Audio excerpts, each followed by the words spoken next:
You hear that recording in progress? That shows that I am recording these classes, and I will make these classes available for you.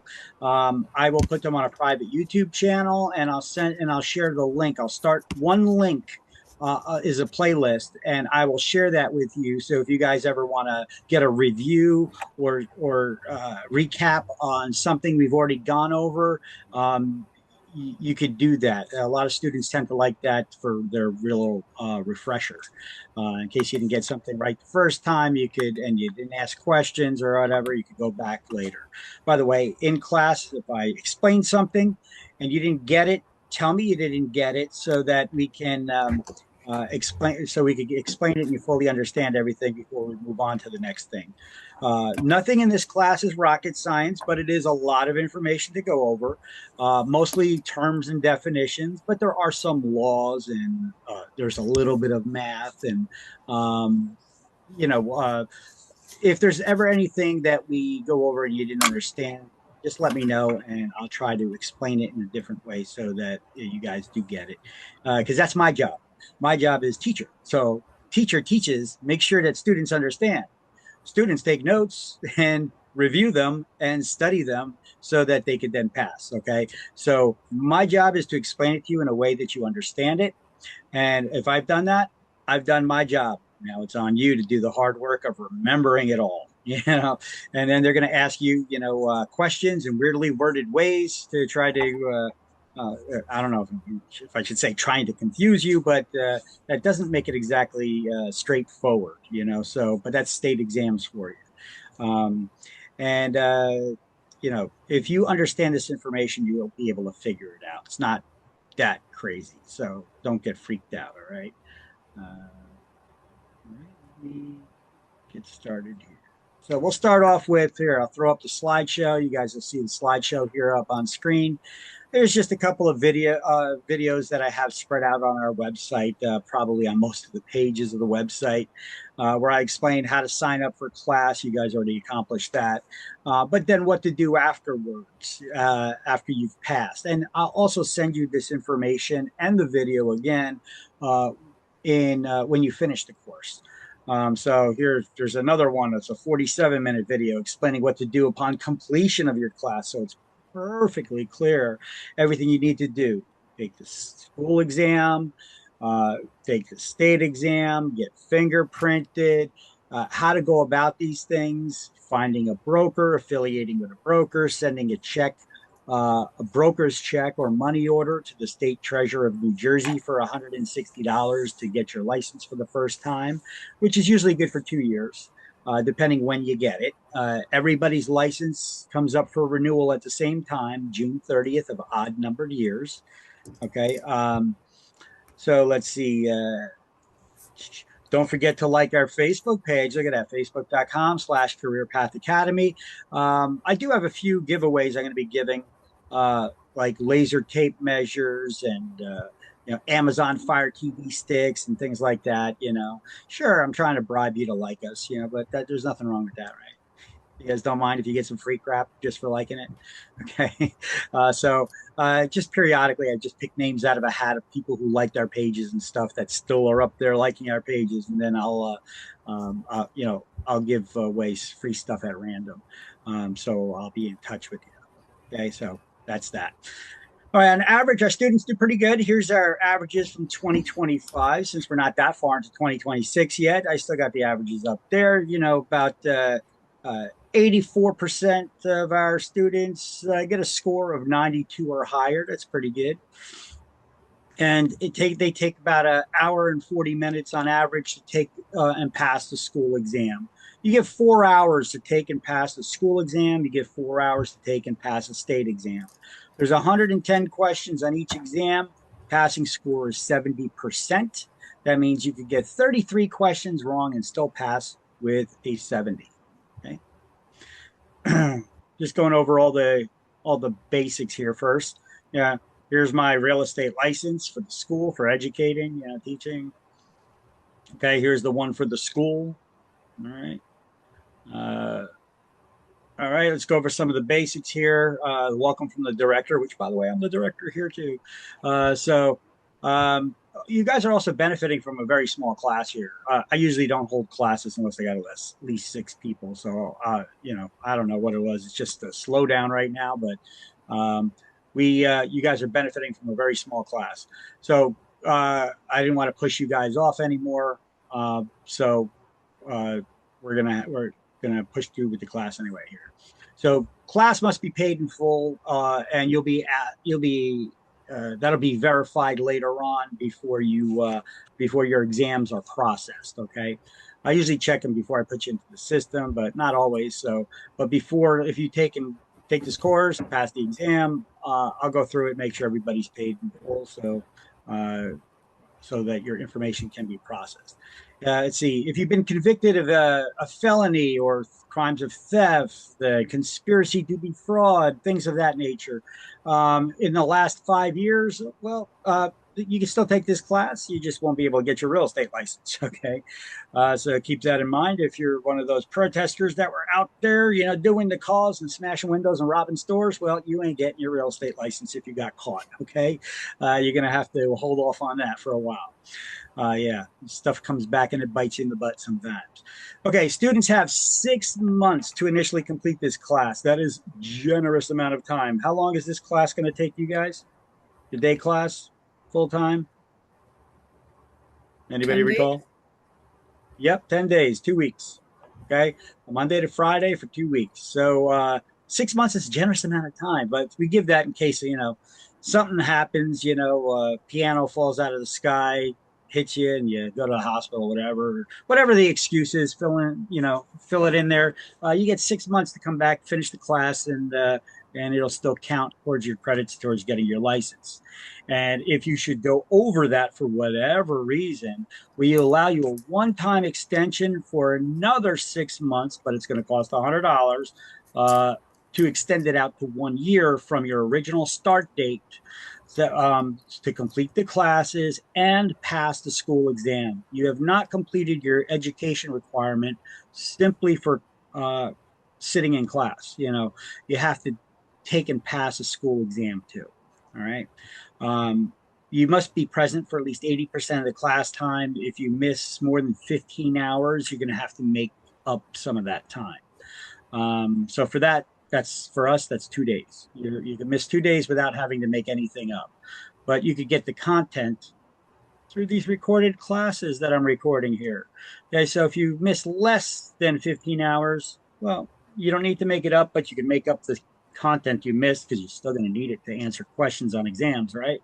So I'm recording them and I'll make them available to you. Not today, but maybe tomorrow after this class creates a video.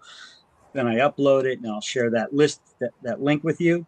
And then every day I'll just be uploading a new link of the next day's class into that playlist. So you just need that one link, and all the classes will be added.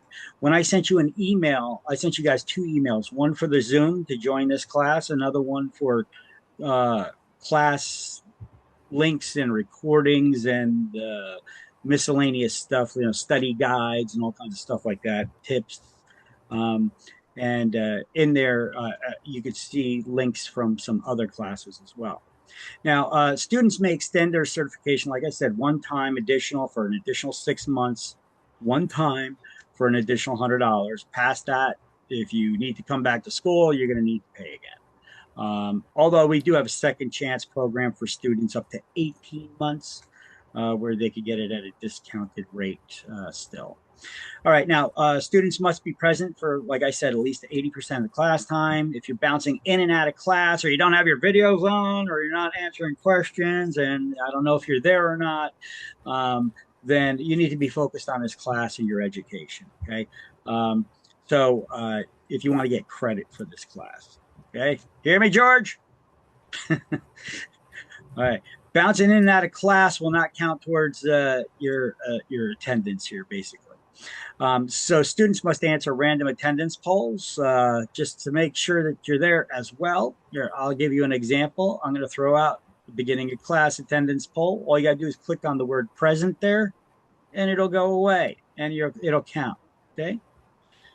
So you guys see that? The poll popped up on your screen. All you got to do is click on present, and then it should disappear off your screen.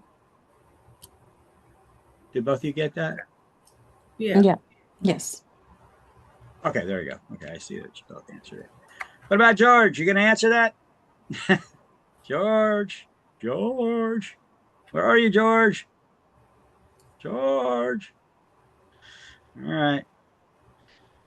So I usually leave these things up there for about a minute, giving people sufficient time in case they went to the bathroom or something, you know. Doo, doo, doo, doo, doo. So anyway, I'll leave that up there on screen while I continue reading the rest. Let's see. Students must maintain their own attendance records if they're going to be mixing and matching classes, meaning going to the daytime sometime, going to the evenings the other times, or if we have weekends, which we don't have scheduled right now. I'm not going to be trying to figure out what class you are in and figuring out your hours to add up minutes because you're bouncing in and out of class, taking day class, evening class, whatever. Um, you need to keep your own attendance sheet with the date, which class you attended, day, evening, or weekend, on what day, the date, what chapters were covered in the book, and the time in, time out. And then I verify it through Zoom records. Okay, I'm not going to be trying to figure that out on my own because that is a major pain in the booty. Okay, so I'm not going to be doing it, especially when you start getting a lot of students doing that. It is hard to do. So I won't. All right, so I put that on you as the students to keep that attendance records and turn it over to me at the end. But if you guys are just planning on staying in this class from beginning to end, no need to keep your own attendance. I got it covered. All right. Okay, so George, no George. So let me close out that poll. I don't know where George is. All right. And I already told you about the exams that you got to take, 70%. Is passing score, 110 questions on the school exam, just like the state exam has 110 questions. They just word them a little bit differently. But if you understand the content, you could figure it out and pass. Okay, just take your time, and I've got on the website, on the school website, I do have an area for the exam where you take the school exam. I got some tips there, exam taking tips and Q&As and stuff that you guys can go to. They give you tips like, look for the wrong answer. Don't look for the right answers on exams.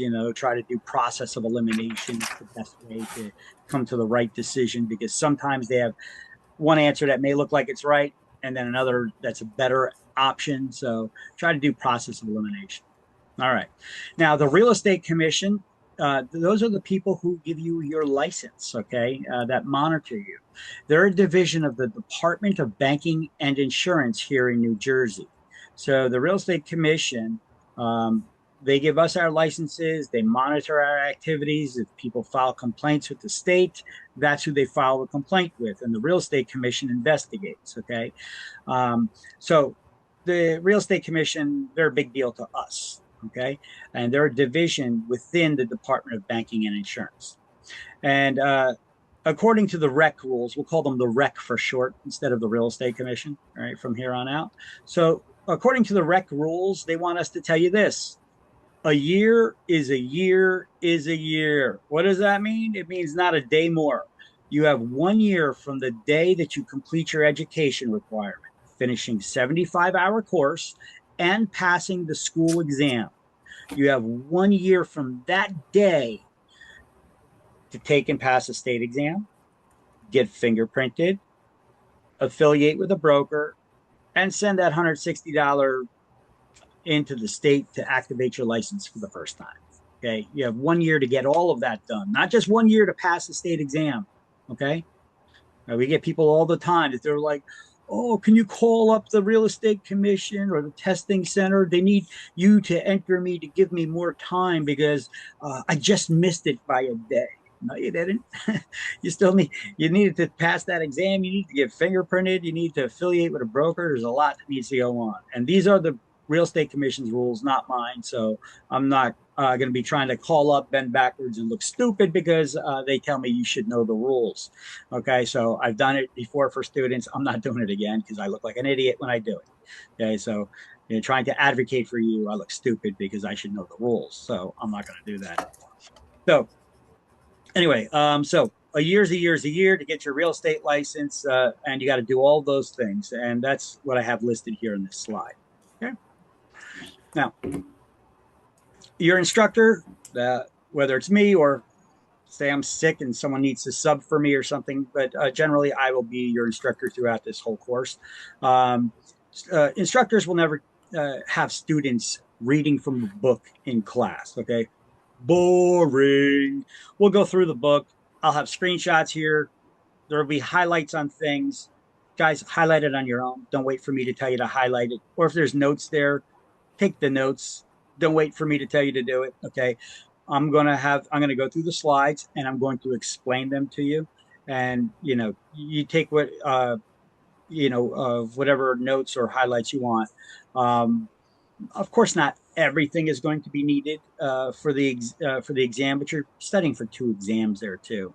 Um, and on important slides that have a lot of information and possibly a lot of exam question topics on it, I'll tell you guys, it may not be a bad idea to take a screenshot of that slide. Now, these slideshows, by the way, are available to you in the Google Share Drive, which I sent you a link to in that email, that class links and slideshows and such.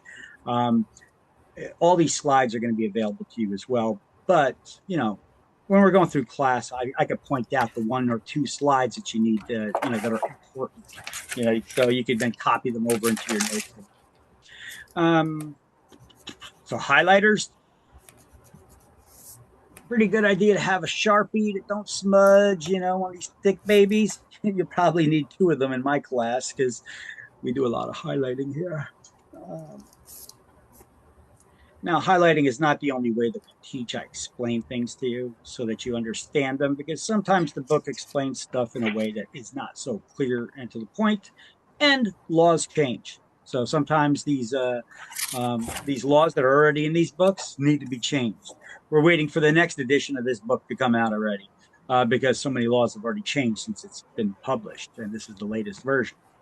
All right, so I don't think we're going to need to deal with harassment and fighting in class or disrespect towards others, but nonetheless, let me put that out there. It won't be tolerated. So um, if that happens, I may ask people to leave or I'll just boot you and may or may not allow you back in class and you won't get a refund for it. So let's treat each other accordingly and respectfully and all that.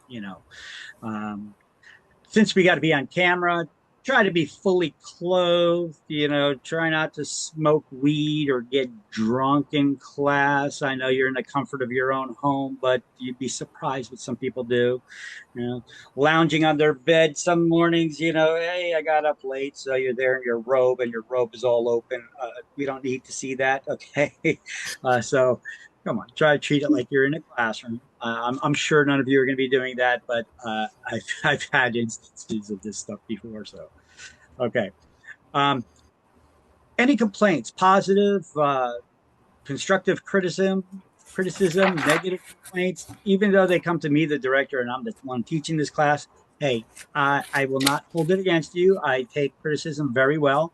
It's helped me try to teach better. Okay. So any criticisms or suggestions, by all means, here's my contact information. You guys see it up here. My email, victor at careerpathacademy.com, and the school number, 732-650-9911. Do not text it because that's a landline number, right? You guys should have my cell phone number as well. If not, it's available on the payment page of the school website, as well as any emails that I sent you already. All right. Now, take note of your class. Today is what? Today's the 20th, April 20th. So you're taking the day class, the salesperson day class. So this is your class ID. Ready?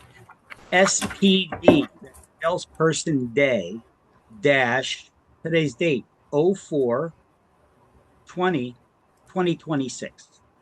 Okay. So if at some point in the future, months from now, you need to say that you were a student, you took the class, let me know which class it was that you were in. Okay, it makes it a lot easier for me to look you up. Okay. SPD-0420-2026. Okay. That's your class ID.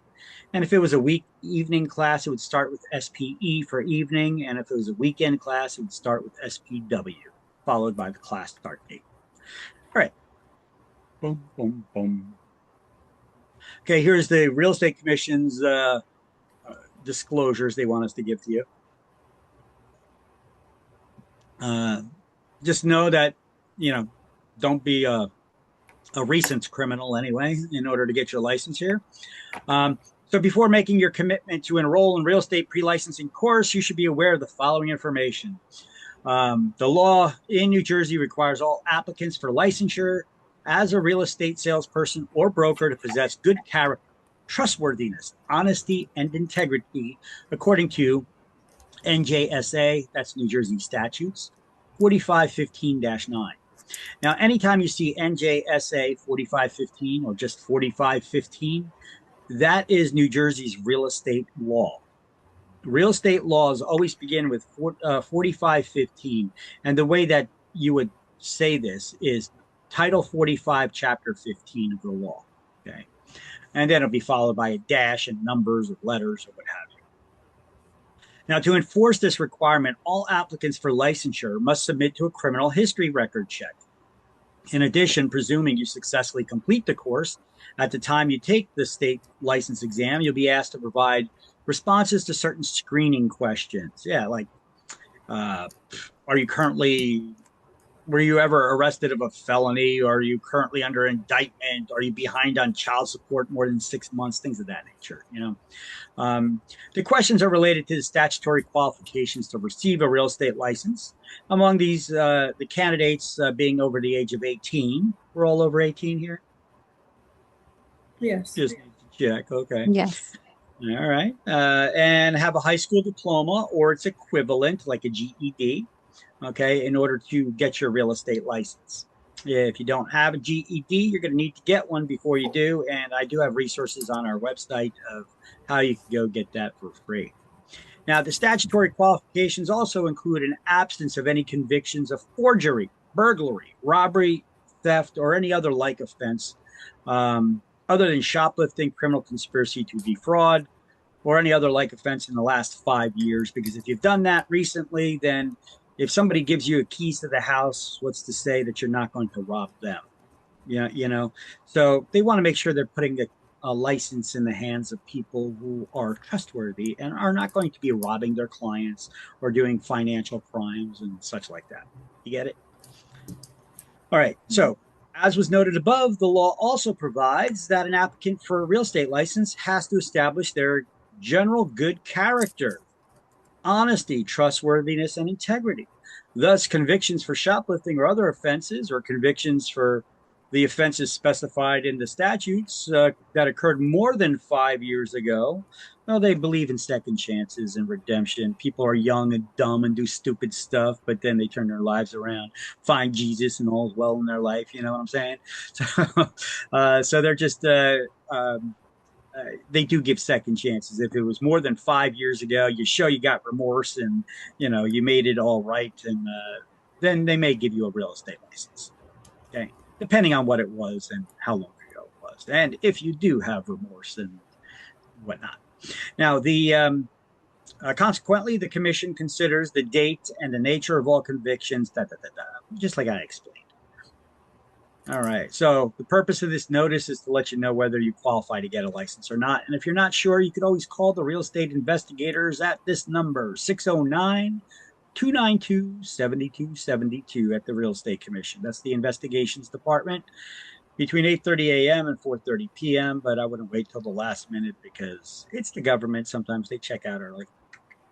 Okay. So where's that integrity part, right? Okay, so should you pass your exam, you'll be required to sign a form to all those answers of your screening questions that you gave, and that's going to become part of your application for your real estate license. And if it turns out that you provided any false or misleading information or just outright lies, it's grounds for revoking of your license and possible fines and criminal penalties, because this is a licensing thing, and they do take it seriously. So, just like applying for a license for a doctor, or to become a police officer, or an attorney, or what have you. So here are some examples of screening questions that they do ask you. Uh, with the exception of motor vehicle violations, have you been convicted of a crime, misdemeanor, or disorderly persons offense in New Jersey or any other state or the federal government? And are you presently on probation or parole? Okay. This doesn't ask 5 years, so this asks ever. Okay. And if that ever happened, be honest, disclose. Because if it was something that was more than 5 years ago, they're not going to hold it against you. But if you didn't disclose it, well, you're currently proving that you're currently a liar and do not possess the good character and morals that they want to give you a license. You get it? So the lie is worse than the crime. All right. So if there are criminal complaints, disorderly persons charge, or criminal accusation, or criminal information presently pending against you, or you're presently under indictment in New Jersey or any other state or the federal government, or if you're enrolled in any PTI, pretrial intervention programs, or any other state or federal program involving the deferral or disposition of sentencing in a criminal matter, uh, you're going to have to answer yes or no there. Have you had a real estate or professional license or certification or credential revoked, suspended, or surrendered in lieu of formal prosecution or denied in New Jersey or any other states? Okay. Do you have child support obligations on which you're in the arrearage more than 6 months? Or have you failed to provide a court-ordered health care coverage for said child or X? Um, and have you failed to respond to subpoenas relating to paternity or child support? Okay. Are you under the age of 18 at the time of taking this exam? Do you now hold or have you ever held any license issued by the New Jersey Real Estate Commission? Has anybody here ever been licensed, had a real estate license in New Jersey or any other state? No. Gladys, you had one in New Jersey? Yeah. Yes. Okay. So what, you just let it expire? Now you're like, damn, I wish I kept it. I'm not sure. I was going to talk to you about that later on. Well, we could always look it up. Your license is good for 2 years if you didn't pay to renew it and take the CE classes that are required to renew it. You're required to take 12 hours continuing education classes every 2 years to renew the license. If you did not do that, your license becomes inactive. And then your license can remain inactive for one licensing term in which you could still reactivate it. But one licensing term is how long? 2 years. 2 years. Okay. Mm-hmm. So if it's not been inactive for more than 2 years, you could still possibly reactivate it. We can look it up for you, even in class. We can look it up. All right, Okay. and find out. Okay, because I'm going to give you guys links and resources. You could. Um, I'll give you guys some links and resources where you could search the Real Estate Commission's database for all that, the status of your license, how to see if you're when you actually get licensed, it'll show in the database, um, so you'll be able to check there too. Okay, so let's see. Are you a high school graduate or the holder of a GED?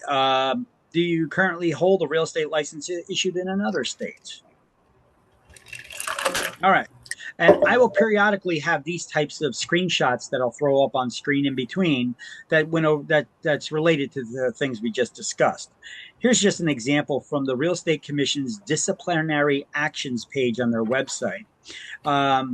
Yeah, it's public record, so I'm not hiding anybody's names up there. Let's see, this was in 2023. This guy admitted conduct violating 4515.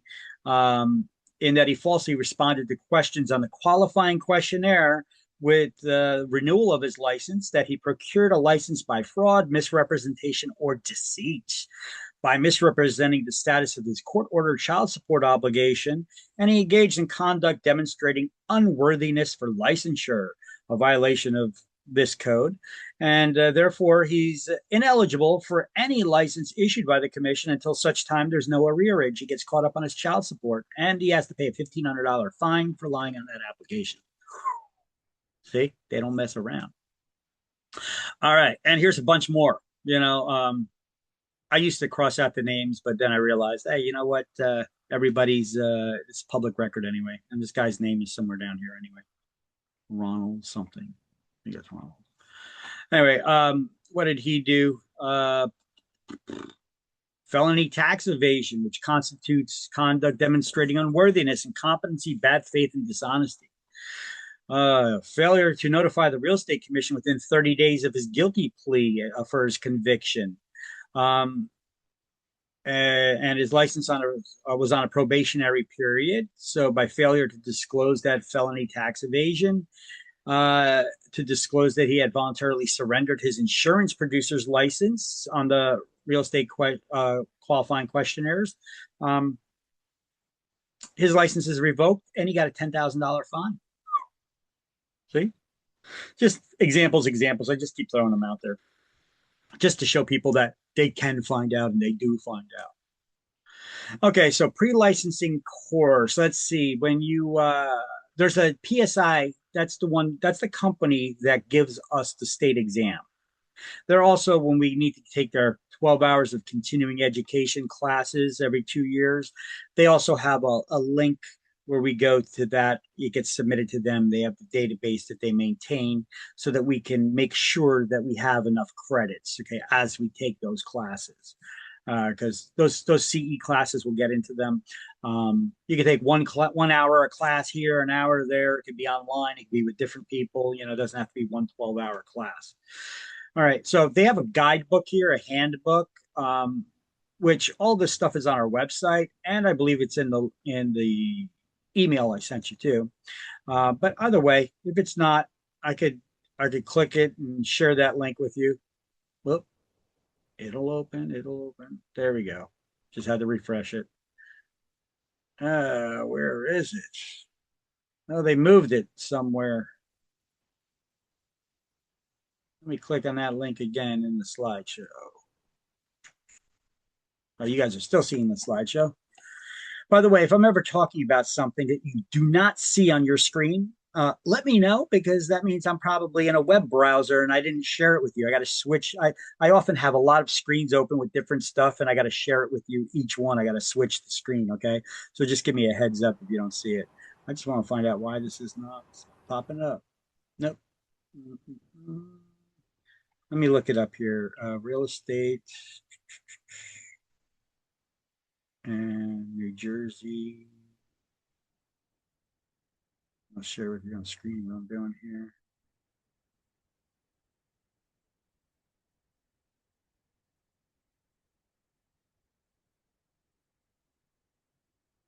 Tests. Okay, well, I'm not looking up the tests, so I am looking up their booklet.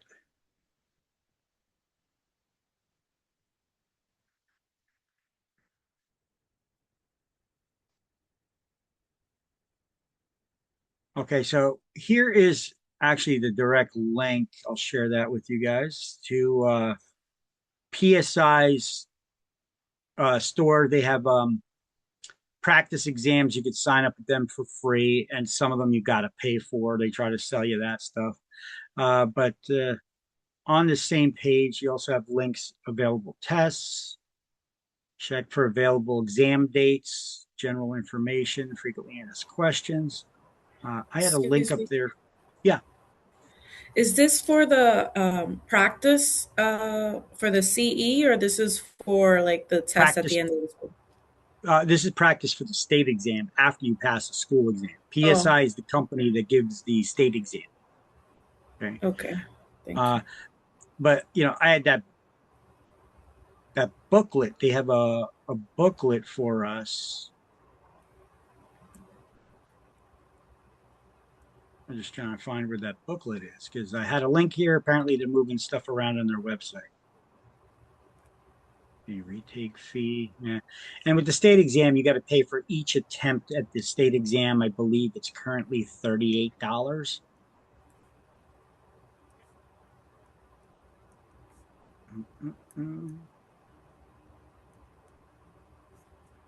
All right, so here, I'll share that link with you in the chat window. Look at that. So you may see something flashing on your screen. Click on it. That's the chat. That's the chat window. If you ever want to send me a message there, you can, but it's better off just saying, "Hey, Vic, I got a question." Okay. But if you need to send something there, make sure you send it directly to me. Otherwise, it goes to everybody. Okay. Um, you could select my name from the drop-down list, Victor Kaminsky. Yeah. All right. So that is the link that takes you to the PSI area here. But I am looking for the candidate booklet. Yeah, the PSI sample test. That's on the page that I just shared with you. And the link to register for the state exam. State exams available in both English and Spanish. Um, but little tip here. I had somebody who recently took it in Spanish, and they were like, uh, the translation in Spanish is not good. Okay, so they say it's like old Spanish. It doesn't, it doesn't make sense. Doesn't translate quite right. So just be aware of that. Uh, Figure they get AI to do it for you by now, but do the translations. All right.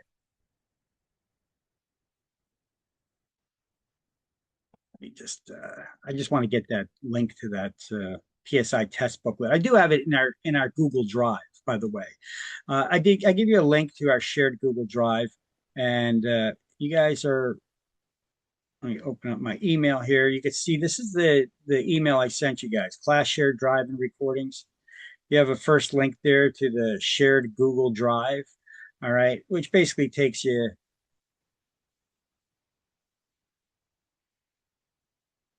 There we go. It takes you here to the salesperson's stuff, the screening questions, attendance records, supplemental materials folder. I have all kinds of forms that I speak of or mention in this class. They're all available to you right here.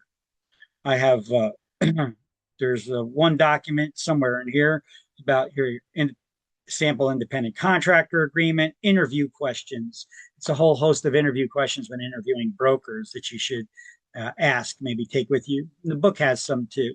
I'm in the process of trying to integrate whatever ones the book have that I don't have on mine. New contracts and disclosures, all kinds of stuff that we go over in the business.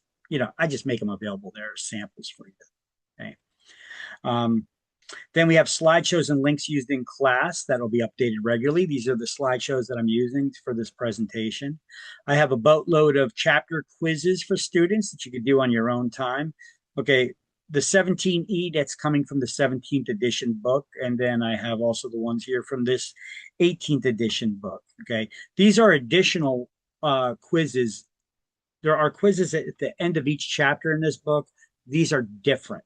Okay, so if you wanted more questions, you don't have to go paying or subscribing somewhere unless you wanted it interactive, that interactive thing.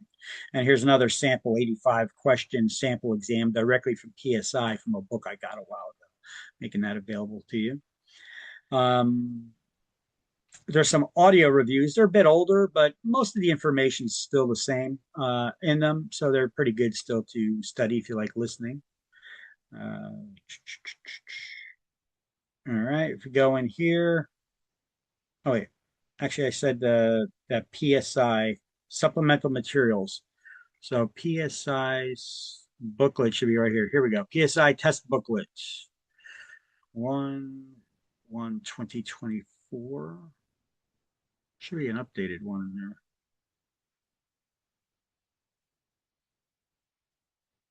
there. All right, but we can look it up. It looks like this. So this is the PSI testing booklet. It gives you information about how to schedule your exam, how much it costs to take the exam, their phone numbers, contact information, the different topics that are on the exam, how many questions, there are different exam testing locations if you want to take it in person. The exam fee, here it is $38. They show you, you know, some examples of how to register for the exam online, but they also show you how to take it in person and register for it on their site. Uh, and if you keep going down,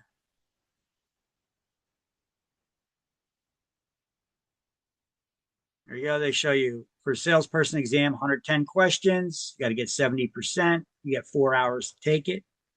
And then here are some of the topics You see, they show you the different topics here and how many questions for the salesperson exam, broker, or instructor's exam there are under those topics on the state exam. So, if in the state exam you take the state exam and you fail it, they'll give you a printout of how many questions there were on the exam on the different topics and how many you got right, so that you could see what your weak areas are.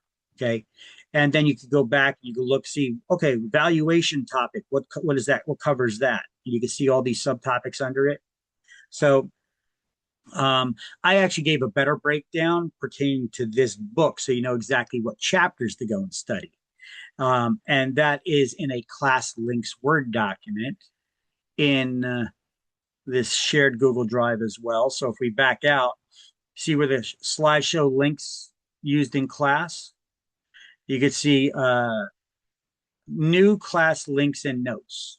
And if we go into that Word document, which by the way, I always update this stuff. You see, I also got the class playlist from previously recorded classes. Uh, it has all the links and notes from slideshows and everything in here that you could possibly want. Here's some of the stuff that I sent in the sample emails with some of these free flashcard apps or for paid, interactive testing study guides. Um, the school links, and then we start going into chapter 1, and it starts going over all the things that we're about to go over, like reasons for disqualification for a real estate license, like some of the stuff we're going over now, right? Bans issuance on license. Um, uh, it's kind of like I'm writing my own book here because I'm including even more information than the book has on this stuff. Who must be licensed? We didn't even get to that yet here in this book. Okay, and all the links that we have or go over or I make available to you. Um, all right, but if we scroll all the way to the bottom of this, let me grab this thing here. Scroll all the way to the bottom. Yeah, you can see just like that PSI booklet, I've got, here we go, state exam topics and questions by category. You guys are seeing this, right? Okay, just want to make sure. Um, Yes. it shows you statutes, rules governing licensee activities. There's 22 questions on the state exam about that, and they come primarily from chapters 1, 2, and 3, and some from 18 and 21. See, and here's the subtopics within that. General principles of agency, 13 questions on the state exam. That comes primarily from chapter 3 and 10. You see, so if you fail the state exam and they give you that printout, you could go back to this class links and notes Word document that I'm sharing with you. Scroll all the way to the bottom, and you could then see what exactly is your weak area and where you go to study to catch up. So I just do that to try to help you out. You could always just call me too, and I could give you a little advice. I'm there for you guys even after you're done with this course. Okay. And I get students call me sometimes for stuff that their broker should be helping them with, but I have no problem helping them out. All right, so let's go back to the slideshow. Oh, actually, let's go back to that thing here at the beginning.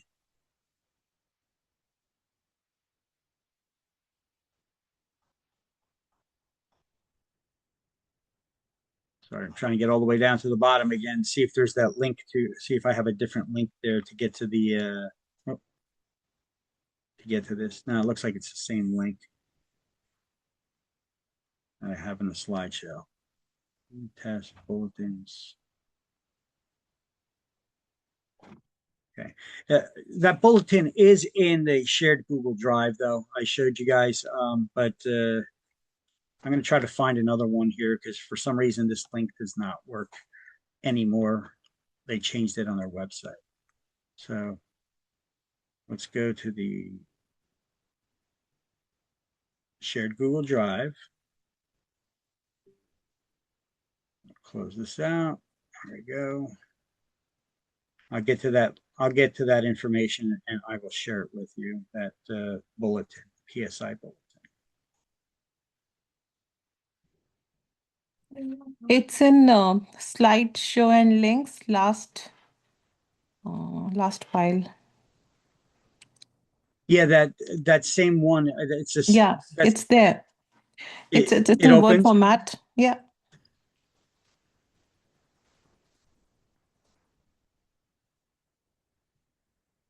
Okay, so if you're Go to the slideshow and okay, links used. Yeah, third. The okay. last one. Last.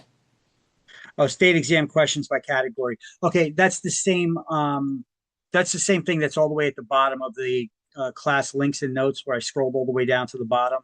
Yes, so there is a link Yeah, also in that. Yeah. yeah, that's the same link. It doesn't work, unfortunately. That's the one that here. Let me click on it. Refresh it. Yeah, it just takes you to a PSI page here. For some reason, it doesn't look. Let me see. PSI NJ real estate booklet.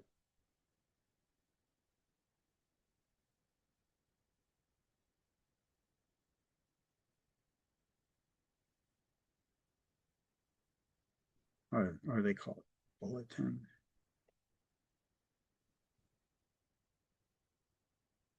Yeah, I don't know. I have to find it on their website. They buried it. They changed the link and they buried it somewhere. So, uh, but they send this off to everybody, and I got to have that right one to you guys. So here I'm going to share with you in the chat window. Here's the shared Google Drive link to that PSI bulletin in the shared Google Drive. Okay, see, I still got you covered. And so back to the slideshow. All right. Before and after taking the exam, we have these pages on our website, what to do before and after taking the school exam, after taking the state exam. I got some questions there. So if we, I could just take it to our website to take a look. Let's see. So if we're just on our website, you guys can see the website. Yes. On the left side here, we go down to salesperson school exam registration. We hit that little ticker down and it opens some stuff up, exam tips before and after taking the exam, how to enable, okay, well, that's something else. Before and after the exam, you could click on that. And I got that video and a host of questions, all kinds of questions about taking school exam, state exam, what happens after you take the school exam. I've got questions about all kinds of stuff that could help you here that you could possibly have, about, getting fingerprinted later on, all this information. Oh, you know what? Let's go to the states. This first link is for the state's website. Let me click on it, see if they have the latest link to that PSI bulletin. Oh, maybe not.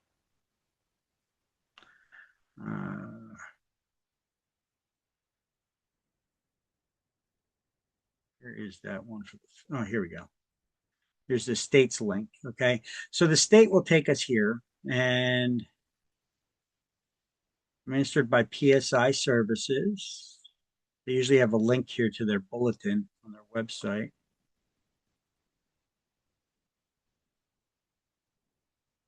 No, this is just about fingerprinting.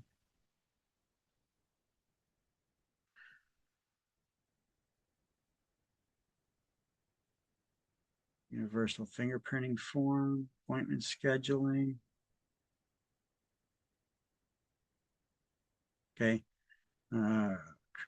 Fingerprinting is $66.05. I think that's changed.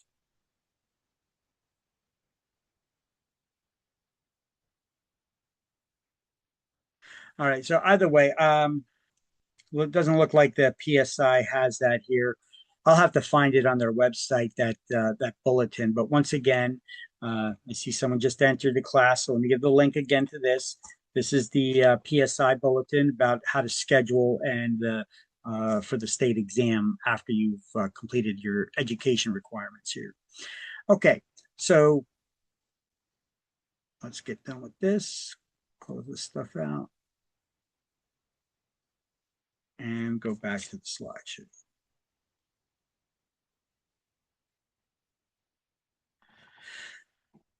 All right.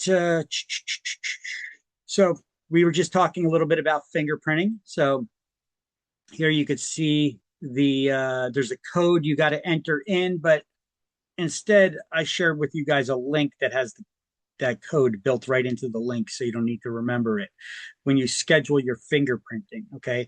Do you have to get fingerprinted after you take the exam, before you take the exam, or does it matter? It doesn't matter. You go get fingerprinted now if you want. They usually just tell you to wait till after you pass the exam because they don't want you getting fingerprinted and you didn't need it because you couldn't pass the exam and then you ended up paying for fingerprinting. That's their logic behind telling you you have to pass the exam before you can get fingerprinted. No, you don't. Okay. So here are the information. You know, the first link here is to that Real Estate Commission's website. And then here's the one to the what IDs to bring, and then how you could register online. So here's their link to register online for that. Now, I'm going to share all this stuff with you guys when you pass a school exam. I'll share this with you, and all this links is on our website as well. But when you pass a school exam, I'll send all this to you in one email. Okay, so you don't need to take all the notes and the links and copy all that stuff right now, but you wanted to, I could share it with you, but you're not going to be able to register for the state exam now because I didn't enter you into the system yet. So it's just gonna spit out an error. But there's their link for that.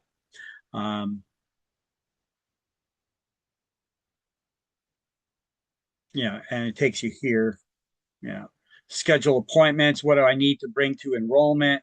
Locate a center. Da, da, da. So what do you need to bring with you? Okay, here's that other link that I had there on that calendar, on that slideshow. And you guys are seeing the PSI website right now. So you need to bring 2 forms of ID, at least one U.S. government issued photo ID. I know, crazy, right? You don't need one to vote, but you need one to get a real estate license, right? It's nutty. Well, take a look. You select whatever country you were born in, and then select whatever country you're a citizen in. And then it'll tell you what forms of ID. So I was born here. I'm a U.S. citizen, so I click that. You go on to the next step, and then it shows you all the acceptable forms of ID. Now, if you have a firearms ID, I know you went through all kinds of hell to get one of those here in New Jersey. You know, all the background checks and everything you got to go through. You got your fingerprints on it and whatnot. But for some reason, they don't have that here as an acceptable form of ID. I wonder why. Anti-Second Amendment state of New Jersey. All right, but either way, here are the acceptable ones that you could have. But I shared that link with you guys. You guys can go through it, see what pertains to you. Okay. And those are those links here in the slideshow, which, like I said, you have access to all these slideshows in the shared Google Drive as well. All right. Just to recap, I guess, a year is a year is a year. No excuses from the day you pass the school exam. You finish the hours, you pass the school exam. You have 1 year from that day exactly to get your real estate license. And what is required for that? Here, just to recap, you got to pass the state exam, get fingerprinted, find a broker to activate your license under. You cannot work unless you work under a broker, actively licensed broker to activate your license. And then all that paperwork gets sent into the Real Estate Commission along with that broker's check or money order for $160 made out to the state treasurer of New Jersey. You're going to check off on there also which license you're going to want. There are 2 license types that this class will allow you to qualify for. One is a real estate salesperson license, and the other is a referral agent's license, which they have a big long acronym for it, salesperson licensed with a real estate referral company. It's a big acronym there for it. So you'll choose one or the other. Which one do you want? And we'll go over what those license types are and what they mean in this first chapter here, once we get past this intro. Hey, there we go. We're past the intro. Okay, let's get started now. All right. Okay, Andrea, let me just make sure I got you down here in my notes. Yep. No Casey. No Casey. How about George? George, you still here? Or George, you here yet? George. No, George. He signed in, but he disappeared. Okay. All right. So here's the front inside cover of the book. You guys can just crack open the front inside cover of your book. There's a number up here. How many square feet in an acre? You need to memorize that number. Add it to your notes, highlight it here in the book, because they will give you a math problem and you will not be able to figure it out unless you know how many square feet are in an acre, and they do not give it to you. Okay. So there's all kinds of things here, different types of problems they give you. Sorry about that. And here's something we'll go over in the second week of class: how to calculate the interest you pay over a life of a loan. You don't even need to highlight that, but there's the formula right here. There's a lot of different formulas here for figuring out different things. How to figure out commission math. I'll show you an easy way to remember it instead of words. I'm going to show you a little T formula I'm going to teach you. Okay. So if we zoom into that upper left-hand corner on the inside cover of the book there, here, I wrote here, there's a little tutorial on how to remember how many square feet are in an acre. Some teachers teach you this way. Hey, look, on this side, on the left side of the comma, 4 plus 3, that's 7. 5 plus 6, that's 11. So it should add up to 7 and 11. And then you know you're right. I don't like that, though, because it could be in any order, and you come up with that. So I got a better idea. Can you count to 6? Everybody here can count 6? I'm going to make it a little harder now. Can you count to 6 starting with 3? 3, 4, 5, 6. All right. So here's a way to remember how many square feet in an acre. You draw a comma on a piece of paper. And then everybody's familiar with music and songs, right, that have the words to the left, to the left, to the right, right? So we're going to start counting to the left, starting with 3, 3, 4, to the left of the comma. And then to the right, 5, 6. And throw on a 0 for good luck. There you go. That's how many feet in an acre. Booyah! If that doesn't work for you, I don't know. Just study the number. It's best I got. Okay. So 43,560 square feet. See, 3, 4, then 5, 6 on the right side of the column. To the left, to the left, to the right. Starting with 3, count to 6. Okay.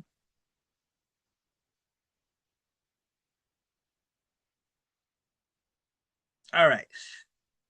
What else we got here? They got all kinds of conversions on that inside cover too. Oh my God. So here, how do you convert? Here's some examples. 43,560 square feet in an acre.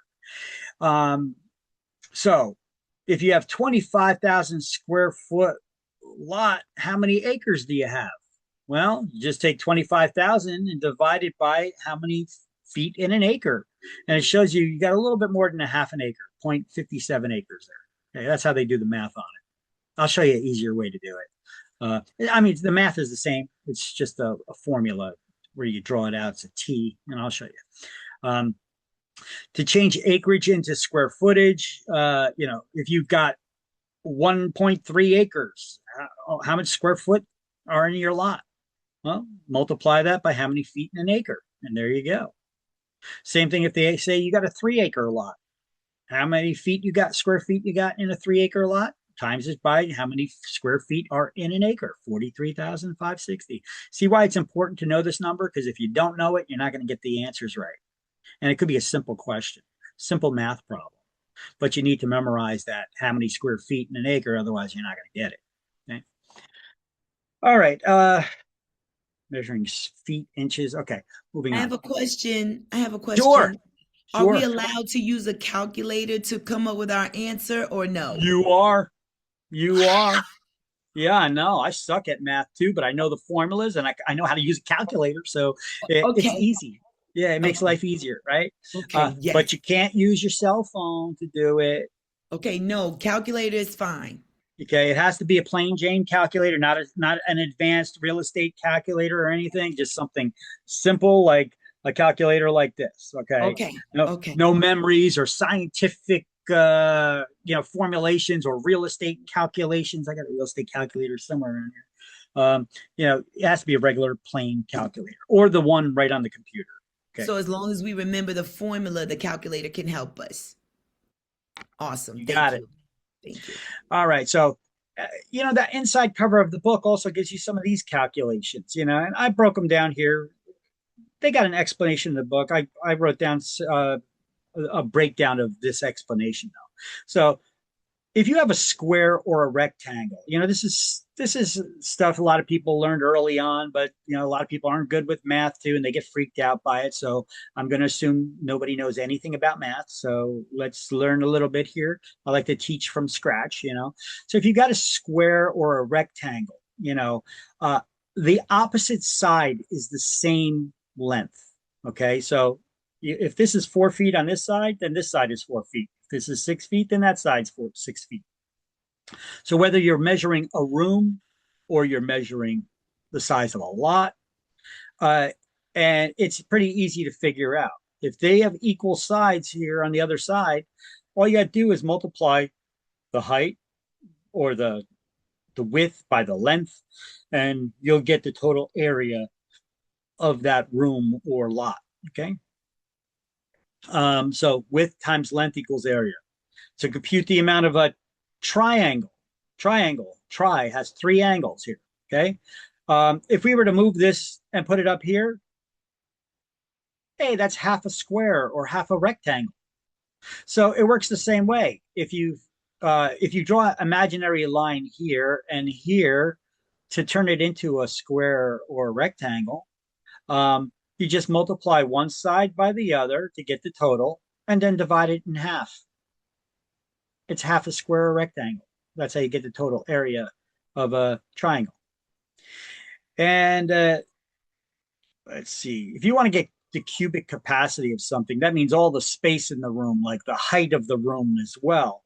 All you do is take the length times width, like we just did here, plus the height, the room, the ceiling, the wall size.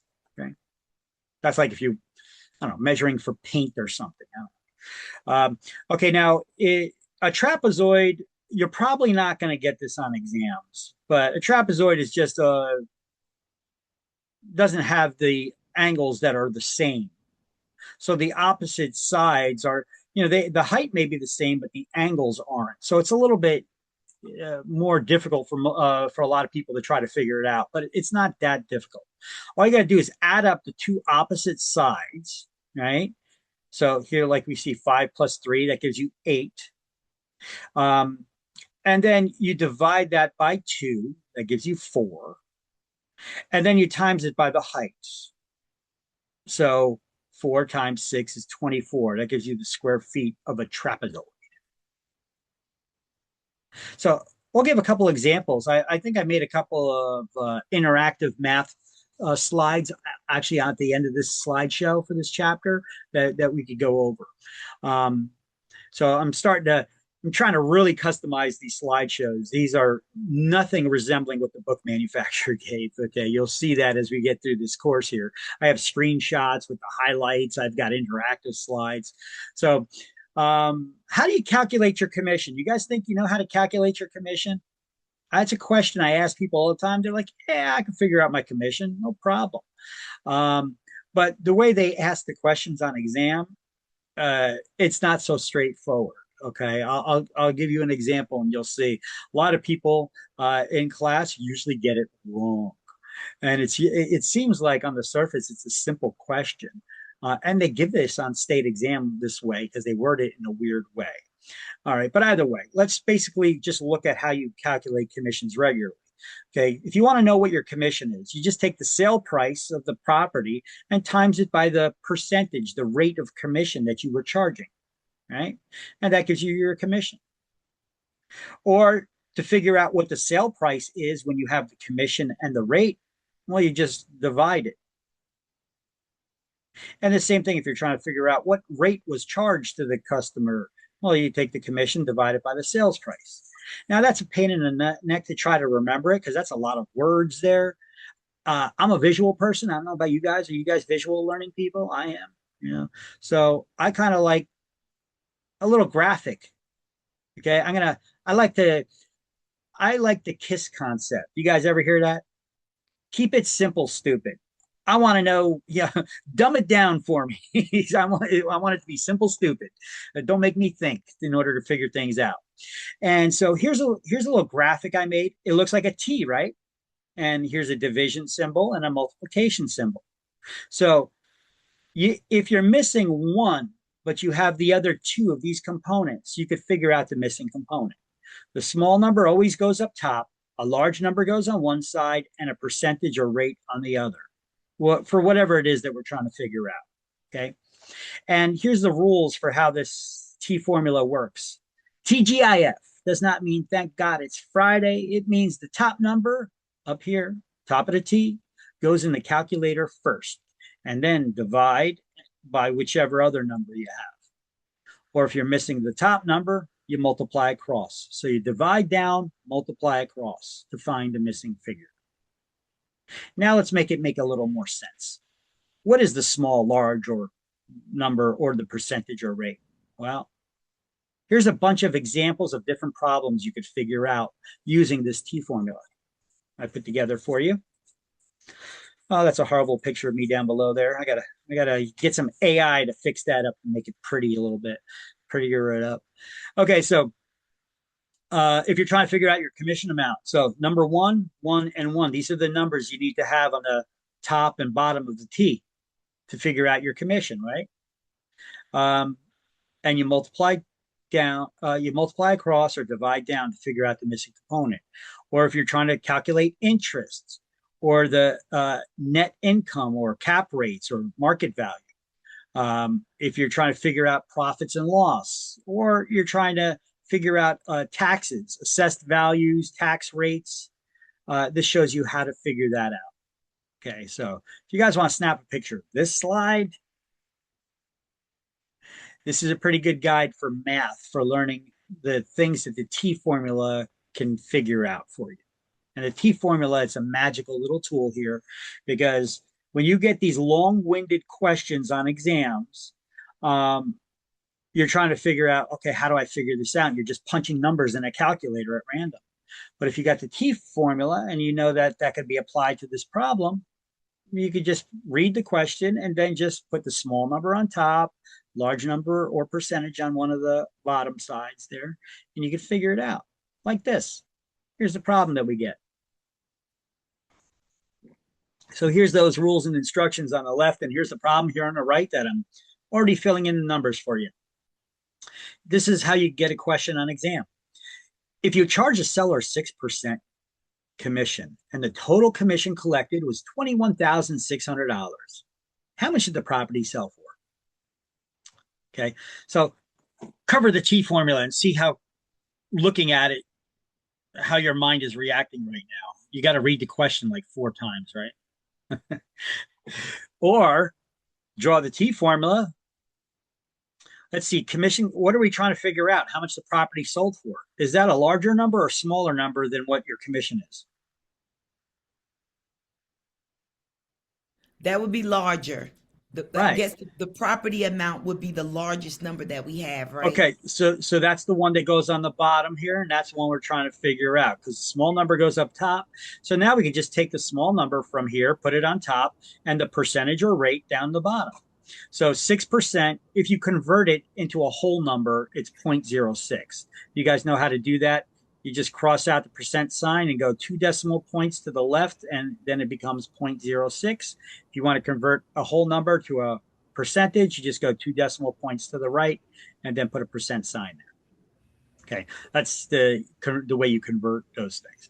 So now we know we got these numbers filled in on the T formula, and we know that the top number goes in the calculator first. So you could whip out a calculator, you put in this number, 21,600, divide by 6 or 6.06 or 6%, and you get what? 60,000. Is that right? No, that 360 000. Yeah. So 21,600. Okay, you put that in the calculator, divide it by 6%. Make sure you hit the percent symbol or put in there 0.06, and then you get $360,000. That's how much that house sold for. Oh, okay. 360,000. Yep. Make sure you're typing that in right.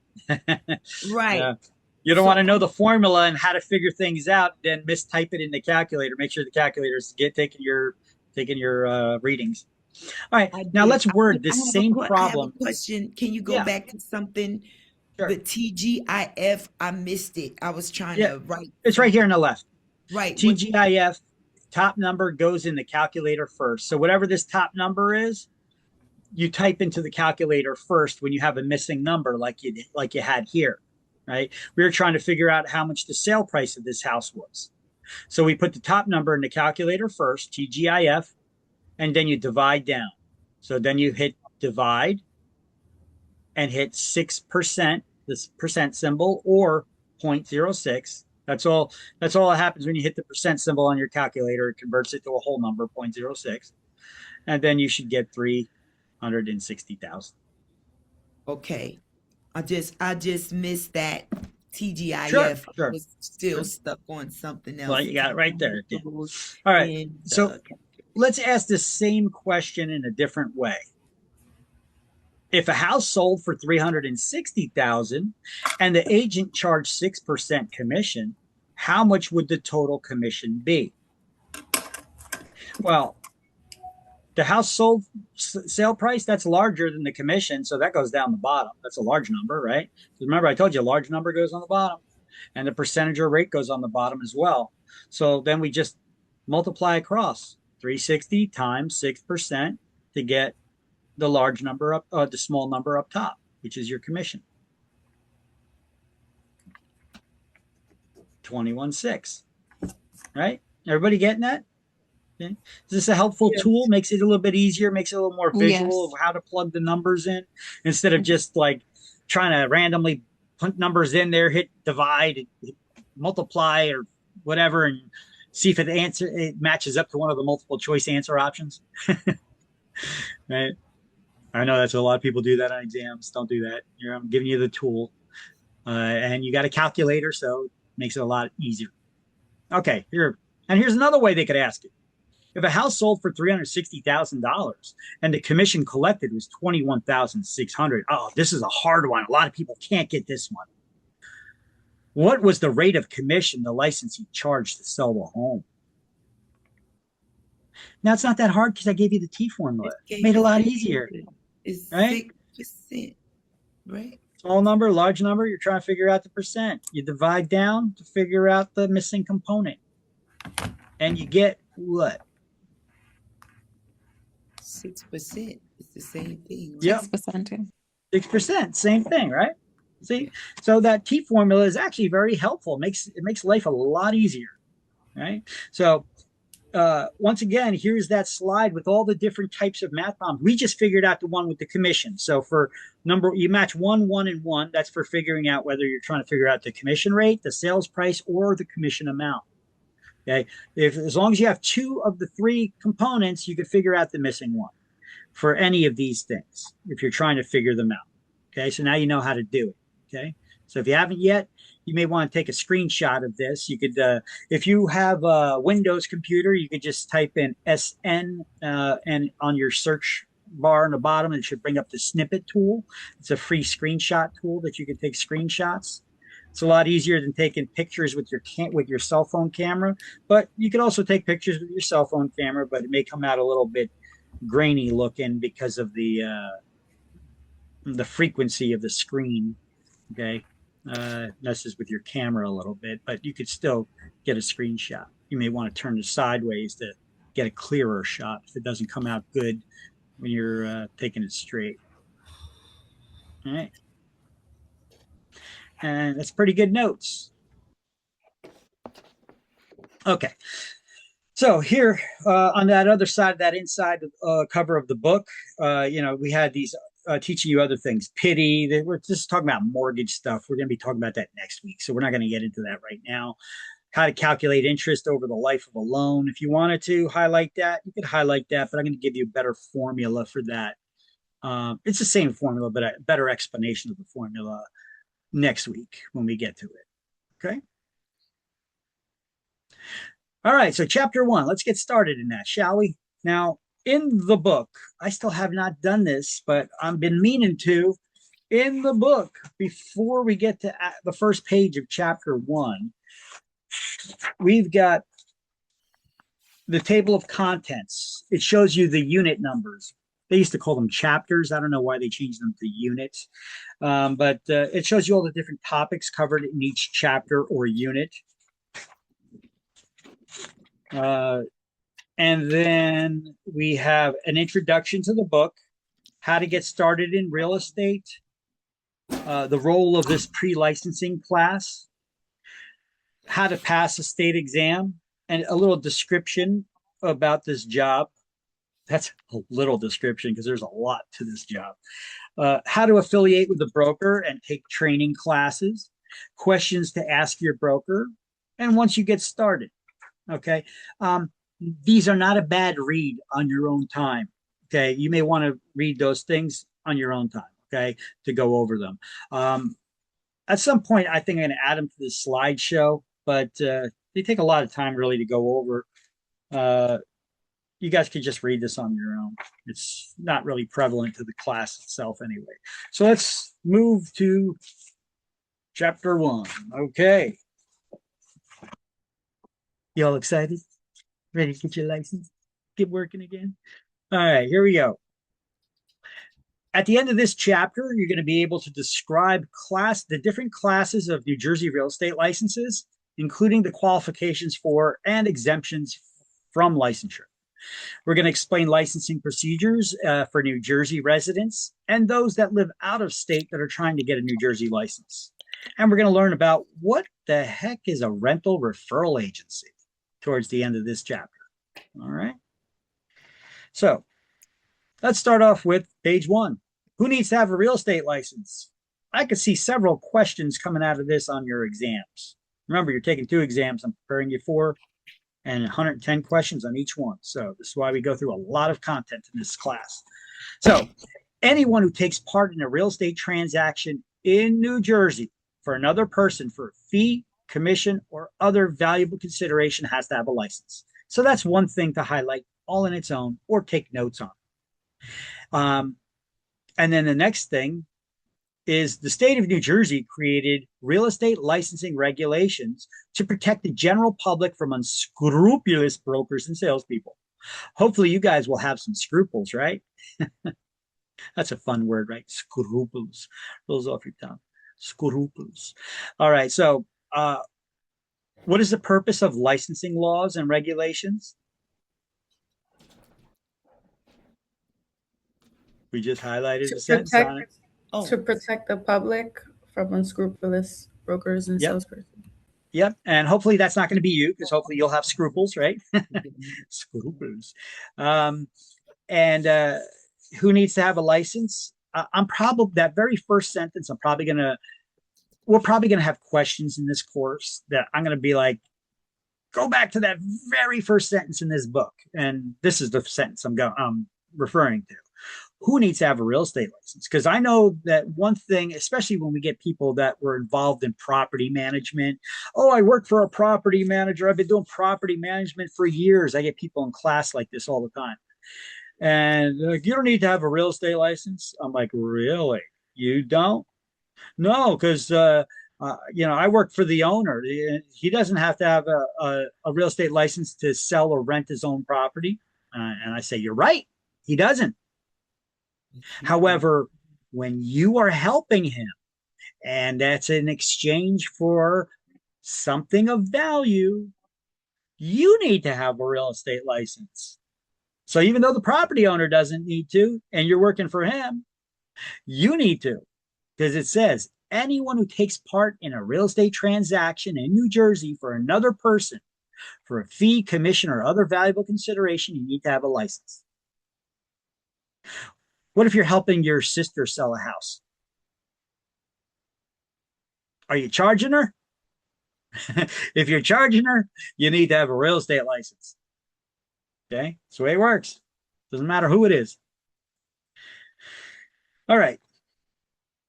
Moving along, I've got the next slide that goes over some of these things and some additional items. Anyone who works in a real estate transaction, does anything for value, anything of value, they need to have a real estate license if you're helping somebody in a real estate transaction. And licensing regulations were created to protect the general public from those unscrupulous brokers and salespeople.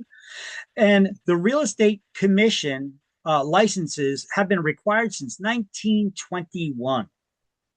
Okay. Here is a link to the Real Estate Commission's website. Here, I'm going to click on it just so I could copy it and share it with you. Okay. There's a link to the Real Estate Commission's website, to the REC website, so that you have it. Put in your notes, put it somewhere. But remember, I told you guys that you got that class in that shared Google Drive, you got that class links Word document. It has all these links, every single one I'm posting up here and going over with you. Every single one of them is in that slideshow. Okay. So it's kind of like I made the notes for you. And you see here, you got the administrative code. We got that thing, Title 4515, which, what did I tell you that is? That's New Jersey's laws, right? Look, if you just go to the Real Estate Commission's homepage here, it says Department of Banking and Insurance, because they're a division of the Department of Banking and Insurance. And if we read through this, you can see established in 1921, a division of the Department of Banking and Insurance. The real estate licensing law is known as NJSA 4515. The Real Estate Commission issues licenses to real estate brokers and salespeople, schools, and of course, instructors, and you could scroll down and, well, you could get information for a lot of things. Licensing renewals. This is pertaining to CE classes. Remember, I told you we're going to go over recent changes in the laws in the bulletins here that they issue. Letter to property owners. Yeah, this is about discrimination we need to give to every property owner. We're going to go over that at some point. And this is according to NJAC 11.5. Okay. There's two numbers you need to know: 4515, which is the real estate which is real estate law in the state of New Jersey, and 11.5, which is also known as the Administrative Code. That's what NJAC stands for, Administrative Code. Okay, SA is the statutes. NJSA 4515. That's the statutes. Statutes are the laws. Administrative Code is the rules that the Real Estate Commission created, and we need to follow them just like the law. See, there's a lot of disclosures here. A lot of these topics and questions that they have here on the Real Estate Commission's website are things I'm going to teach you and you're probably going to see on exam. Because if they had to put it on their website, that means it's an issue that they come across often. All right. So just a little tip there. Oh, I wasn't even showing it to you guys. You should have said something. You didn't even see it on screen. Okay, so this is what I was showing you guys. You weren't seeing, you were still on the slideshow.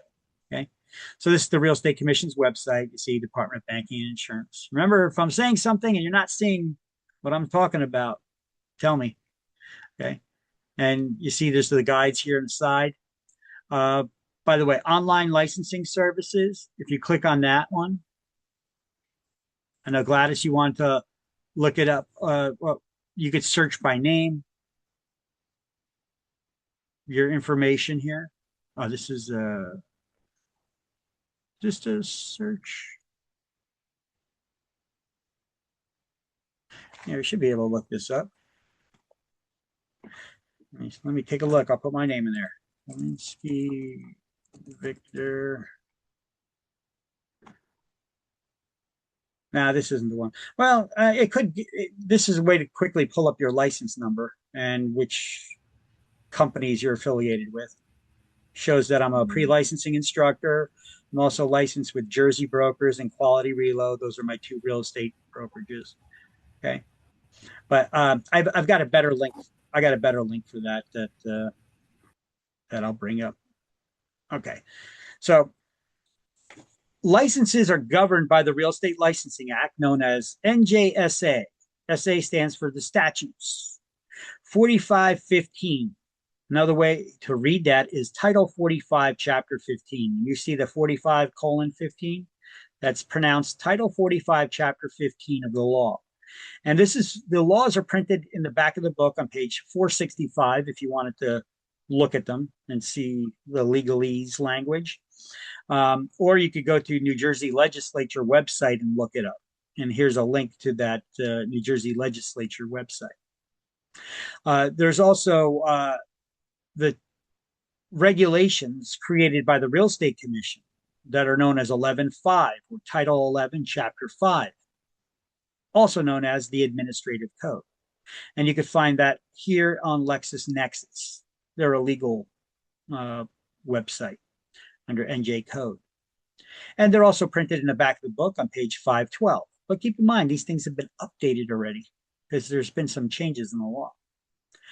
All right, so these are the only two numbers you need to know. You need to memorize because you will get something on exam. They'll say, what are the rules and regulations of the Real Estate Commission, also known as?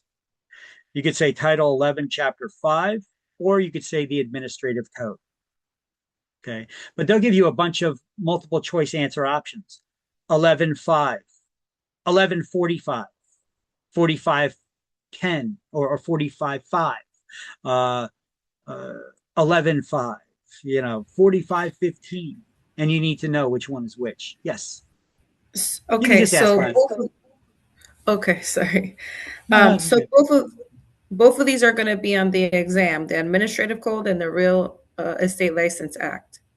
Correct. You need to know which one is which. What is real estate law known as?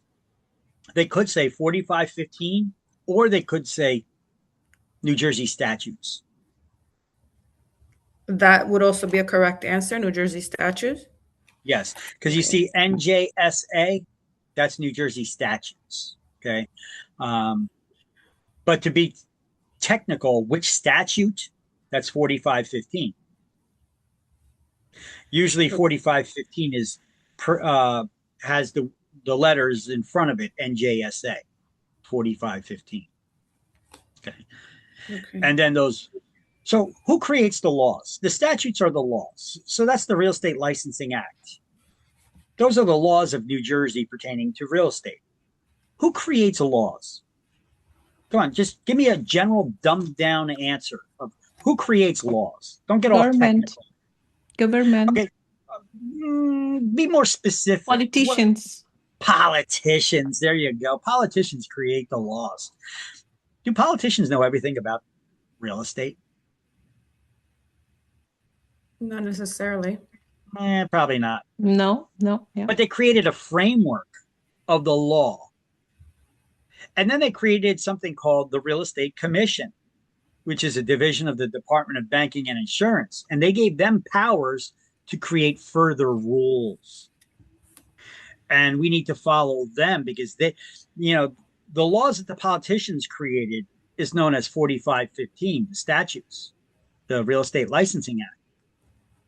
Now, those further rules that we also need to follow, that the politicians empowered the Real Estate Commission to create, that so that we know that it was created by the Real Estate Commission and not the politicians, but they're still laws.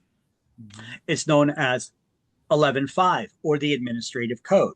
These are the rules and regulations of the Real Estate Commission. You need to know the difference. Okay. Real Estate Licensing Act, New Jersey statutes, 4515. Those are the real estate laws of the state. Rules and regulations of the Real Estate Commission, also known as the Administrative Code, is Title 11, Chapter 5. Okay. So I got all that here on this slide with some links on it and whatnot. And if I go to the next slide, it'll just tell you in your book, it'll show you in your book on the next page what to highlight, you know, and you could write it there. NJ statutes, write that above that first bullet point and highlight it. Where it says Title 45, Chapter 15, write it as 45:15, because that's the way you'll probably see it on exams. And then I just give you the cross-reference. I do this throughout the whole book. I give you cross-references. You could write them if you want. You don't necessarily need to unless you're going to look at them. But page 468, that's where in the back of this book, you could find the Real Estate Licensing Act typed up. And in the second bullet point, rules and regulations set up by the Real Estate Commission are known as Title 11, Chapter 5. Right next to that, 11:5. And it's also known as the Administrative Code, which is in the back of this book on page 515.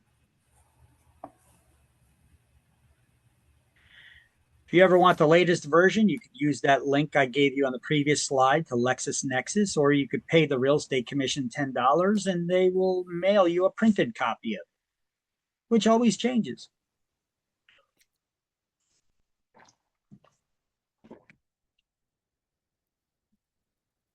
Okay.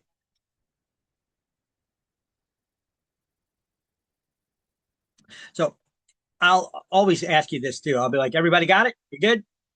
And then I will move to the next slide if I don't hear any answers, because I'll assume that you got it and you're good. Okay. If you got questions or if you need another second to take notes, tell me. Okay. Hey, George, you with us yet?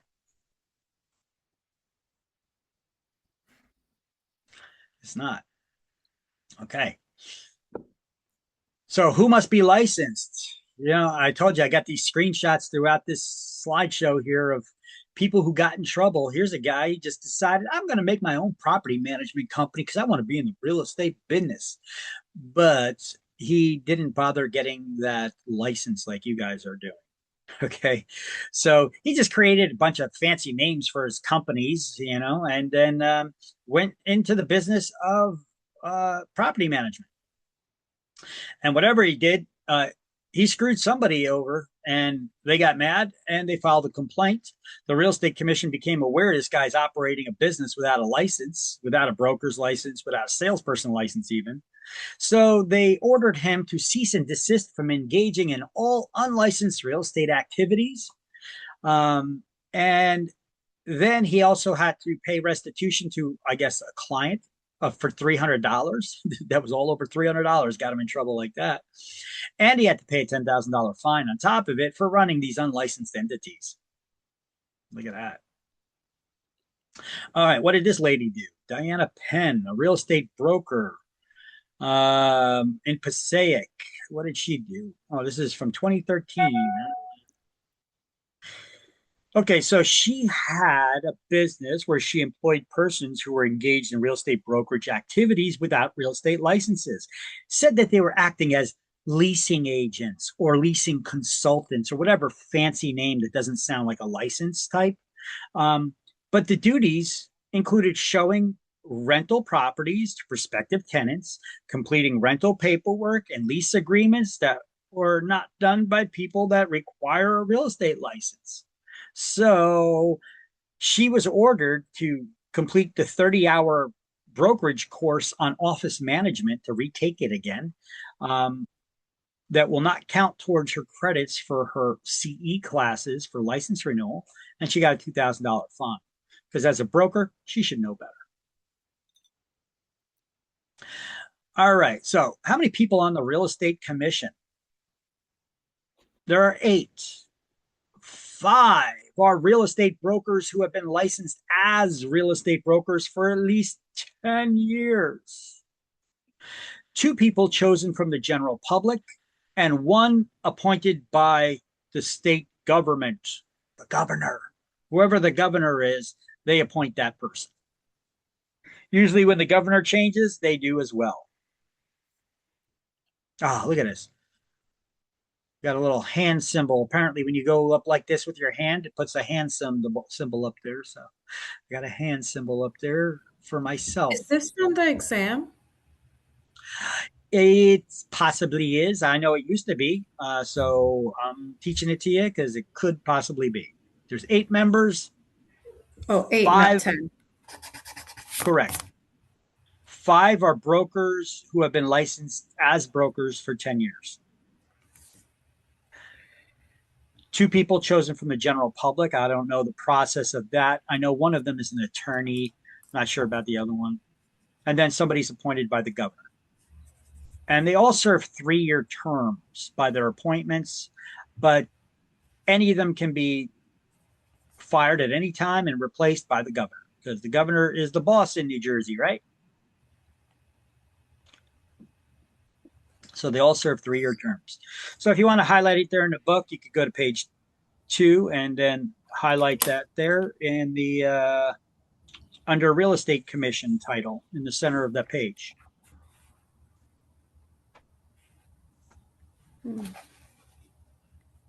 Okay.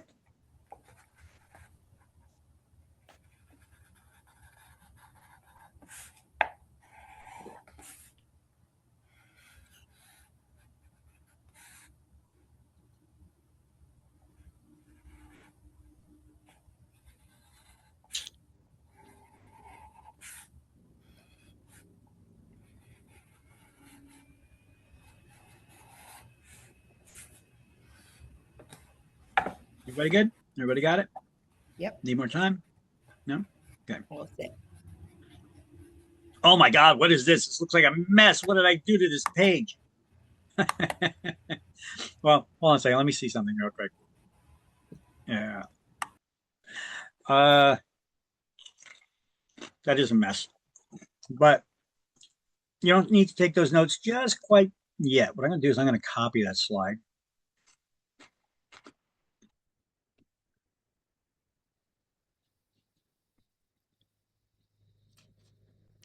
Yeah. This is what I'm going to do. I'm just going to show you this slide. We're going to make obviously some changes on it. But before we do, because this book can have improvements, I'm working with the manufacturer in the next edition to try to make those improvements. But so salesperson license with a real estate referral company, all these little notes, we're going to make them, but I'll give you an opportunity to do that in a second. But let's first go to the next slide. Ah, look how neat this is. And I like the explanations here, not just because I wrote them, because they're clearer. And then we'll go to the following slide, which comes back to this one again, where you guys can then highlight all the notes, okay? So let's first read it from my notes so that you guys get the understanding before you get bogged down in doing highlights and taking notes, okay? So there are 4 license types in New Jersey. You have a broker for real estate. You have a broker, sometimes referred to as the broker of record. You have a broker salesperson, a salesperson, or a salesperson licensed with a real estate referral company. The acronym for them is SLWRERC. It stands for Salesperson Licensed with Real Estate Referral Company. I know it's a mouthful. But they're just a referral agent. I don't know why they changed the name of it. I think there was some kind of a lawsuit or something that dealt with that. But so they don't call them referral agents anymore, but that's what it is. It is a referral agent. Usually instead of saying SLWRERC, they'll just say the referral agent. Okay. But technically the proper license type is that acronym. Salesperson licensed with a real estate referral company. This is a new license as of a couple of years ago they created. We used to call them referral agents. in the past, you know what? Let me start by going with the broker, and I'll work down to it. So let's start off with a broker here at the top of the page. Every real estate agency, every real estate company only has one person who is a licensed broker working for that company. Okay. That's the person that runs the company. That's the person that's in charge of all the activities at that company and any employees at that company or real estate licensees working as independent contractors. Okay. They sometimes refer to that person as the broker of record because they're responsible for record keeping. Okay. They're responsible for providing office space. That's a physical place of business. New Jersey, there is no virtual offices. Every brokerage must have a physical place of business, and guidance and direction. Now, that's not training. Do not mistake guidance and direction for training.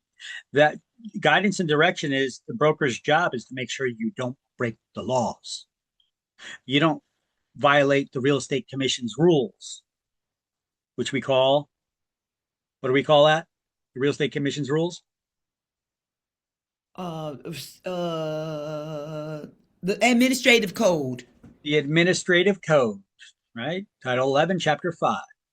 So by ensuring all agents are adhering to the laws and regulations of the state, what do we call those? The laws and regulations of the state. Statutes.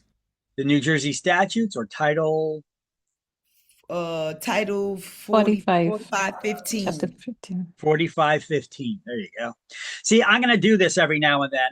I'm going to explain stuff to you. You guys are going to take your notes, and then I'm going to ask you a question about what we just talked about. It's my way of forcing you to study and try to remember things a little bit, okay?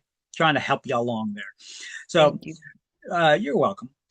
So the broker has to provide office space and guidance and direction of the laws and rules to their licensees. Okay, so that's why only one person can be in charge and be held responsible and liable for that, right? Now, that doesn't relieve you of your liability as a salesperson, right? You're still liable for your own actions, but your broker can be held liable too because their job is to provide office space and guidance and direction, right? So, but other people can have a broker type license, but not be in charge. We call them broker salespeople. They went through the same experience. They took the same classes, the same exam as the broker to get that broker type license, but they choose to work in the capacity of a salesperson. So that's why we call them a broker salesperson. So a broker salesperson is someone with a broker type license choosing to work under and in the name of another broker in the sales capacity or as an office manager. Because if the broker's not around, somebody needs to be managing the office. So if the broker's sick or on vacation, or if they have more than one location, somebody needs to be managing the office. And that person has to have some sort of broker type license, either the broker or broker salesperson. Got it? Pretty straightforward. So it doing license, we have to, that question, of course, is that a whole separate category, or would you just get the broker's license and act as a salesperson? Well, you would be a broker salesperson. That's the license type. You're either the person in charge or you're not, so only every company, you could have a real estate brokerage that has 10 different locations. There's only one broker of record. Got it. Okay. But each location has to have someone managing the office under the broker. Got it. They're the boss at that office, but they ultimately work for the broker still, the broker of record. So each of those people have to have a broker salesperson license, and they're managing, and then they just register them with the Real Estate Commission as being the manager of that office. Got it. So this class will prepare us for that role as well. Is that a different test? Yeah, you need to be a full-time salesperson for 3 years before you can go back and take a broker's course, which is 150 hours that consists of 3 modules, 90-hour core topics, 30 hours in office management, and 30 hours in ethics and agency law. Okay. And that class is about $1,000. Okay. So you got to wait 3 years full time as a salesperson before you can qualify to go get your broker license. Okay. Okay. So Victor, I have a question. Sure. At the starting of the class, you said that this course is valid for salesperson as well as referral agents.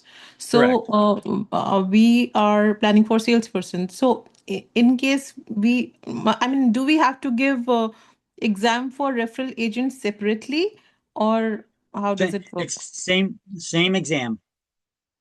It Same just exam. So we'll Yep. we'll be titled as salesperson as well as referral agent after passing the exam.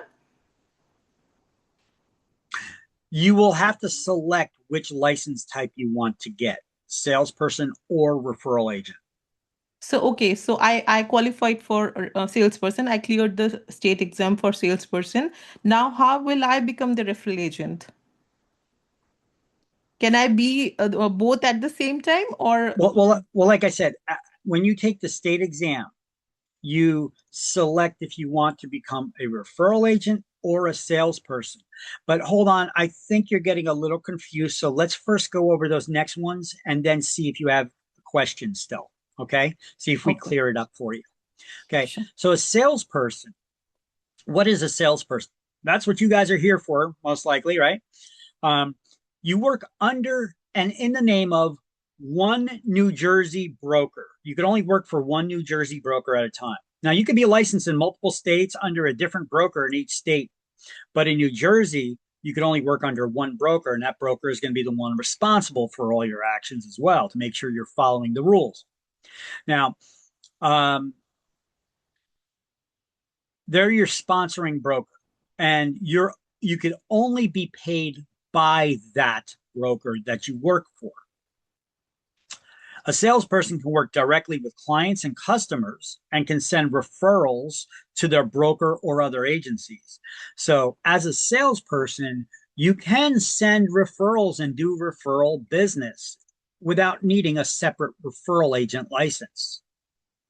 The difference lies in that a referral agent cannot work directly with clients and customers.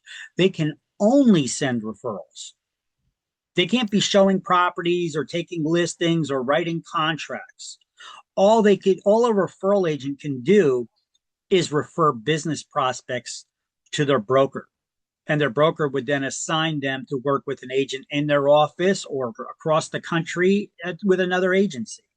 And when that agent closes on a deal with that client, before they get their commission, off the top, they send the commission to your broker, whatever the referral fee was. And then your broker splits that with you according to whatever your employment agreement split is. Okay. So for instance, an average is between 25 and 35% referral fee. Let's just say 25%. So if you got somebody who's looking to buy a house in California, okay, well, you can't work in California. You're not licensed in California. You probably know nothing about California and probably not going to be flying over there to try to learn about it either. So you're going to refer that buyer to an agent in California. And when that agent closes on their transaction and that buyer purchases a house through them, 25% of the total commission that they're getting goes to you off the top before they do any splits with their brokers or anything. Okay. 25% of that goes to your broker. And then your broker splits that 25% with you according to whatever your commission split is. Okay. So that's how the referrals work. And a salesperson, broker salesperson, or the broker themselves can send referrals. A referral agent can only send referrals. That's all they could do. They cannot show houses, get listings, write contracts. They're very limited in what they can do. because they don't carry the insurance that we do. We carry something called errors and omissions insurance, which we didn't get into. It's like the medical malpractice insurance a doctor would carry, we carry, because we're humans, we make mistakes. So you don't need to go get your own policy. Your broker will have a policy already for the office that covers all the agents in that office.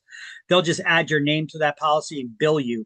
Okay, so keep in mind that on your interview sheet, I got there in the shared Google Drive, and I don't know if it's one of the questions they have here in the book. I don't think it is, but it's on my interview sheet.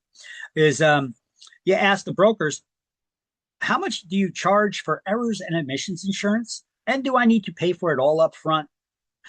Or can I pay it over time? Or can you take a little bit out of each transactions, or just out of my first transaction when I close? Because often errors and omissions insurance is expensive. It's about $600 a year. But I've seen it vary between $400 and $600 a year from broker to broker. But most brokers charge about $600. Okay, so if you need to pay that before you step foot in their office, that's a big nut to carry, right? That's a lot of do re mi. So it's a question you should have asked them before you transfer your license to them. And now they're like, $600 for the E&O insurance.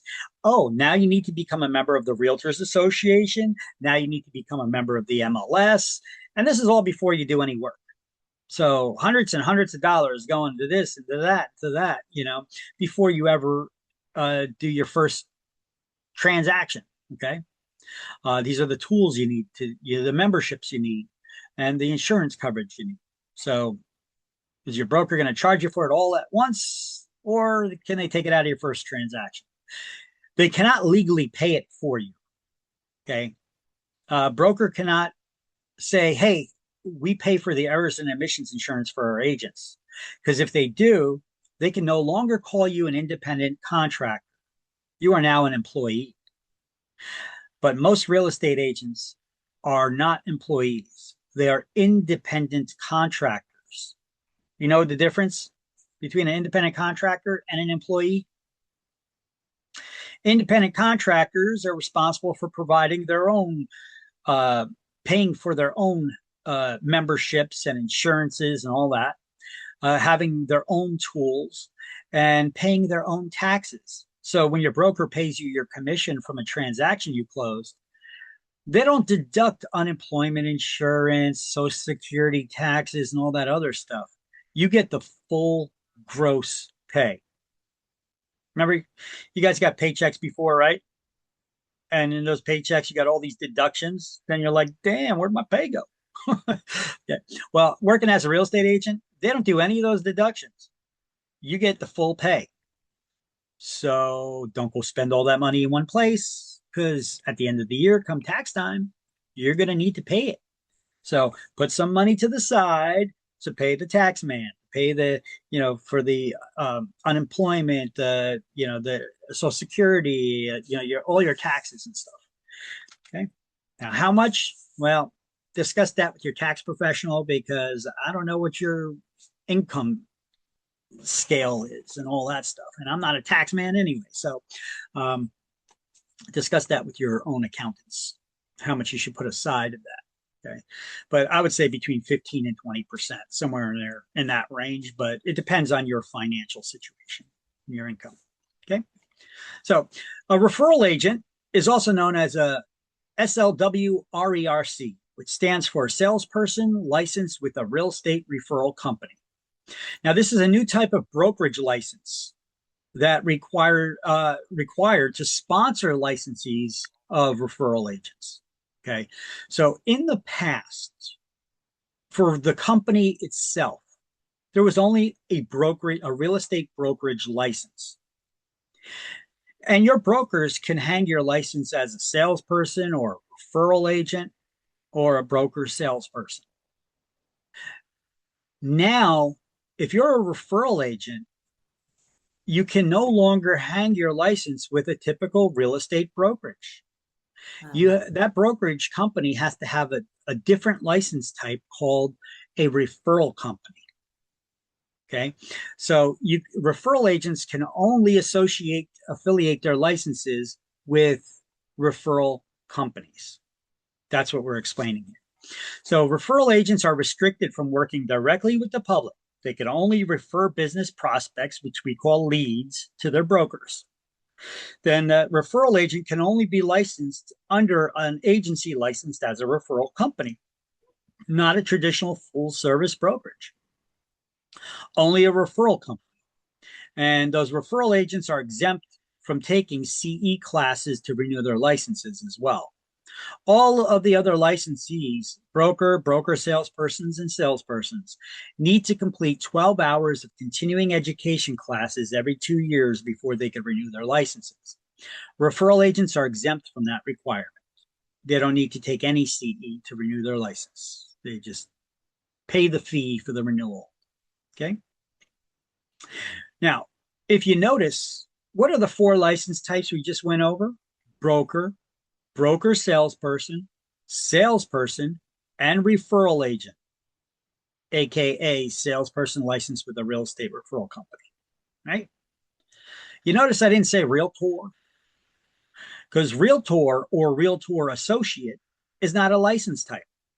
That's what we call members of a private trade organization called NAR, the National Association of Realtors, and their members are called realtors. Now, technically, only the broker of record can be a realtor. Everyone else is associated to that broker member called a realtor associate. Okay? So on your business cards and such, if you want to write that you're a member of NAR, you could don't write that you're a realtor, because technically that's wrong. Okay? You are a realtor associate. Okay. Now, are you going to get in trouble for that? Not likely, but it is a possibility. So if you want to do things right, I just want to teach it to you the right way. Okay. Because there's a lot of people working in the business right now that have no clue. There's a lot of salespeople out there that call themselves realtors. Now, if I'm having a conversation with you and I say, yeah, I'm a realtor, yeah, no problem. But technically, you're a realtor associate. So on your business card, it should not say realtor, it should say realtor associate, because only a broker can be a realtor. Okay. Because you get your membership in the realtor organization through your broker's membership, through your association with the broker. Hopefully that was a clear explanation. Okay, now realtors, yes. So if you got a question, just ask it, because often I'm not looking at everybody's video. I look over, I happen to glance sometimes. I may catch you raising your hand. Okay, so just ask the question. Say, Vic, I got a question, and then go ahead. Okay.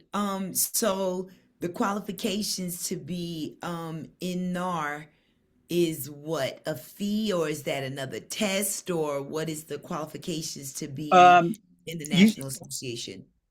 Okay, so they follow their own code of ethics. Realtors, they follow strict code of ethics called the Realtors Code of Ethics.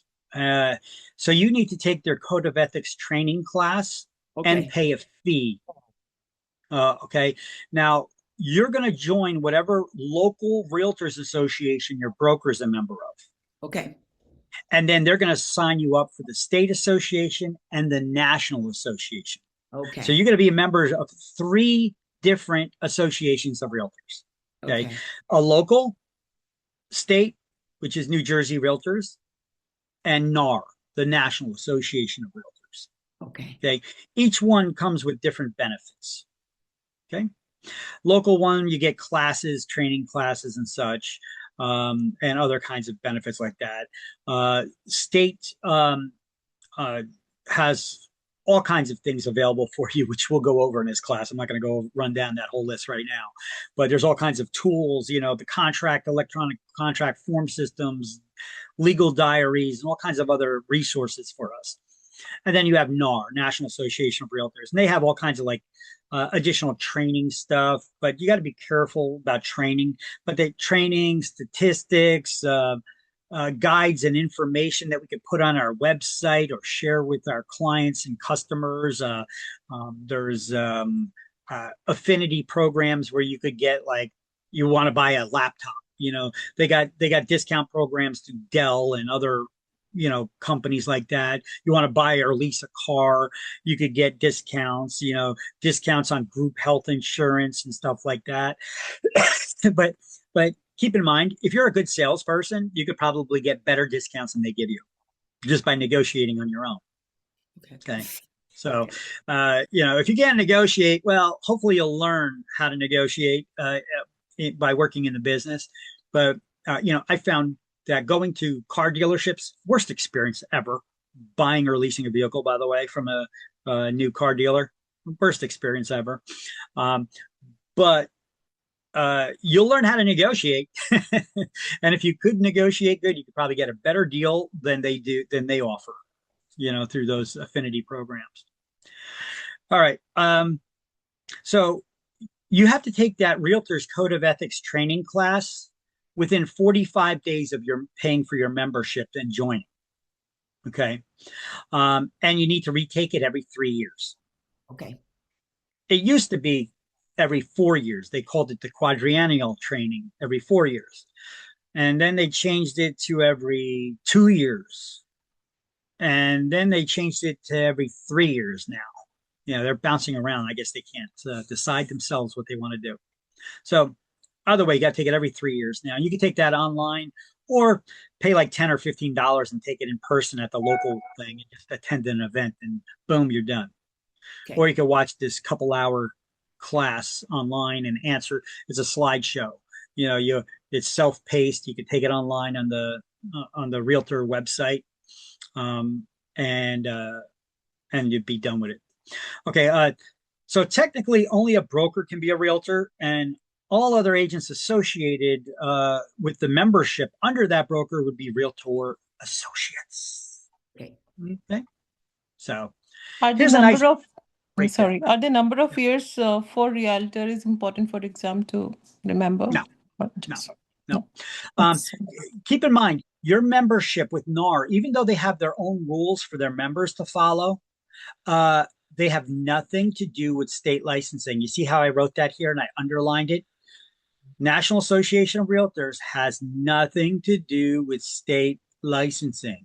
Okay. Now, often their rules are in line with the state's guidelines, the state laws and rules. But their rules have no effect on your license. Okay?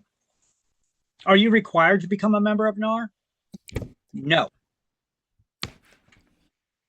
If you're working in the commercial industry, there's no reason for you to be. However, if you're working more along residential lines, most of the MLSs out there that you need to become a member of require membership in an association of realtors, showing that you're a member and in good standing. Now, why do they have that requirement? Let me share something with you. Most of the MLSs out there have a partial ownership by an association of realtors. No conflict of interest there. So that's why you need to be a member. Okay. So if anybody wants a screenshot of this, take a screenshot of this. I'm going to move to the next slide where you can do all the highlights and take the notes and make the markings in your book next to the different types of licenses. Okay. But basically everything there, all those modifications you're going to make is already here clearly written on this screen. Okay. So take a screenshot of this. I would suggest studying just from this, but just in case you don't do that, we're going to go to that next slide, which is the screenshot where you can make all those highlights and notes. Okay. So can I change it? Yes. Okay. There you go. Take all those notes, do all those highlights, and let me know when you're done. And in the meantime, I'm just going to go off screen just for a moment and chow down on my breakfast, which is getting so cold. All right. So take your notes. Let me know when you're done.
Okay, so everybody got the notes and the highlights here now. We'll move on to the next slide.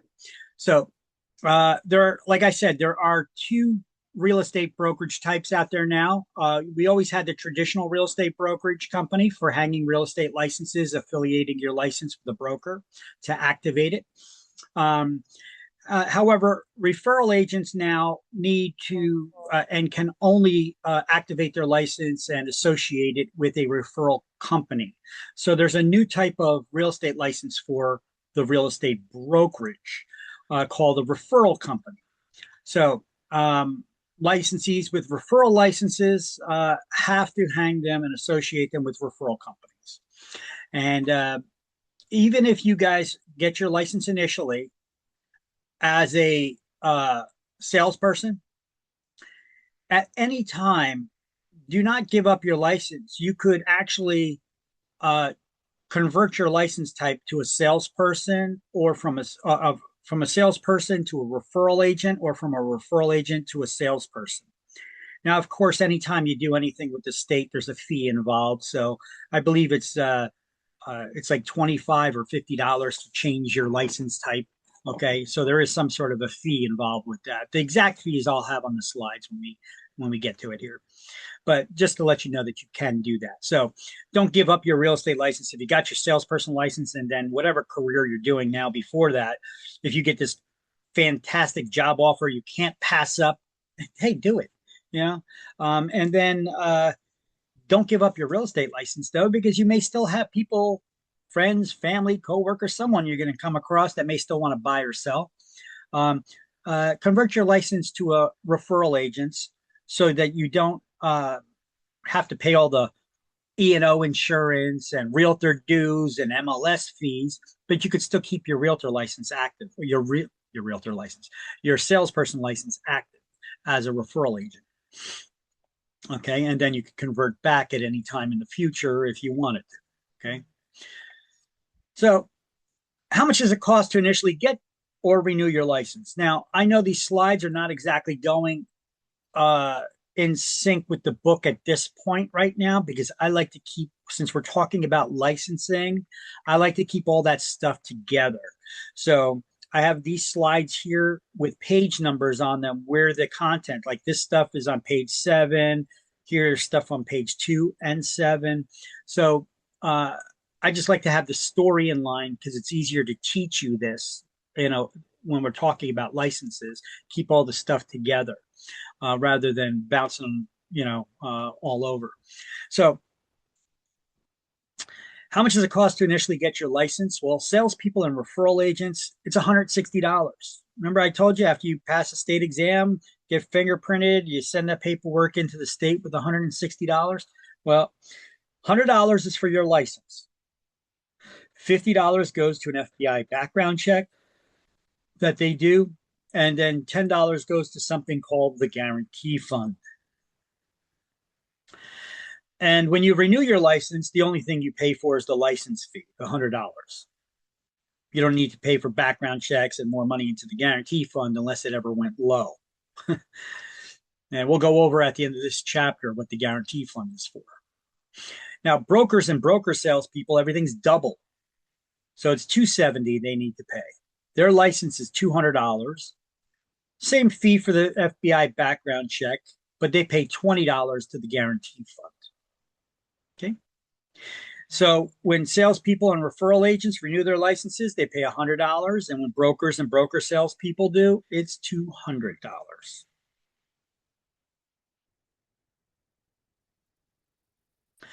Now, all licenses renew at the same time. They must be renewed by June 30th of odd numbered years.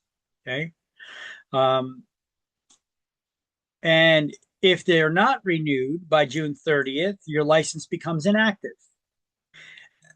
And then it expires the next day, July 1st of the renewal year. Okay.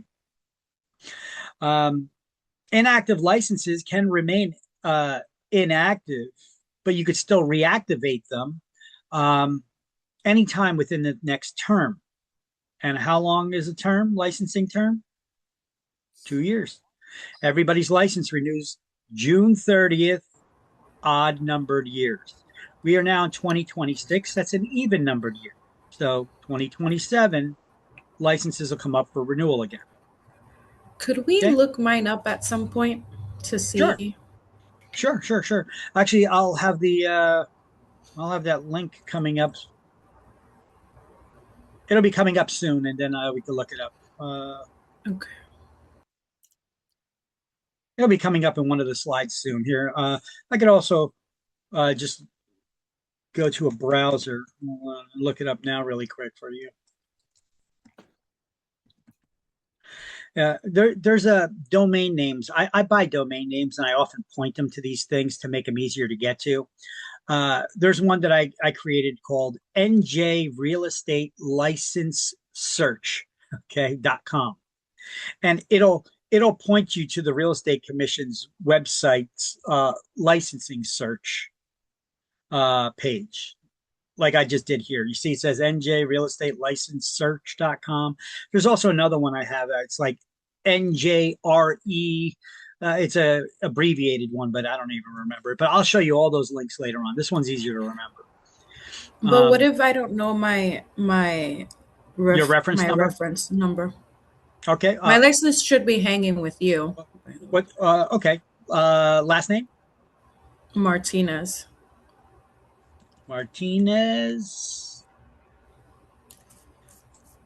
Gladys, right? Like that? GLADYS? Correct. Okay. Correct. So now we could just search it. And you are a referral agent that is inactive. But if we click on it, it says reinstate by 6/30/2027. So you could still reinstate your license. Okay. Okay. So, but to reinstate it, you'd have to pay any back fees and such for the to the state. Okay, so the licensing fees that you missed or whatever to reactivate it, and there's they charge you a reactivation fee. I think it's like $50. Okay, so it'd be like $150 to reactivate it. You're muted. I can't hear you. Sorry. Would it be able to go back as a salesperson, regular salesperson, or? First, you need to reactivate it as a referral agent, and then you could convert it to a salesperson. That's another $50, and then transfer it, because you can't have a salesperson in a referral company. So then you need to transfer it to a regular brokerage, which there's a $25 transfer fee. Okay. And you'd need to make up the CE before you could convert it to a salesperson. If you're converting from a referral agent to a salesperson, you need to take, depending on how long your license was hanging as a referral agent, and if you initially got your license as a referral agent or a salesperson, would dictate how many CE classes, how many hours of CE you need to take. Okay, whether it's 12 hours or 16 or 30 something. Okay, the Real Estate Commission may have requirements on it, and coming up actually on this chapter, we'll have that guide that you could check that'll tell you exactly. But it needs to be all core classes that you need to take. Okay, all core classes. All core classes. Okay. Yeah. All right. So let's take a look now. Thank you. You're welcome. So each CE credit is equal to 1 hour of class. There are 12 credits you need to take to renew your license typically. Okay. The CE classes must be approved and registered with the Real Estate Commission for credit. The CE must be completed 2 months before your license comes up for renewal. When does everybody's license renew? June 30th. 2 months before is April 30th of the odd number year. Now, if you don't finish your CE by April 30th of the odd number year, they will charge you a $200 processing fee. It's not a fine. They're very specific. They say it's not a fine. It's a processing fee. Okay. Because you didn't complete it on time. I don't know. You charge me a fee for something because I didn't do something that I was supposed to. Sounds like a fine to me, but they say it's not. CE classes can be taken in person or online, and CE credits are required to change your license type back from referral agent. Okay, so Gladys, here's what you need to know. Here is actually the guide right here. So I'm going to click on it for you so that I can pull it up, and I'm going to copy that link and share it with you as well. But let's take a look at this guide. I usually don't because it's usually irrelevant to the class, but in this case, you see how it's relevant to you. So Gladys, did you initially have your license as a salesperson or referral agent? Salesperson. Okay, so then you converted to referral agent, right? And so let's see. So a licensed referral agent who was not previously licensed as a broker, salesperson, or salesperson. Okay, that doesn't apply to you. So we go down here. A licensed referral agent who was previously licensed as a broker, salesperson, or salesperson. Who has been licensed as a referral agent for the 6 immediate preceding years or less period shall, in order to qualify for reissuance of a broker, salesperson, or salesperson, or salesperson license, complete the hours continuing in education as below. Okay, so you were a salesperson. If you were hanging your license for less than 3 years, you need to take 12 hours in all core topics. And specifically, core topics, you need to take also ethics, fair housing, and agency within the 2 years immediately preceding application to reinstate. If you were hanging your license for more than 3 years but less than 6, you need to complete 18 hours of CE, all core topics. And for more than 6 years, if you had it hanging as a referral agent for more than 6 years, referral agent, in order to requalify for reissuance of salesperson license, has to complete 30 hours of CE, 24 hours of which shall be in core, ethics, and fair housing and or agency, and shall pass the salesperson licensing exam as applicable. In other words, if they tell you that you need to take it again or not. They may just allow you to take the CE and reinstate, or they may tell you you need to retake the state exam. Okay? It says that's for more than 6 years. That's more than 6 years, correct. Yeah, mine hasn't been that long. It's probably been, I probably missed just this last CE course, like 2 years. Well, when did you first initially get licensed as a referral agent? I'm not sure.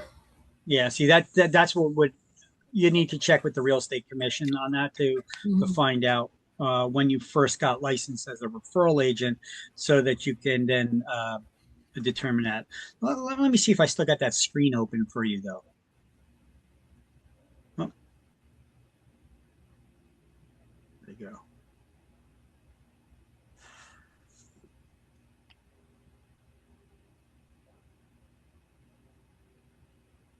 Sorry, I had so many screens open here. I got lost in it here. Let me try to go through all my screens.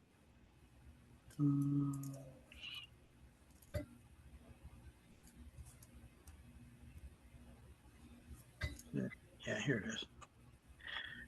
Okay, you've been inactive since 7/1/2025. Okay, so you can reactivate by 6/30/2027. It doesn't say in total how long you've been licensed, though, as a referral agent. So that you need to find out. But by the way, here's your license number.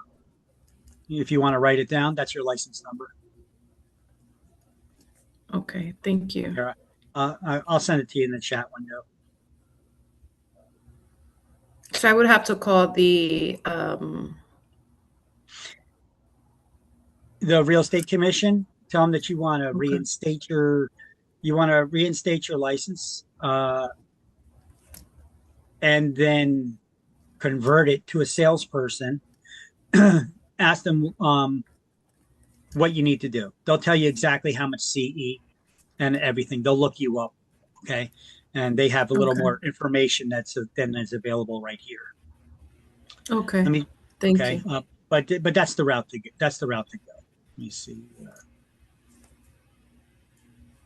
Yeah, that's the route for you to go. So this is that chart. I'm going to share that with everybody.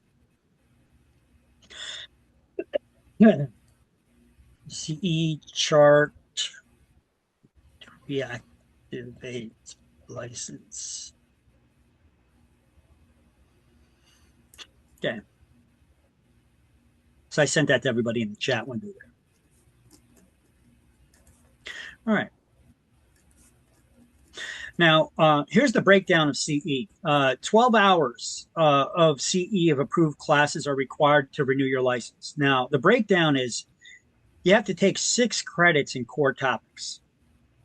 2 credits have to be in ethics. 1 has to be in fair housing. They recently updated all of these. So 1 needs to be in agency law, and 2 have to be in any other core topic. And then the remaining 6 credits can be any approved class, whether they're core topics or electives. Doesn't matter. So of the total 12, 6 have to be in core topics, and they're very specific about which core topics you need to take here. 2 in ethics, 1 in fair housing, 1 in agency. The other 2, it doesn't matter as long as it's a core topic. And 6 additional credits in any approved class. Check your CE credits by going to this page. I'll try to copy that for you.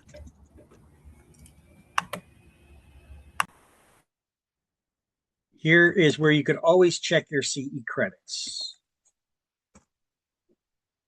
at that link. So this will take you to the PSI's website where you could where they keep track. So it doesn't matter with what school or online company you took the CE classes with. They need to be reported to PSI, which has a tracking system for us. You as salespeople can log into it and see how many more credits you need to take. Okay. And I'll show you how that system works in just a moment. Now, exempt from CE requirements to renew your license, newly licensed agents after June 30th and even numbered years will get CE credits for the licensing class for the first renewal term. Referral agents or those who have been licensed as brokers for at least 40 years, they're exempt as well. So newly licensed agents after June 30th. So if you guys, right now we're only in April, May, June. So if you don't get your license until after June 30th in this even numbered year, this class will count as your CE for your first license renewal in 2027. So you don't need to take any additional CE classes. But if you do get licensed before June 30th, you'll need to take 12 hours of CE classes. And they're cheap. You can take them online usually for less than $100, all 12 classes. Okay, 12 hours. Okay, so here is a recording from a previous class I had. I put it here on a slide. So let's take a look at it. Hopefully this is an updated one I put in here. I think it is. So let's see. This is this.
So we just basically have to go through these modules and answer questions.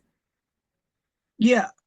Yeah. These are different classes that I took that, like, you don't have to take one CE class in one shot. This is me taking CE classes, uh, different CE classes, because you have to take them different ones. Like, you have to take 6 hours of core topics. Like I said, in agency, fair housing, core, agency, fair housing, and ethics. Um, and you need to have the specific number of hours of these core topics. And then there's two core topics left that they don't specifically say what it needs to be in, as long as it's a core topic.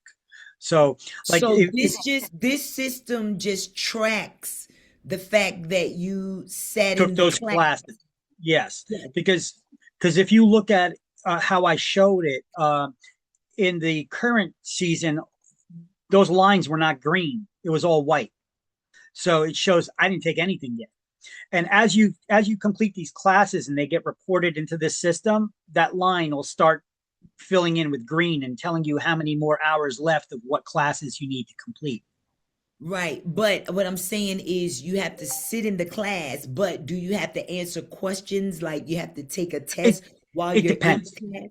Okay. It depends. Did you take the classes in person? Did you take them online? Who did you take them with? Some classes, it's just a self-paced slideshow or videos that you watch, and then they have like little 5-question quizzes at certain points just to make sure you're there and you're not just like running a video and you're not walking away. They want to make sure that you're actually there and present in that class. So they were required to give like checkpoints like this, attendance or questions. They do it with questions. Okay.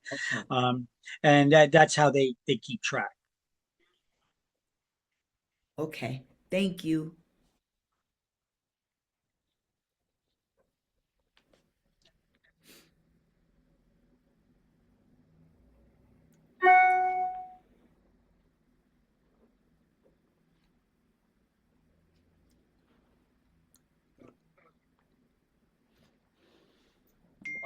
So let me stop there for a second. Each course that you take has to be licensed with the Real Estate Commission. So it's not like I could just come up with a CE class and give it to you guys. I need to submit it for approval. I have to pay a couple $100 to the Real Estate Commission to review it and then give us approval in order to teach the class as CE. Okay, so any class that you take should have a New Jersey license number, and you could come back and take this license number that they give you, come to PSI's tracking system, and you could search it to make sure that it's legitimate licensed class with New Jersey. Okay, before you take any of those CE classes, so that you get the credits. Now, does it say where you need to take it? No, as long as it's an approved class by New Jersey. Right? So can you take a CE class possibly on a cruise ship? Yes. Okay. So now, is this a business trip?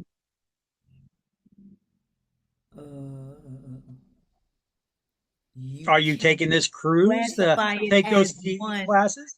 Yes. While you're taking your class, you can classify it as business on the trip. Are you taking it in Las Vegas or taking a trip to Florida to take these CE classes? This is a business trip, right? Yeah. I mean, you just so happen to take in the sun while you're there.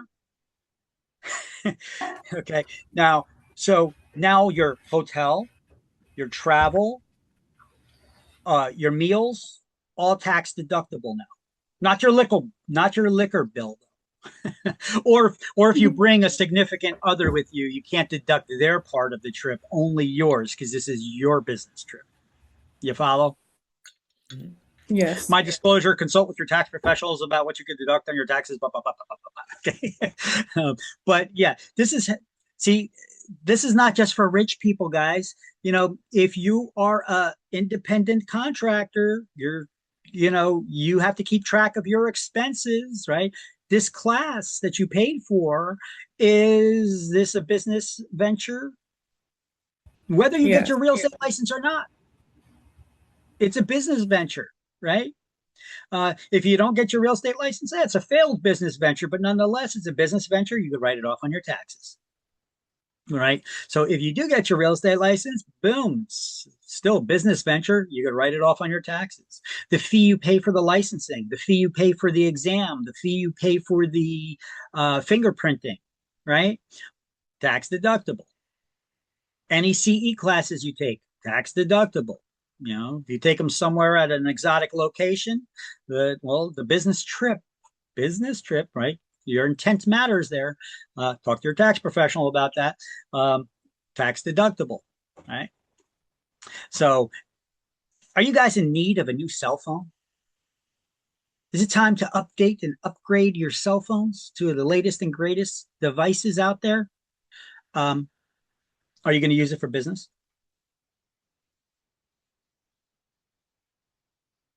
Is this a business tool now? Tax deductible. What about your car?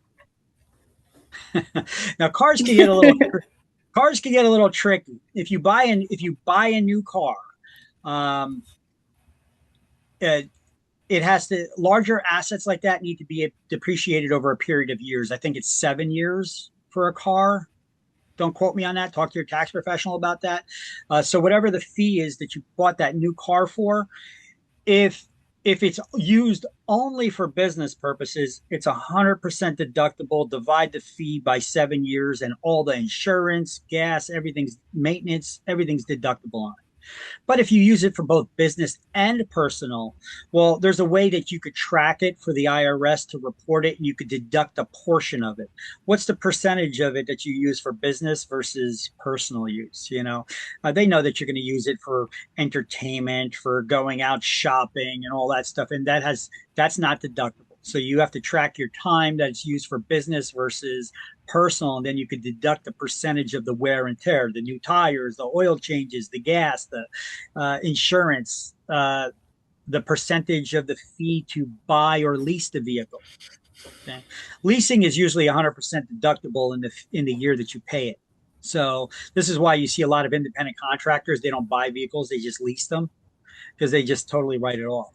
You know, but talk to your tax professionals how to do that if that's what your plan or strategy is. And there's plenty of YouTube videos out there to explain it to by accountants on YouTube.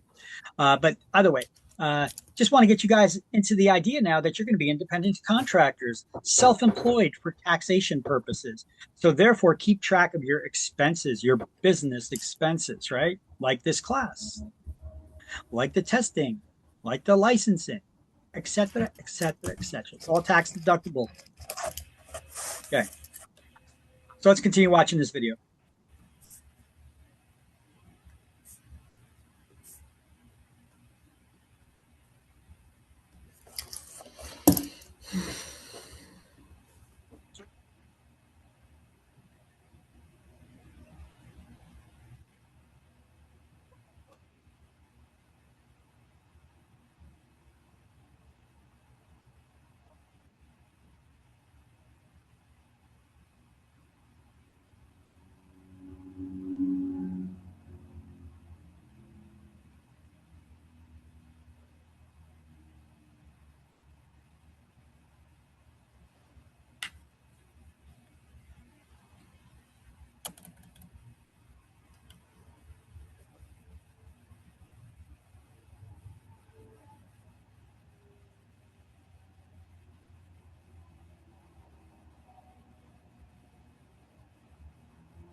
Okay, so look at that. Makes it pretty easy to track. Okay, that's an old video. All right, so did I have 2 videos in there? That same thing. Let me make sure I didn't just click on that slide. No, it was just the one. Okay. All right. So activities required to have a real estate license. We're going to get to them right after lunch. Yes. So let me pause. All right. Activities requiring a real estate license. So when you perform any of these acts for someone else in exchange of for a fee, commission, or anything of value, a salesperson can do all these activities, the same activities as a broker can. Of course, they're doing them in the name of the broker that they're employed under. They can list real estate for sale, sell, exchange, buy, auction, or rent real estate, collect rents, solicit prospective purchasers or sellers, negotiate a real estate loan, a commercial real estate loan, sell lots or other parcels for a developer, and sell business opportunities that involve real estate. You don't need to have a real estate license to sell a business unless real estate's involved. Now, the funny thing here is we don't actually write up if we sell commercial real estate or lease it, we don't write the contracts for that. An attorney does. But we could prepare that transaction with what we call a term sheet, and we could advertise and market these properties for sale with the business. But we don't actually prepare the contract for sale for commercial real estate. Attorneys do that. We only do it for residential real estate. Now, although licensees can sell businesses and commercial real estate, an attorney would prepare. Okay, that's the same thing I just said. All right. So page 3, this is where we're at. Salesperson can perform all these activities as well in the name of the broker which they're employed. These are everything that we just went over. And then highlight the note down below here that says licensees are also permitted to handle the resale of mobile homes. Now, we cannot sell new mobile homes because we're not licensed motor vehicle dealers, but we could handle the resale of mobile homes as long as we follow the DMV's regulations pertaining to selling mobile homes. Basically, you ever sell a car? You get that the pink slip or the title. You turn it over, you put the mileage on there, you sign it, how much was the sale price, who's buying it, make sure it's all filled out so that the appropriate taxes can be charged by the state and paid. And boom, they re-register it in their name and it's done. We've earned our commission. Okay, so let me know when you got all those highlights down.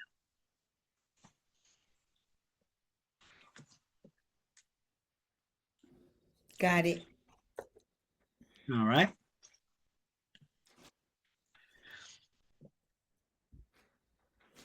So here's just another slide talking about that, the motor selling mobile homes. We're allowed to broker the resale of mobile homes, but because mobile homes are considered personal property, not real estate. Okay, unless the axles are permanently detached, permanently removed from the mobile home, and then it's attached to a foundation, then we would sell it just like we would real estate.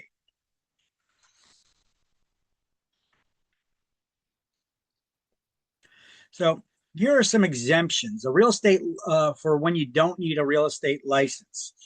A real estate license is not required to sell real estate for sale by owners. You don't need to have a real estate license to sell your own home.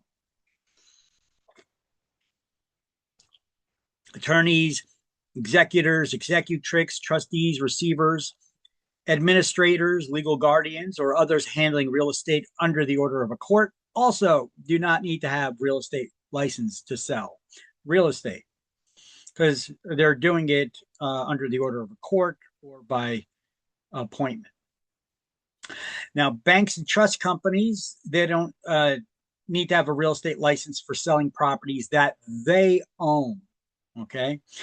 God knows they try to get involved in the real estate business every several years and try to act like real estate agents and try to change legislation so that they could broker the sale of mobile homes without having a license. But broker the sale of real estate without having a license, but they need to be licensed for that. But for properties that they own, they're allowed to sell. Same thing with insurance companies for properties that they own. Now, attorneys are exempt while handling real estate in their normal practice of law, but an attorney that engages in the brokerage business has to get a real estate license just like you and I. So attorneys can get an educational waiver for taking this class. They don't need to take this class. They still need to take the exam to get their license though.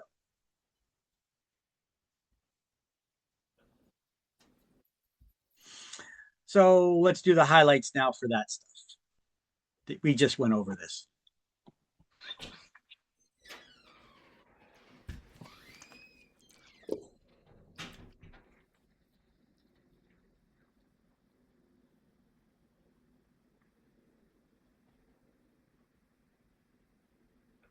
By the way, you guys know what an executor is? Like a power of attorney. Well, it's somebody that you name in your will to be able to put in charge to making sure that all your final wishes, as you wrote in your will, are carried out. That's their job. Okay. And so that should be a person you trust, right? Close friend or family member, somebody you really trust to put them in that position. So an executor is after you're deceased. Well, when you write a will, you could name somebody, you should name somebody in the will to be your executor. Right, which means that that's after you're deceased. Now, power of Correct. attorney is while you're alive, but your Correct. executor is after your death. Correct. Got it. Now check this out. Let me back up to the previous slide for 1 second just to show you something, because I had a couple of other terms on there that you may not have caught. I put there executors / executrix. An executor is actually a man that you name in a will to handle all of your duties and make sure your last wishes are carried out. An executrix is a woman that you name in the will. These are gendered terms, just like most languages on this planet are based on gender. Okay. A lot of these legal terms are rooted in Latin. Okay. And so this is, the type of Latin that priests and legal people go through in school. Okay. So these are, we're going to come up with a lot of these Latin terms in the real estate class because there's a lot of legal stuff that we go through. So executors is a man, executrix is a female. I think the English language is just about the only language on this planet that does not have different words depending on who you're talking to, that you use a different word, whether it's a male or female that you're talking to. I guess that's why we got all this confusion going on these days. People, we don't have language that is specific to gender, whereas most languages do. If you guys know other languages, you know what I'm talking about, right? So legal guardians and others handling language on the court. Okay, so let's take a look at this. You guys get that highlight down there? Can I ask you one more time? Sure. So an executor only handles. So I put down someone who makes sure that all your wishes after you die. Regarding real estate, or you know what? I've got, when we get to chapter 5, we're going to skip forward and we're also going to do chapter 20. Chapter 20 is all about death and wills and transfers of property after you die. I actually have a whole sheet full of terms and I call them death terms. Okay, and all the characters.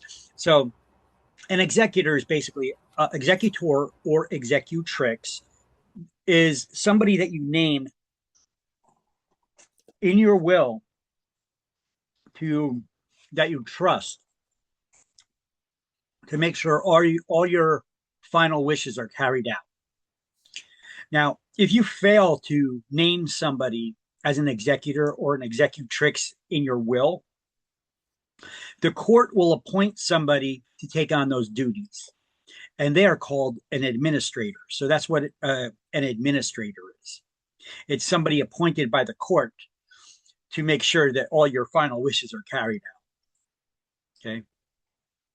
That's when you don't name an executor or an executrix in a will. Now, the court can, assign, one of your relatives or close friends to that position, or they could just appoint an attorney if there's any drama going on. All right. All right. So how about this question here? Here's a good question for you guys. A little prep. Let's prep with a little exam question here. Which of the following are never, watch out for words like never, always, or except on exams, those absolute terms or those reverse terms, double negatives and stuff. Which of the following are never allowed to sell real estate without a license? Now, before you go there and just try to find the right answer, what did I tell you is the best approach to answer questions on exams? Process of elimination. Right? Look for the wrong answers. I'm sorry, I didn't mean to cut you off there. Yes, a process of elimination. So let's eliminate the ones that we know. Let's see, which of the following are never, under any circumstances, allowed to sell real estate without a license? Can a bank ever sell real estate without a license? Yeah, if it's property they own. Yes, they can, yeah. What about an insurance broker? Yes, they can. Well, we went over insurance companies. No. But an insurance broker, you know what? Let's table that because we're not sure because of the funky language, okay? So let's just skip that one for now. Let's move on to the next one. This is how process of elimination works, right? One that we're not sure about, let's skip it. Let's move on to the next one. What about attorneys? Can attorneys ever sell real estate without having a real estate license?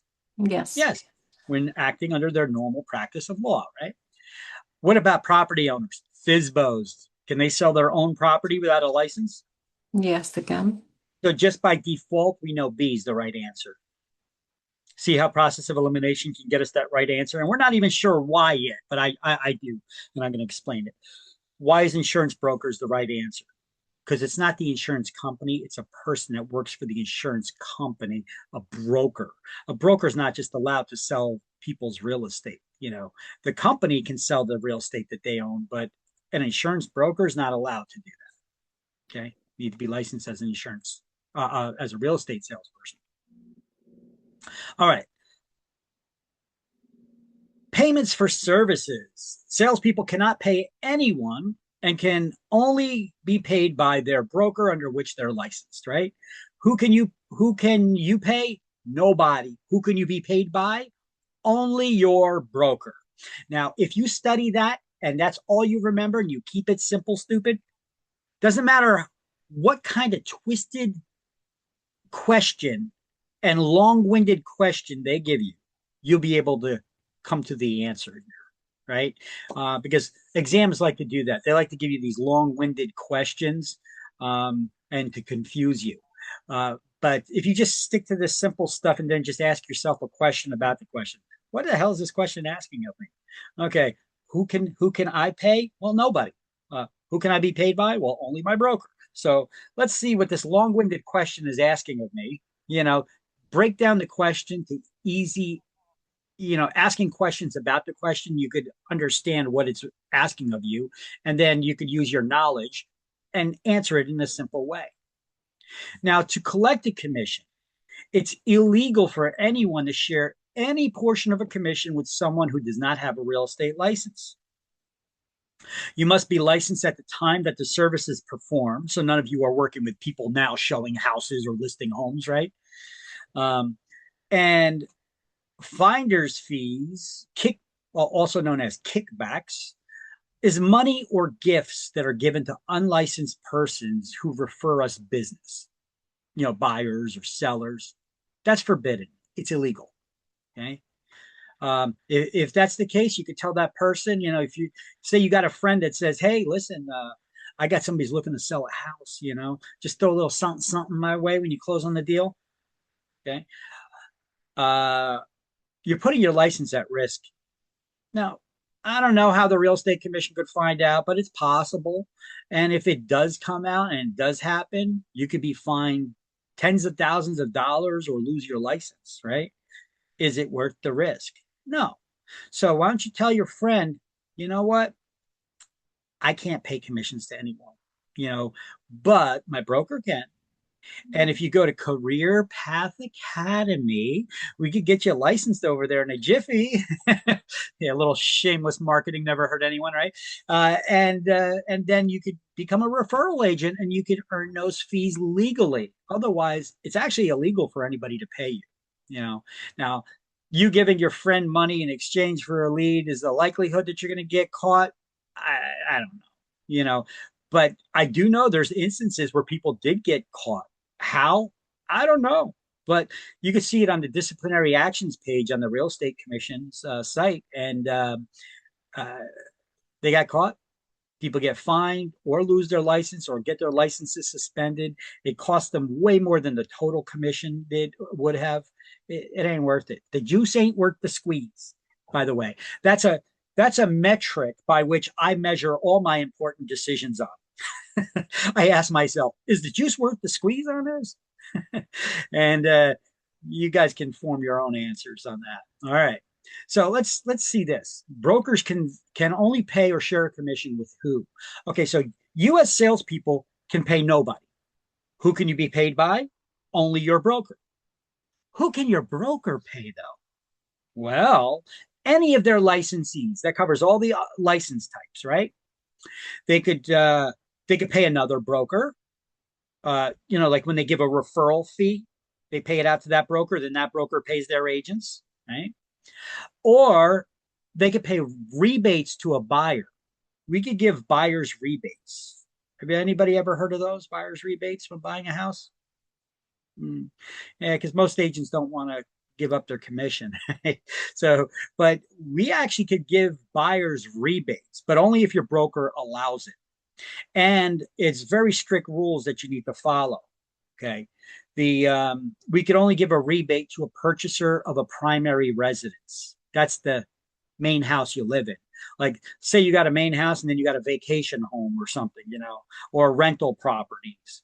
We could only, as an investor, we could only give rebates to buyers of the primary residence that they're going to be living in. Not for investment properties, not for second homes or vacation properties, commercial properties, etc. And in order to give a rebate, we need to have a contract at the time of we start working with that buyer that we're offering a rebate, how much the rebate's going to be, and advise them to consult with a tax professional because they may have to pay taxes on that rebate money. It's unearned income, but they still need to pay taxes on it, right?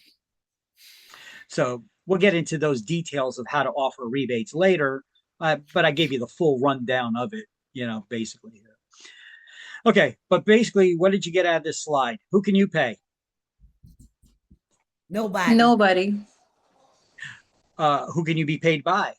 Your broker. Our broker. And who can your broker pay? Us. To their employees. Yeah. Who else? Us and a buyer of a residential property, a primary residential property. Yep, you could give a rebate to them. And who else? Another broker? Another broker when they pay out referral fees. Like if your company got a referral from someone, your broker pays out the referral fee to that other company, and then they pay their agent who referred that lead, right?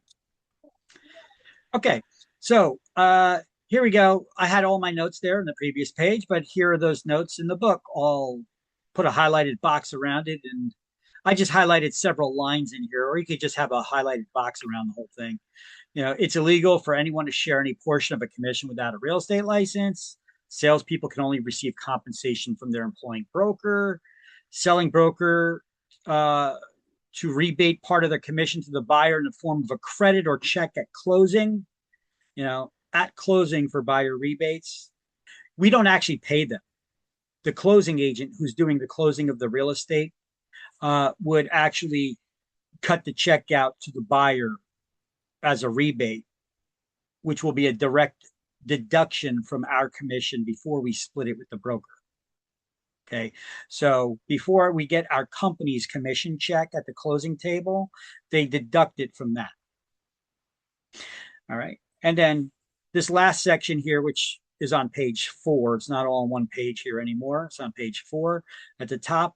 A kickback, finder's fees, money or gifts to unlicensed persons who refer to buyers or sellers or lessors and lessees are also forbidden. A broker is, however, allowed to pay other brokers, and that is called a referral fee, if you want to write that in there. This you'd have to type in there too, because this is not written in the book. At close for buyer rebates, nor is kickback above finder's fees. So just pencil all that in.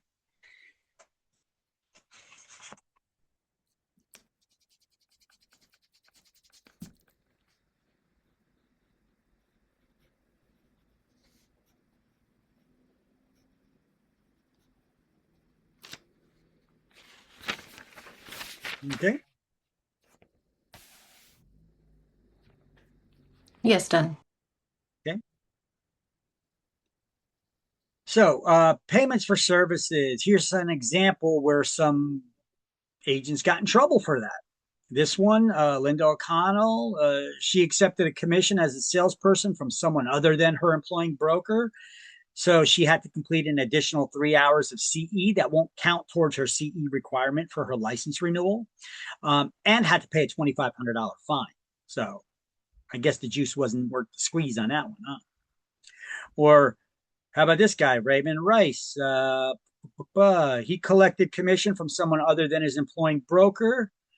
He also failed to indicate the license status on an executed contract of sale, which is something new that we need to do as of the last couple of years. Legislation was passed on all contracts for sale or leases. We need to put our real estate license next to our names on the contracts. And we also need to put down the license of our company. Now, they refer to the licenses as reference numbers in the databases when we look them up, but they're actually, that's the license number. They call it a reference number. So what happened to him?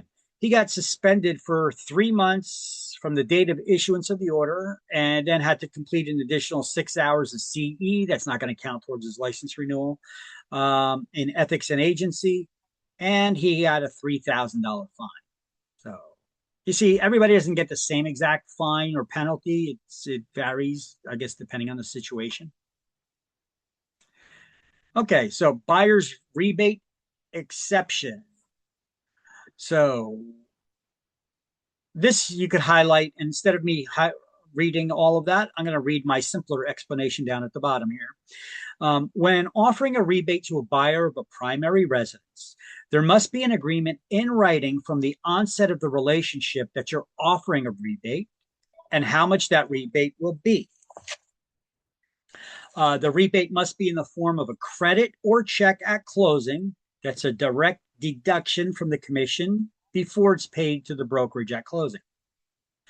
The rebate agreement must advise the buyer to consult with a tax professional about getting the rebate as well, because they may have to pay taxes. Now, so what is that written agreement that we disclose it on? Well, this could be included in your buyer's agency agreement, which we call a BSA now, a brokerage service agreement. You guys may have heard of a NAR lawsuit in the news about a year or two ago, and all hell was breaking loose. And everybody in every news network was saying, oh, now those real estate agents are not going to be able to charge you 6% and get away with murder. It's going to bring down the prices of real estate. In reality, real estate prices went up, and the fees, we're actually collecting more fees because now we could double charge them, for the buyer side and the seller side separately, and negotiate them separately. Or we could do it just the way we always did, as long as we just disclose the fact to sellers that the commission we're charging you, we're going to split with the other side. That's what that whole NAR lawsuit was about. And we've always done that in New Jersey. It was the law in New Jersey that we had to. So I don't know what state, I think it was like California and some of those Western states over there, that was going on. And somebody saw an opportunity for a class action lawsuit and to make a lot of money. So they did that. And NAR caved. Instead of supporting us, they caved, and it made us look like we were all guilty of doing something wrong, which people are still pissed at.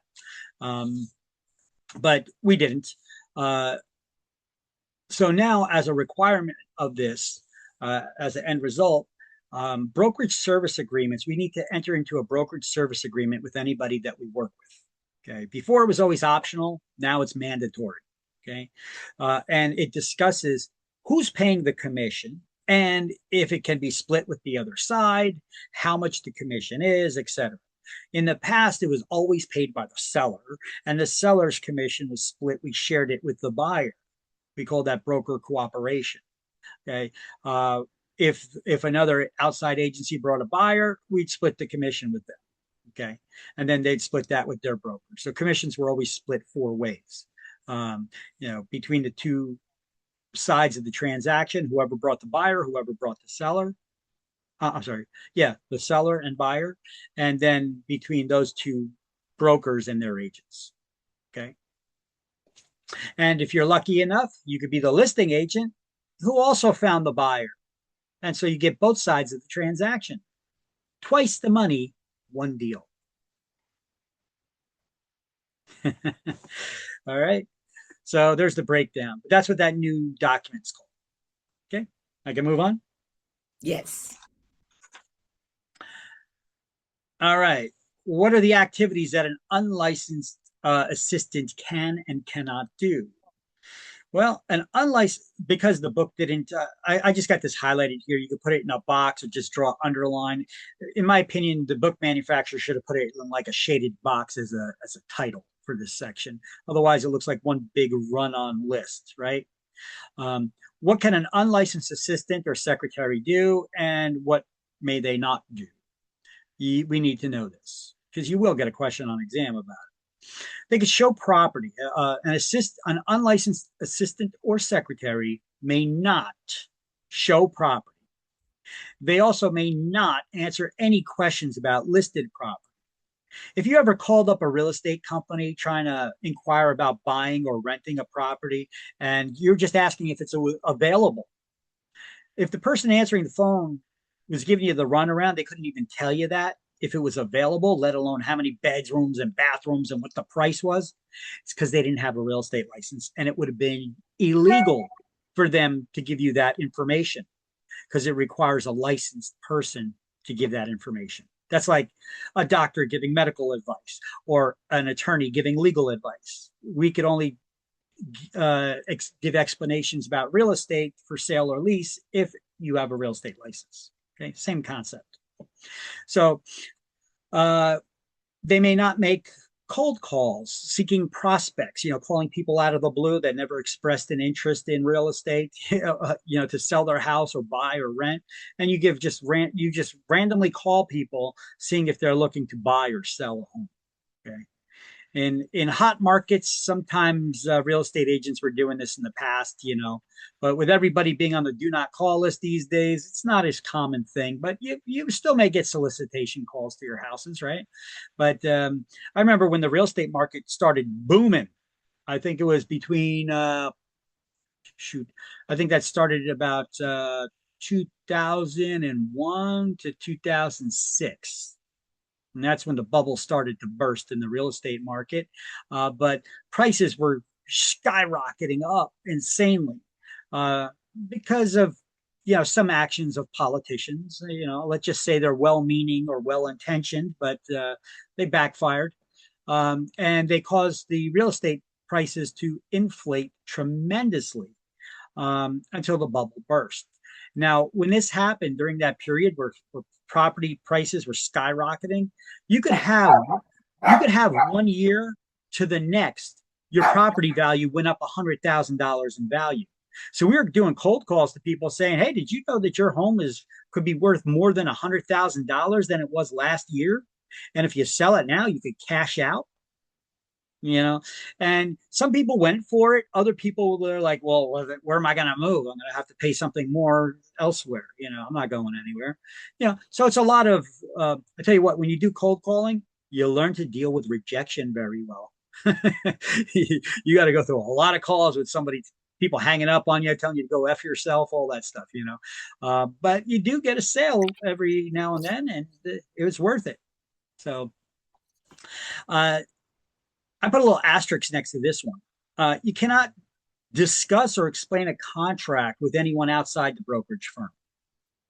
Right? So if you have a secretary or unlicensed assistant, they could talk to people within that real estate brokerage because they work for that real estate brokerage, about the transactions, but they cannot talk to people outside the brokerage firm about it. That's giving the advice that requires a license.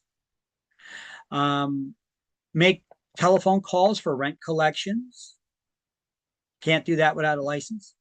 Except when accompanying a licensee, host open houses, promotional booths, and distribute promotional materials and attend home inspections. Okay. They could do that stuff when they're with the licensee, but not on their own. Okay. Now, what can an unlicensed person do in the office? Well, they can answer phones and forward calls. It's a wonderful day at ABC Realty. How may we help you? Okay, I can't answer any of your questions, but if you give me your name and number and the name of your firstborn, I'll pass it on to a licensed real estate agent who can help you with answer those questions, right? So that's all they could really do. And let's see, process and submit listings and changes to the multiple listing system. They could place signs on properties, pick up keys, and deliver documents, but they can't explain the documents they're delivering. Remember that, right? They could act as a courier. That's it. They could also put a sign on a property. Now, for some reason, I know there's a question in the large database of questions that people get. Sometimes this question pops up on your state exam about real estate agents. Can an unlicensed person put a real estate sign on a property? And for some reason, people answer it wrong. They get confused. They get this picture in their head. I had one person explain it to me this way. They got the picture in their head of the real estate agent pulling up, pulling the sign out of the trunk of their car and putting it up on the property, right? You don't need to be a fancy real estate licensee to pulling up in your Mercedes Benz, popping the trunk, pulling the sign out of your trunk to put it up on the property to make it legit. Just take a look at commercial real estate for an example. You ever see the commercial real estate signs? Sometimes they're the size of billboards. You've got like a 3-man crew on the back of a pickup truck digging ditches for the signpost, and they build the sign on there, and then they put the sign up. Just picture those people. If you get that question on exam, do they have a real estate license? No, but they're putting a sign up on a property, right? So don't just think of residential.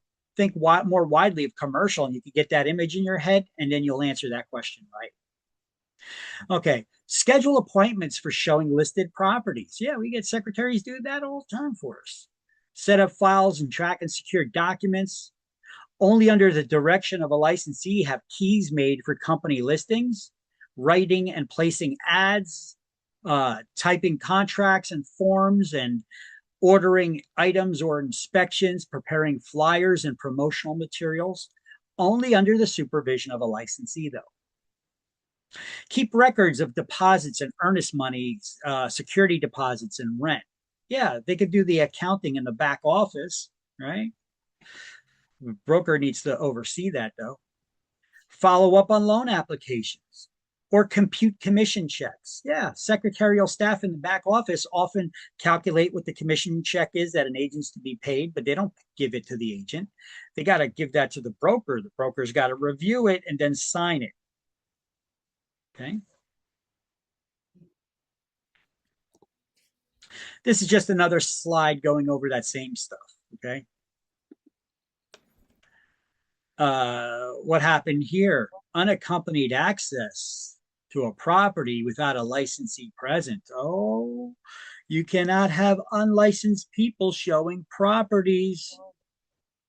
So what did this guy do? Let me explain what it is. I know the story here.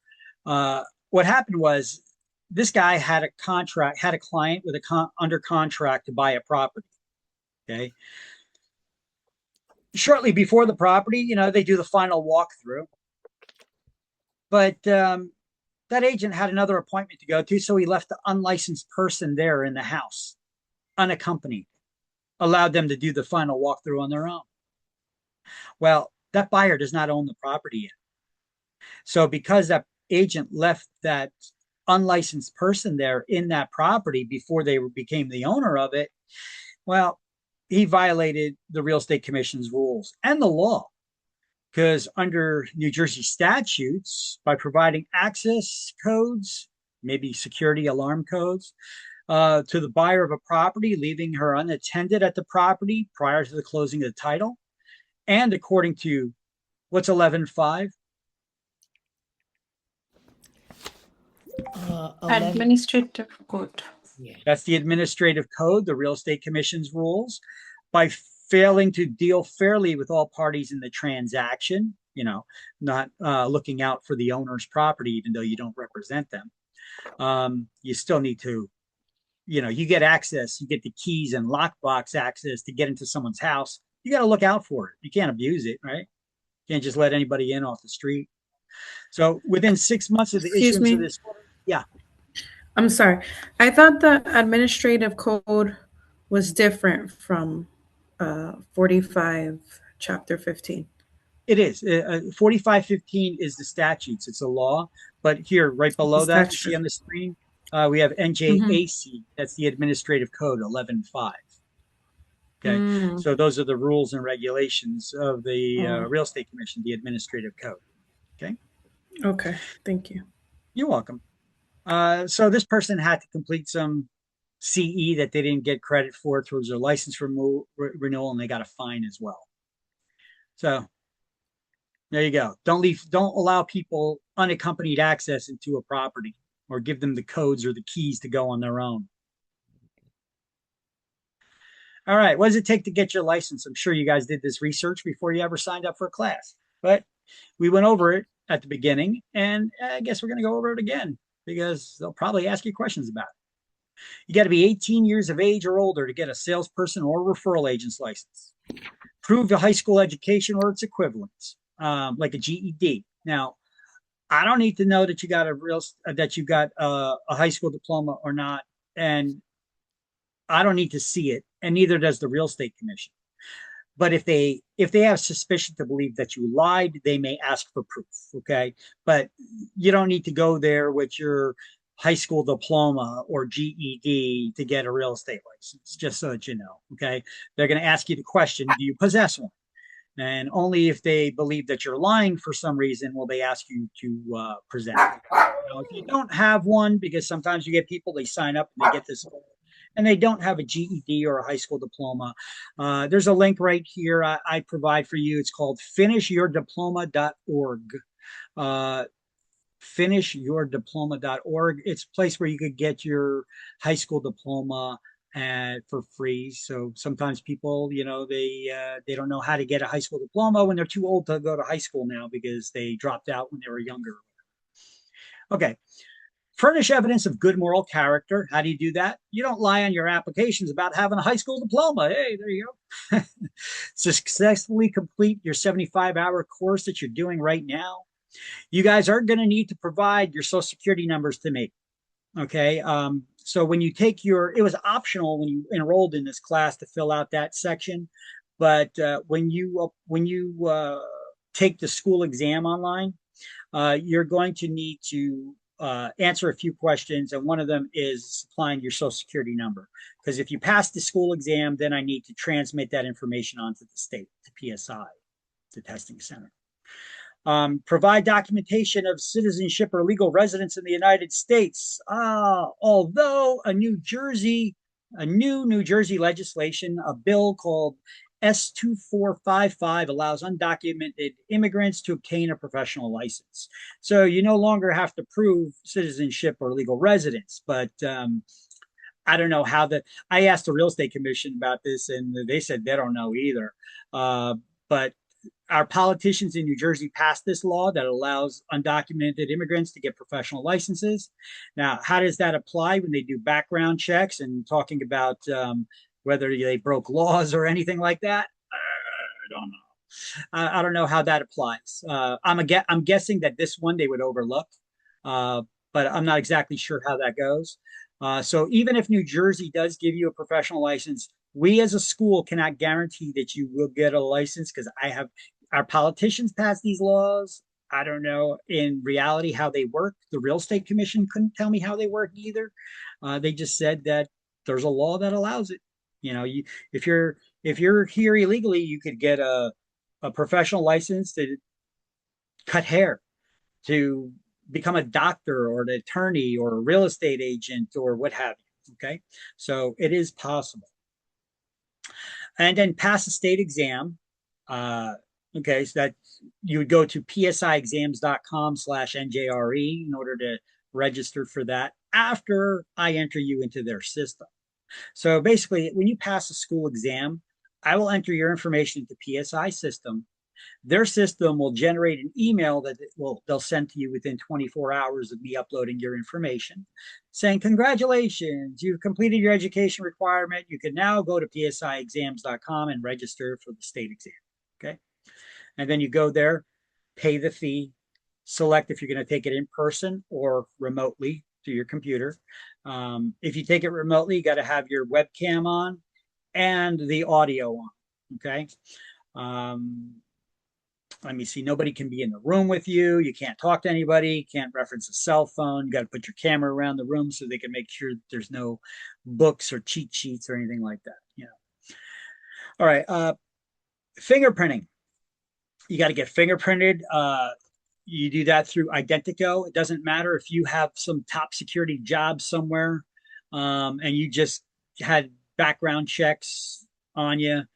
The Real Estate Commission says that, well, the different agencies don't communicate or share information with each other in government, so you need to get fingerprinted for this. Okay, so that's their reasoning behind it. Be sponsored by a licensed broker to activate that license, and then you send in that check, broker's check or money order made out to the state treasurer of New Jersey for $160 to activate that license, which will be good until when? 30th June, odd number of years. June 30th of 2027, at which time you need to renew it, right?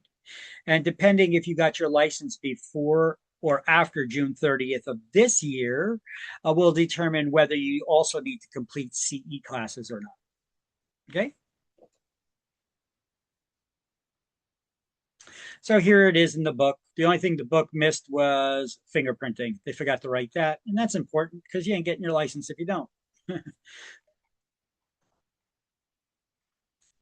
And here they talk about the bill S-2455, undocumented immigrants are eligible for professional licenses provided they meet all the other requirements for licensure.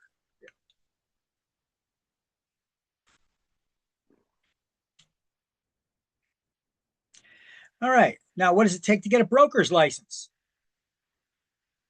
Somebody asked me this earlier. I think I mentioned it. You guys recall what it is?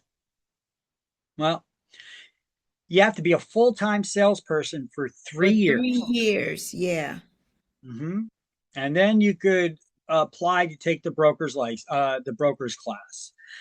You fill out a one-page form, pay a fee of like $20 or $25 to the Real Estate Commission. They'll give you permission to take the class, and it's actually 3 classes, consisting of 3 modules that add up to 150 hours. Okay, there is a 30-hour class in ethics agency law, 30 hours in office management, and a 90-hour core topics.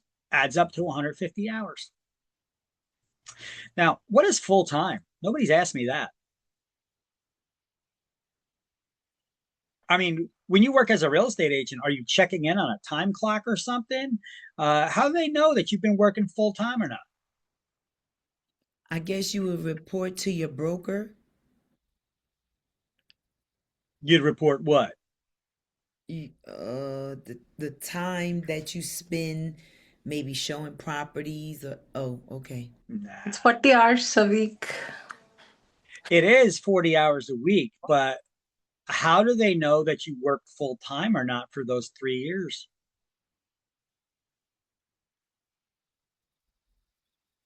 They're going to ask you on that application for the permission to get your broker's license. They're going to ask you if you've been working full time and approximately how many transactions have you done, this kind, that kind, there's no like minimum quota. I mean, there's nothing that could stop a bad agent from getting a broker's license, right? Hey, I was working with people, I was showing them properties, I got by because maybe my spouse or my family support, I was making no money, but I still was working full time as an agent, Either way, if you could prove you were working full time as an agent, there's nothing that can stop you from getting a broker's license. So you certify it on the form, and on the other side of the form, your broker does. So it basically goes by your broker's word. So before you go to try to get your broker's license and sign up and pay to take the $1,000 class or whatever before you go get your broker's license, I would ask my broker, hey, I'm considering going to class, getting my broker's license. Would you back me that I worked full time for the last 3 years before I go paying for a class, or are you going to say no because you don't want me to succeed and get my higher type of license? Okay, I've seen brokers screw over people like this. What they did, people they came, oh, my broker will be cool. He's cool. He'll sign off on it. Then they take the class, they take the exams and all, and then they go to their broker to sign the permission sheet to take the state exam for the licensing, and the broker, refuses to, or they say that you didn't work full time during the last 3 years, or you had another job more than so many hours per week, and they come up with excuses, and then that agent just flushed that money down the toilet because you're not going to get your broker's license then.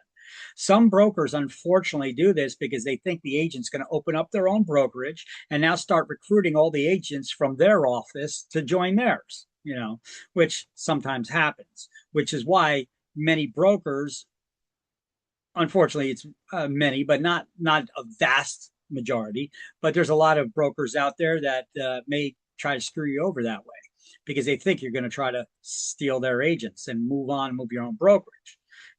Wouldn't be a bad idea to explain to them, I'd like to get my broker's license. Maybe I could be an office manager for you and learn the ropes. And maybe if you open a branch office, maybe I could run that branch office, or be considered for that, and then that's a little bit different, right? If you let them know, hey, I'm not planning on opening up my own brokerage and stealing all your agents, maybe that'll help. Or here's something else, which you could do right now from the point that you get your real estate license. Have your broker sign every quarter. That's every 3 months, 4 quarters in a year, right? Every 3 months. Draw up a form, a simple document that says, I state your name and your license number, work full time between this date and this date for that quarter of the year at this brokerage, and have your broker sign it and certify it. Okay. And then this way you do that every 3 months, until you reach that 3 years when you're ready to get the broker's license. So if the broker then decides that they want to not sign your documents for you, you could be like, well, I got all these other documents, real estate commission, they're trying to screw me over and not allow me to get my broker's license. So this way you have something to go on to protect yourself. Okay. Just my advice to you, because even though your broker may be sweet as pie, I've seen it so many times, and that's when these brokerage classes used to cost $1,500 a pop. Okay. Prices on them came down a lot. They're about $1,000 now, but, it's a shame, and I just want to guide you guys to protect yourselves in case you want to get your broker's license down the road. Not even saying that you do, but hey, it's not a bad idea to get your ducks in a row, right? And do something like that. You know what? I got to create a form like that, posted on our website. I've been saying that for the longest time. Let me make a note so that I do that, because I've been saying it for the longest time. Let me see.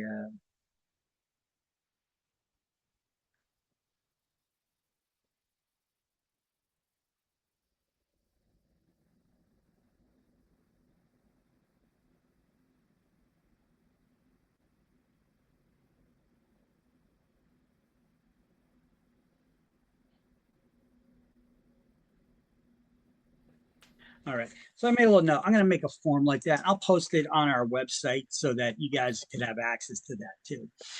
All right. So, but it's not a bad idea. It's easy. You guys can do it on your own as well. All right. So here's the requirements to get a broker's license. Got to be 18 years of age or older. Now, wait a minute. How old do you got to be to get a salesperson license? 18. And how long do you need to be a full-time agent to get a broker's license? 3 years. So that would make you how old? 21. 21. 21. Huh. So how come the book says 18 years of age or older? Well, look at my slide here. This is an exception for veterans with service-connected wounds or disabilities. Otherwise, it's 21 years old. And I'm going to give you guys another test-taking tip when it comes to state exams. If there's ever, whether it's for real estate or anything else, if there's ever an exception to the rule and you get a question on exams, you always follow the exception to the rule will be the answer rather than what the normal is. Because there's a possibility for someone to get it at 18. And that's if they got their real estate license at 18, went through basic training, got hurt, then got a real estate license, and then they could go get their broker's license immediately. That's a lot to happen in 1 year, though. But it is possible, I guess, for someone to get their broker's license. But that would be a busy year for that 18-year-old.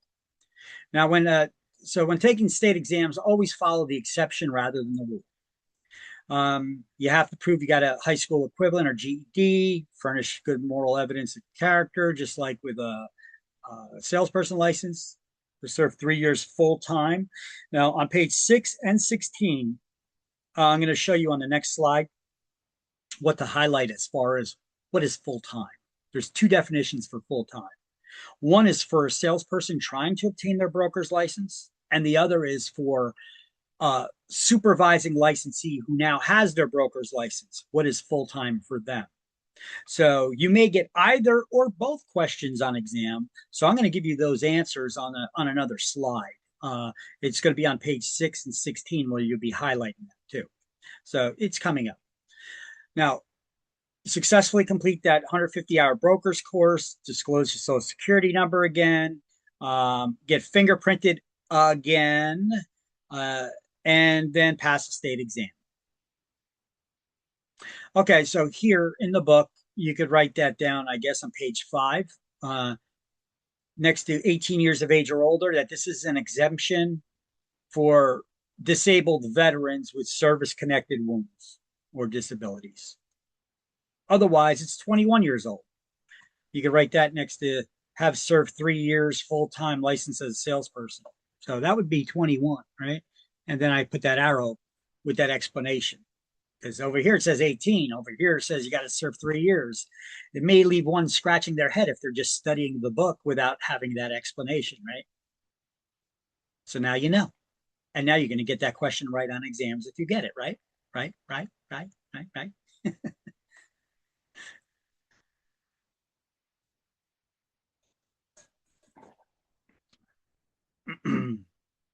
Everybody got that? Or you're writing it or taking screenshots or whatever?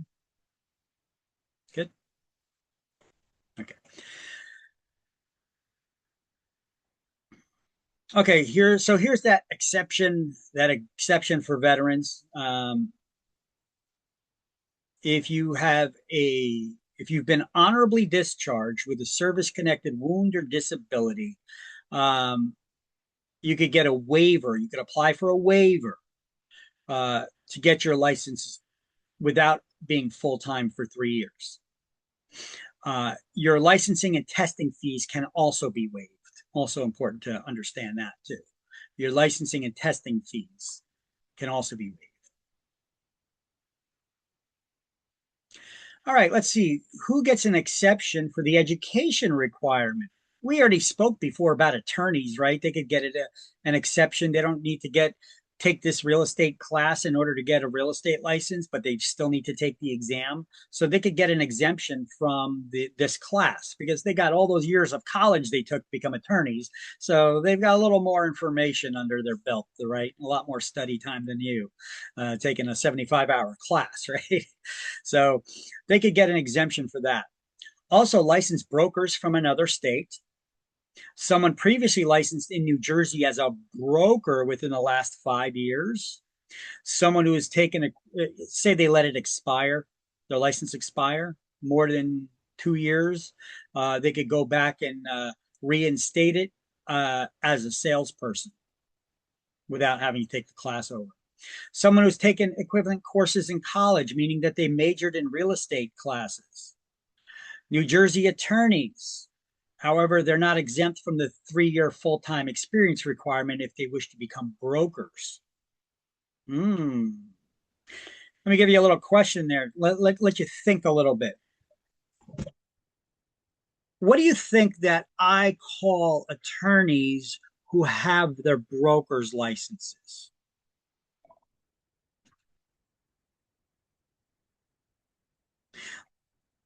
Remember, they're not exempt from a 3-year full-time experience requirement to be brokers. So let's think about that for a second. How many attorneys do you know are going to quit being an attorney to be a salesperson for 3 years full-time so they can get their broker's license? I probably couldn't name him one. So only with the exception of an attorney who got their broker's license before they became an attorney, I would call them liars. What attorney you know is going to quit being an attorney to be a salesperson 3 years full time to get their broker's license, you know? So they either lied on their application and had a friend who's a broker sign off on it that they worked full time. I highly doubt that, unless they got their license beforehand. Okay. And that's just me being a cynic. Okay. So that's my opinion. You know, everybody's got an opinion. You know what it's good for. Okay. Anyway, certain applicants who took pre-equivalent, pre-licensing courses in another state. So you got a salesperson license in another state, which was at least 75 hours, like New Jersey. You could get a waiver for this class and just take the exam. Okay. So New Jersey does not have reciprocity with any other state. I know that's an exam question. New Jersey, these exams usually ask, does New Jersey have reciprocity with any other state? Well, I guess let me explain what that means.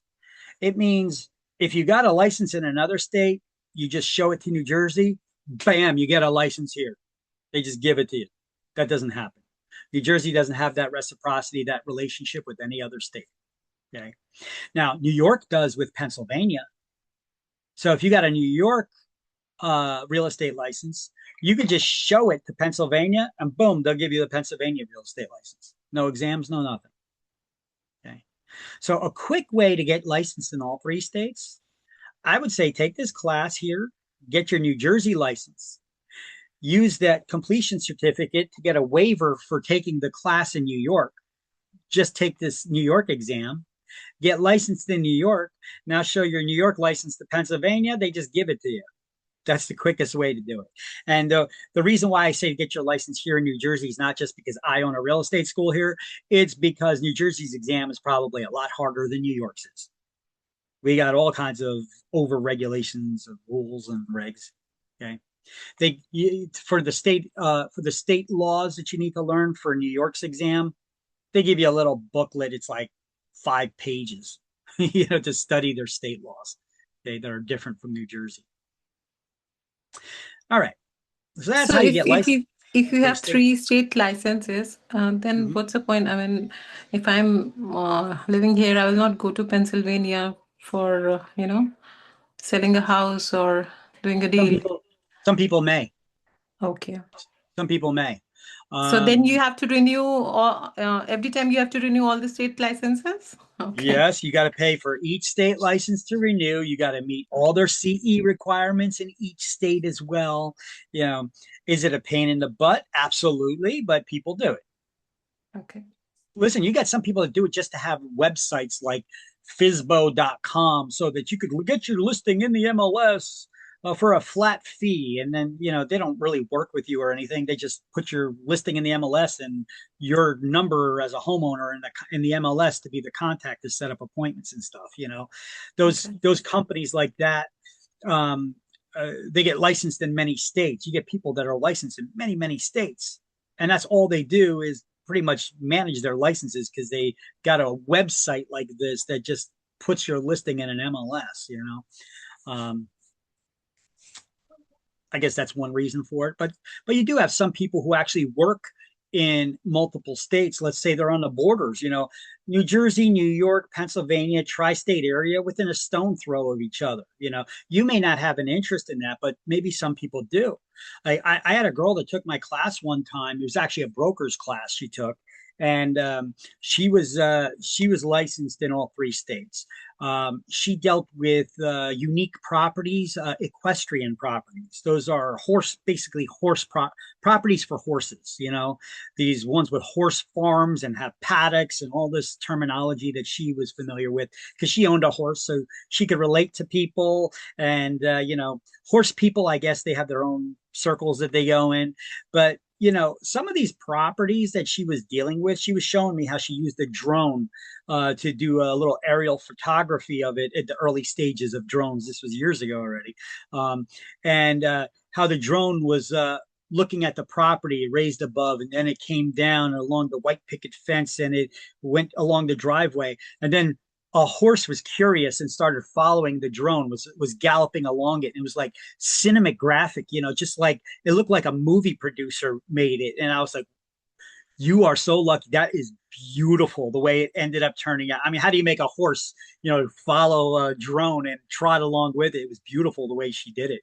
But she showed me that property, just the barn with the stables and the paddock, the indoor paddock for running the horses and exercising them indoors. It was a new stable there. Just that alone was over $3 million.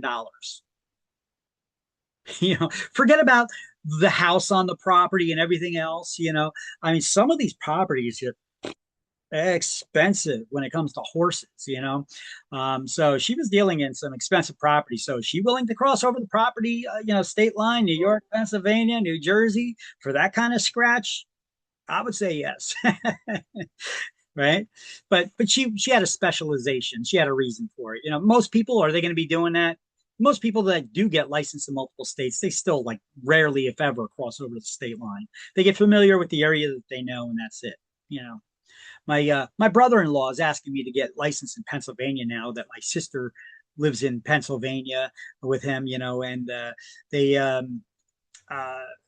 he's like the whole town around here is booming now. It's starting to get built up. It's at the beginning stages. Get your broker's license here. You can sell here. Look, you got one broker selling hundreds of units in this community right here with the builder. You got hooked up. I'm like, yeah, it's not a bad idea. So it's I travel there enough to visit my sister, so maybe it's a possibility. But that could be something that you have as an opportunity to do. Maybe you don't want to stay up here in New Jersey when it gets cold in the winter. So maybe you want to go down south to the Carolinas or Florida, live down there in the winter up here, and do real estate down there, only seasonal. It's an option, something to think about. That's it, right? Okay, so let's see. The experience requirement for a broker or broker salesperson's license can be waived for honorably discharged war veterans with service-connected wounds or disabilities. I said that 10 times already. The Real Estate Commission can also waive the education requirement we already went over this on the previous slide, so now we're just highlighting these in these notes on this page. This is page 5. Down towards the bottom where it says exceptions. You see it?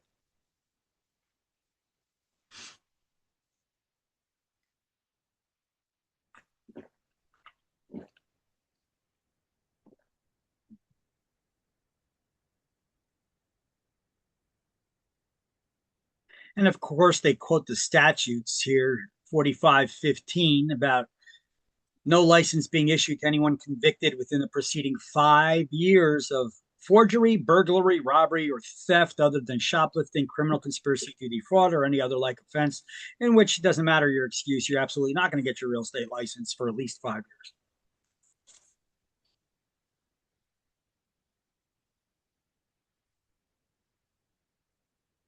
And they do the background checks. I remember I had this little old lady come to my office one time. I had the real estate brokerage and the school in the same office up front, and uh,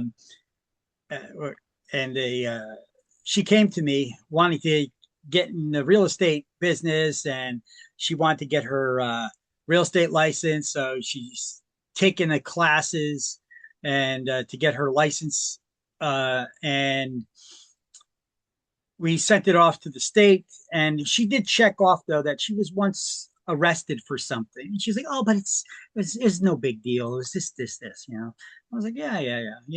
Little old lady, sweet thing. And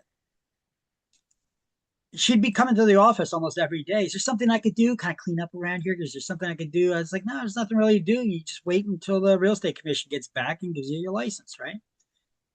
I get a call one day from the real estate commission, and they're like, we got an application for a license for this lady to activate her license now with your brokerage. I hope she's not there. Don't let her step foot in your brokerage. And they're like, we are absolutely not giving her a license.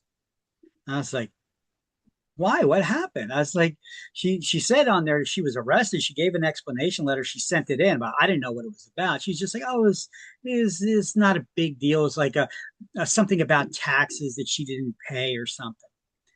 And apparently it turned out to be a lot bigger than that. She used to own a gas station, and there's a difference between diesel that goes in trucks and the number 2 heating oil that goes in houses.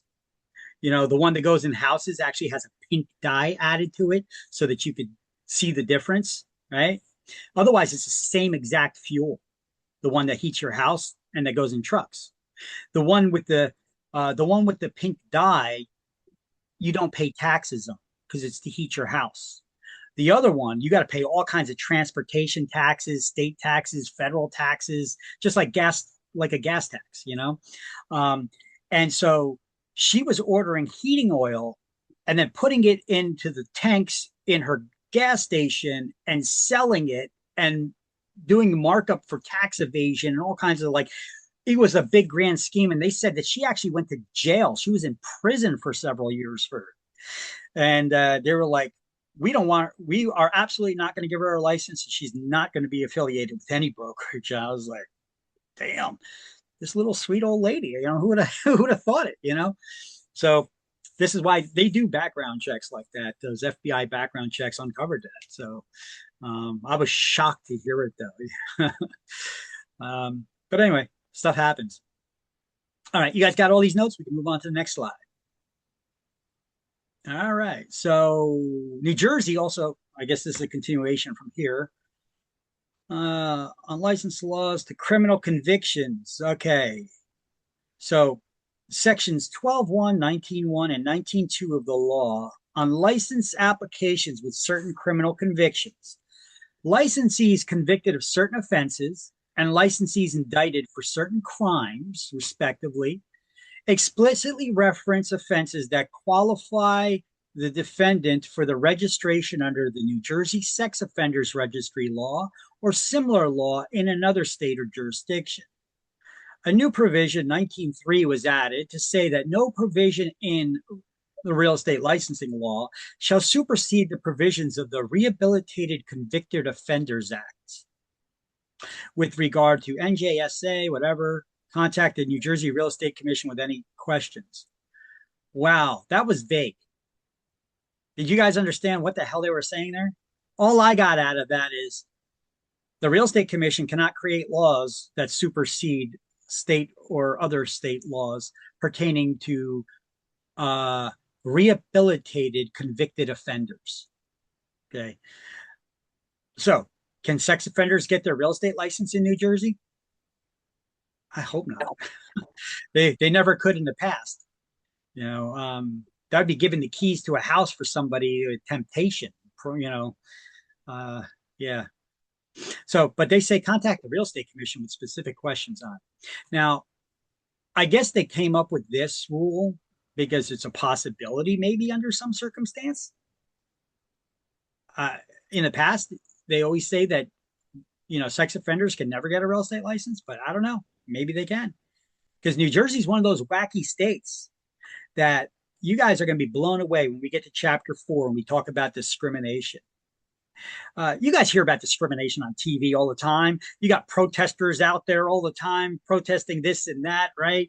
People always talking about issues and about discrimination, right? You know that the criminal justice system is racist. You guys have heard that, I guess, in the last couple of years a lot, right? You guys hear that stuff in the news, in the media, in the social media, wherever?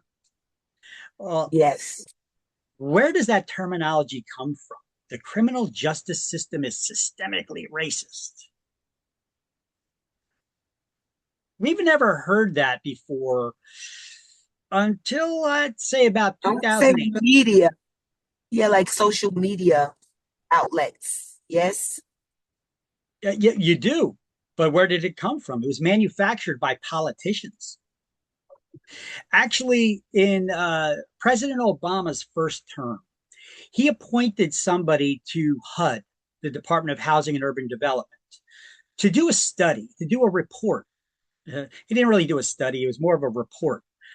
He did a head count of how many people are in prison. And then he segregated them based on their race. And then he said, he came to this conclusion all on his own, this one guy. He came to this conclusion that there are more people of color in prison than there are of white people, for example. So therefore, the criminal justice system must be racist. Now, it doesn't examine at all if these people actually committed the crimes and should have been in there or not. It just says, well, there's not an equal number of people in prison based on their race. So therefore, the criminal justice system must be systemically racist. So therefore, now, over time, this has created, over these years, it has created legislation in different states and even at the federal level to some degree. They used this very flawed study to come to the conclusion that the criminal justice system is systemically racist. Okay, let's stop there for a second. Anybody here own a house? Or anybody here want to own a house? Let's just pretend you're a landlord, okay? You own a 4-family house that you live in. You, your children, your spouse, all this, okay? You have a 4-family house you live in. Okay. Do you want to do background checks on your tenants? See if they're employed, see if they have crimes on their record. Yes, I would. Okay. Now, why would you want to do that? For several reasons. Okay. Number one, to make sure that they are employed or they're honestly employed, so Correct. that you can guarantee that you're going to get your rent. And makes perfect sense. Makes perfect sense. Now, why would you want to do criminal background checks on people? I mean, historically, landlords have done it all the time. That would determine the kind of activity that goes on in and around your property to put you and your other tenants and your family in danger of what kind of lifestyle the people have. Makes perfect sense to me. So you'd be in favor of doing a criminal background check on any tenants? I would, particularly. Okay. Bear with me take this with a grain of salt, okay? Under the eyes of the law, that makes you racist. Really? You know why? Because you're relying on a criminal background check, and the criminal justice system is historically, it doesn't have an equal number of people in prison of the different races. So therefore, it's systemically racist. And you relying on reports based on that information of people who are put in prison from the systemically racist system, therefore, by extension, makes you racist because you're relying on racist information. It's the dumbest thing I've ever heard, but it's actually become a law here in New Jersey. Oh, so I was about to ask next if it was a law or just a statistic. No. Illinois, New Jersey, and I think Michigan, maybe DC too. I'm not sure. There's certain states. There's very few of them, but there's certain states, and even certain federal laws at this point that have come out with laws based on that early report from that one guy from HUD, that they've twisted it in such a way that you got to take these real leaps and bounds to try to make sense of it. But that's how they turn you into a racist, and if you're relying on that. And therefore, if you deny somebody because of their criminal background check, you are discriminating against them. Well, just because you get a background check, it doesn't necessarily mean I would deny the person. I think that it is fair to at least have the knowledge so that you can make a determination. Now, if you're saying that if you do the background check itself, it's against the law, that's one thing. But to have right. Hold on. If you use the information from that background check to deny somebody a rental or purchase because of their criminal history. Now, it gets a little bit more specific, and I don't want to get into all those details just yet because we're going to go over them in chapter 4. But there's only very few circumstances where you could actually use that criminal history to deny somebody rental. It's going to blow your mind because as you said already, I'd like to be able to do a background check on people, but the law in New Jersey is actually you have to first allow them. You have to give them a conditional offer to rent. So basically, before you even tell them that you're going to do a background check, you have to first process them and accept them as a tenant, and then say your acceptance is conditional on you've been accepted, but now it's conditional on a background check, criminal background check. Okay. And then only under very few circumstances can you actually deny them and not get in trouble. Oh, wow. Okay. It is the craziest thing, and I ask people this, I pose that question to you because, it doesn't matter what your race is. Most people say, yeah, I'd like to do a criminal background check on the people that are going to be living in my house to see if my family is going to be safe, if I'm going to be safe around these people, right? And be able to deny them if I don't feel comfortable, right?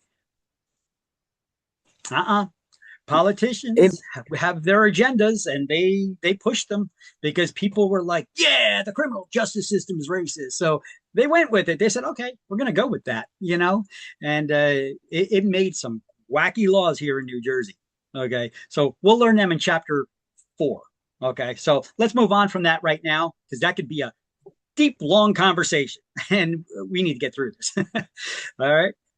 So New Jersey, once again, does not recognize licenses issued in another state. There's no reciprocity. So now is where we get to it in the book. We had it on my slide earlier, but now this is where it is in the book on page 6 about reciprocity. That's at the after the first paragraph on page 6. This is the first paragraph on page 6. Okay. No reciprocity. All right. So what is full time? Remember, I told you there's 2 definitions. One is for salesperson trying to get their broker's license. What is full-time for them? Well, you work 40 hours per week between the approximate hours of 10 a.m. and 8 p.m. and do not have another job more than 25 hours a week. I know people that got 3 jobs, that's something. But that's a very specific definition that you need to know for exams. And this is for, sorry, this is for brokers or for salesperson? For a salesperson trying to be.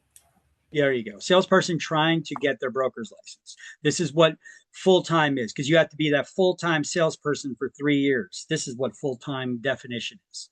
Okay.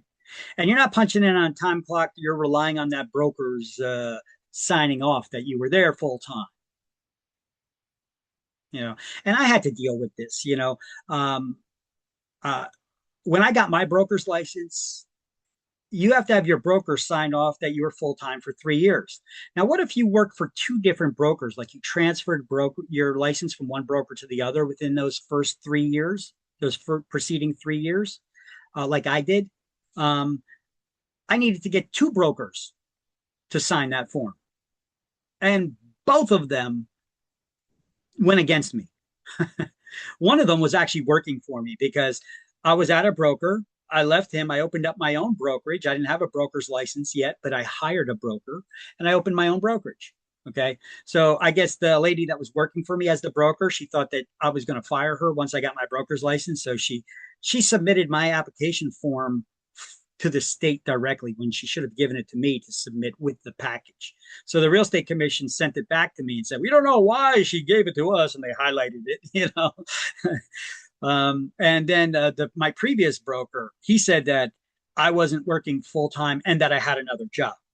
Well, I was actually working as a superintendent of an apartment building, and I got my apartment for free. I got my rent for free because I was a superintendent. I cut the grass, I took out the garbage, I vacuumed the hallways. Definitely not a full-time job, right? Shoveled some snow in the winter. You do this stuff anyway at your own house, right? Definitely not a full-time job. The thing is, I was able to talk my way with the real estate commission out of the broker that worked for me because they understood, yeah, she probably thinks she's going to get fired. And I was like, yeah, she is now.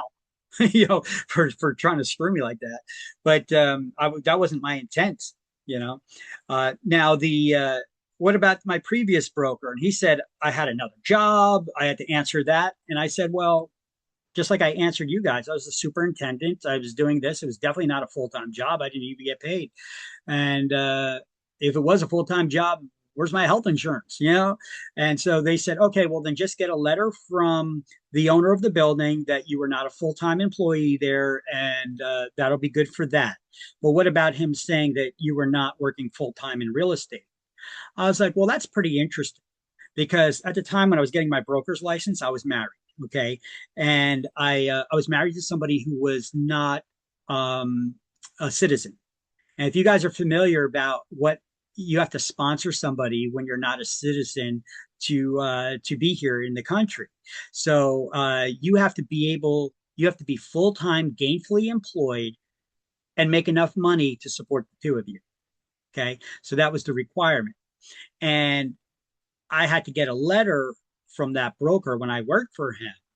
And I got a letter from him that signed by him that we submitted to immigration, that I was working full time as an employee with him, and I didn't have any other jobs or anything. I was working full time. And so I said to the real estate commission, I found that letter. I got a copy of it right here. He either lied to you or he lied to the federal immigration department. Either way, it's not good. What are you going to do to him? He definitely lied to one of them. You could get your real estate license, your broker's license. Okay. And then they dropped it. See, I guess no consequences for brokers that lie sometimes like that. But I had 2 brokers that lied, and I was still able to get my broker's license because I had proof, I had evidence. Okay, so that's why I told you guys to maybe type up that letter and start now, in case someday you want to get your broker's license. You know, I at least had that evidence for me that worked, that helped me get my broker's license. Okay, so what happens once you get your broker's license, or broker salesperson or broker license? What is full-time for a supervising licensee, an office manager? You have to be physically present in the office at least 5 days a week during usual business hours, whatever they may be, and not otherwise employed, meaning you don't have another job. Now, are these statements absolute in nature? No, because I know plenty of brokers that have other jobs. Some of them are instructors teaching real estate licensing classes. Okay. So wait a minute. How could you be a supervising licensee if you're teaching real estate classes? Well, as long as you have someone else in the office with a broker salesperson's license managing it in your absence, or the office is closed when you're not there, um, it's okay. Yeah, so that's the common sense of it. These are the absolute answers for answering questions on a real estate exam, but in practical purposes in real life, there's workarounds for some of this stuff. Okay, just to let you guys know how it works. All right, but these are the definitions you need to study for your state exam. There, okay, both of these. I got them written out nice and clear right here. If you want to take a snapshot of this screenshot. Otherwise, I'm going to have you highlight two separate places in the book, which on the next screen, I'm going to show it to you. Okay. Oh, by the way, here's that broker experience history report for when you actually apply to become a broker. Now, let me click on it, open it, and show you what it looks like.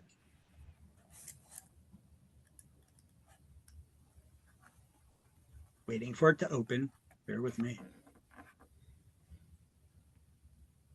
Okay. This is that.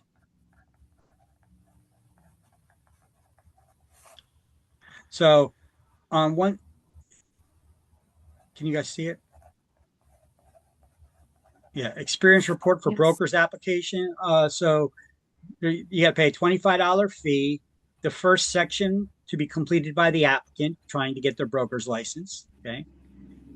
You fill in your information, whether you have a high school, whether you're a high school graduate or holder of a GED. When did you work for this broker? Between what periods? And then certify the information above. Okay.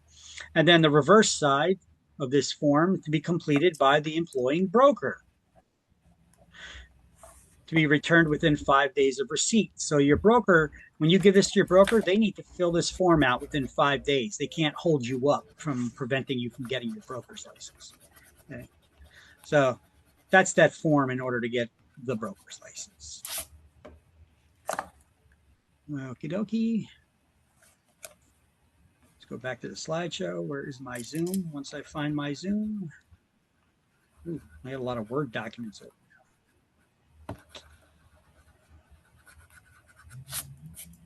There's my Zoom screen. All right, here we go. So here's where we would highlight now on page 6 and page 16 those definitions. So on page 6, that's just the second paragraph under required experience. And then on page 16, it's in the third paragraph under the section titled maintenance. And if you can't read my chicken scratch, this says, this is full time for an office manager.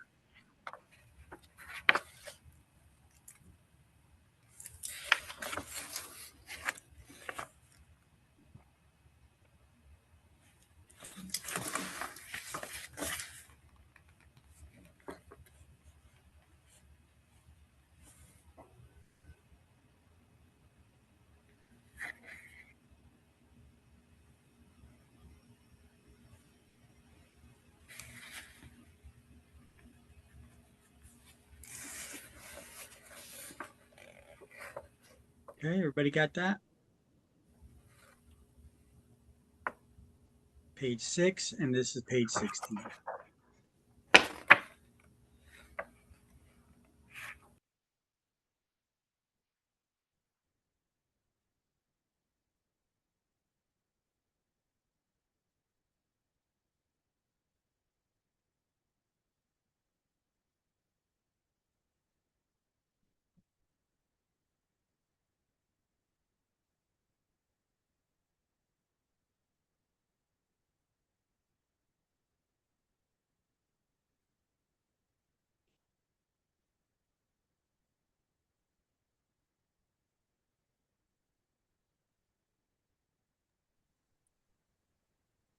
Everybody Okay, got all it? set. All set. All right. Okie dokie.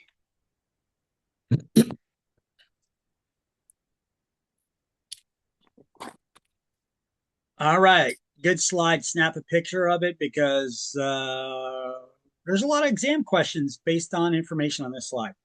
Hint, hint, wink, wink, nod, nod. All right.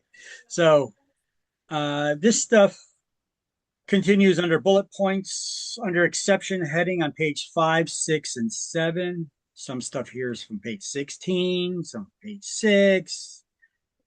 So this is from page 24. There's stuff all over from the book here. So required experience for a broker's license. What is it? 3 years. Yeah. What's the time limit on your application to initially get your real estate license after you pass the school exam? How long do you have? 1 year. A year is a year is a year, not a day more, right? That's right. I mentioned this, but I didn't actually tell you yet. So non-residents, does anybody here not live in New Jersey? New York, Pennsylvania, anybody? No? Okay. So if you are a non-resident of New Jersey, if you live in another state, you can get your real estate license here, but you'd have to sign what's known as an irrevocable consent to service of process. In other words, you have to agree to be sued in the state. Because if you violate licensing law or you do something and someone needs to sue you over it, so they don't have to chase you around the country and then be subject to the real estate laws of that state. In order to get your real estate license here in New Jersey, you have to agree to come back and hear any charges against you here in the state, in the locality where the crime or offense took place. So that's what that's about. And here's that actual link. Oh, actually, this isn't the link to that form. This is just a link to all the real estate commission forms on their website, or many of them. So let me actually click on that for a moment because I'm going to share that with you, this link. Here, this is the real estate commission's applications and forms. Okay. So for example, Gladys, you could you got to find on here the reinstatement of license form. It's somewhere here on this page where you could where you can reinstate your license. Remember, I told you to reinstate the license first, and then do the CE, and then you could transfer it to a regular brokerage. Okay. So here, let me share that with everybody. Here's the Rex forms page. Okay.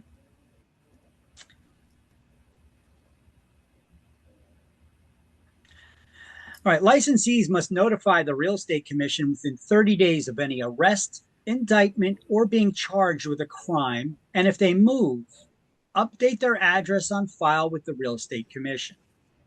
Okay, they mentioned that again on page 24 in chapter 2. So this will probably be somewhere on the exams in a question. You know, just like when you move, you're supposed to update on your motor vehicle records so DMV knows where you live, right? Well, you can also do that. You also have to do that with the real estate commission. Whether you're just charged with a crime, indicted with a crime, you know what an indictment is, right? Doesn't mean that you've committed a crime. It just means that a prosecutor gathered a bunch of people, they gathered a jury together, and they just pleaded one side of a case to try to get an indictment against you. So this tells them whether they could move forward on it with prosecuting you for that crime or not. Okay. It doesn't mean that you're guilty in the least bit. You know, you hear the saying out there from TV shows, you could indict a ham sandwich with most juries, you know? So, that's basically any of these things happen. You need to notify the real estate commission though within 30 days. Okay. Corporations can be granted a real estate license only if one of its officers has a broker's license. And then that person will become the broker of record for the real estate company on behalf of the corporation. Okay. State exam fees are paid directly to the testing company, which is PSI, and they charge, you don't pay the schools for that. Schools cannot include that fee. Cute doggy. It's $38 for each attempt at the state salesperson license. If your broker dies or becomes mentally or physically incapacitated, who could take over for your broker? Well,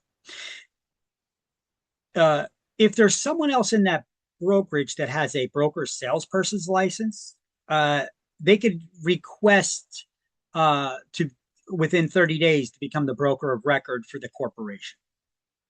Now, if they're for that brokerage, rather, if there's nobody with a broker salesperson's license there, who could take over for that broker who died? Well, anybody who's a salesperson that meets the requirements to go take your broker's class, meaning that you've been a full-time salesperson for the last 3 years, you could request a temporary broker's license from the real estate commission, which will be good for 1 year. And in that 1 year's time, you need to take that 150-hour broker's course, taking the exams, and make it legit. Okay. So they'll issue a temporary broker's license, so like small mom and pop shops don't need to go out of business because, hey, dad died and he had the broker's license, but mom's been a real estate agent just as long as dad has, and she's been full time. Now she could just request a temporary broker's license and then go take the class and, become the broker of record, or one of the kids or someone else, in that brokerage firm. Okay, that's what the purpose is. So the whole operation doesn't need to shut down because someone died. It does happen. Okay, so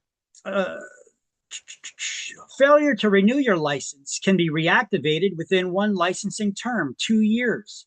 After that, it becomes void. You lose it. You got to take real estate classes and start all over again. Transfer and termination. There's a $25 transfer fee to reissue a new license affiliating with a new firm. In other words, to transfer your license from one brokerage to another, there's a $25 license transfer fee. And here is actually a page for all the real estate commission licensing fees. Let me open that up and share that with you too. By the way, remember, all of these links can be also found in the class links and notes Word document. So here's the page for the Real Estate Commission's website for licensing fees for all kinds of stuff, for corporations, sole proprietors, salespeople, branch offices, the renewal fees, license transfer fees, whatever kind of fee you could imagine. Non-public real estate schools, public real estate schools. So look at that. $400 year one and $200 a year 2. Application fees, renewal fees for the real estate schools are $400. These are the fees that we pay. So here, let me share that with you. These are the real estate commission fee schedules.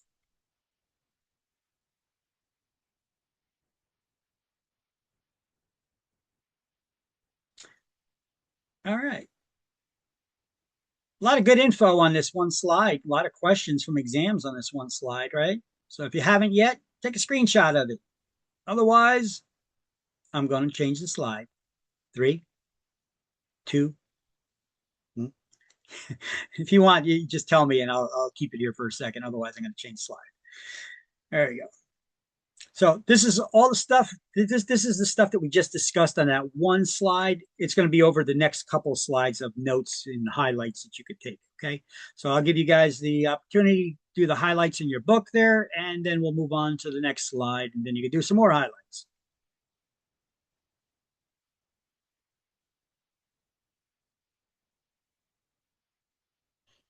I'll let you do that while I step off screen for a moment and open my window to get a little fresh air in here because it is hot.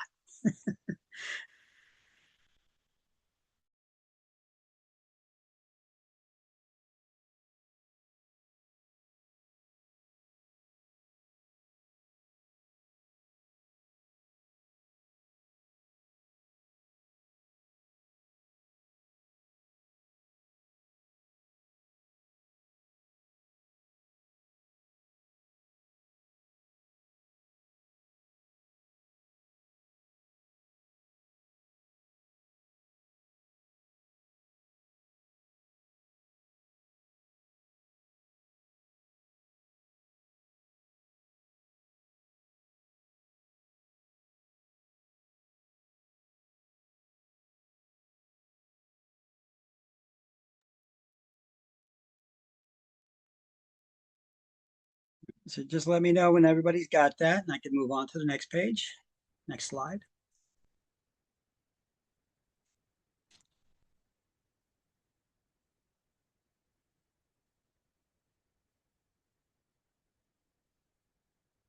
All set.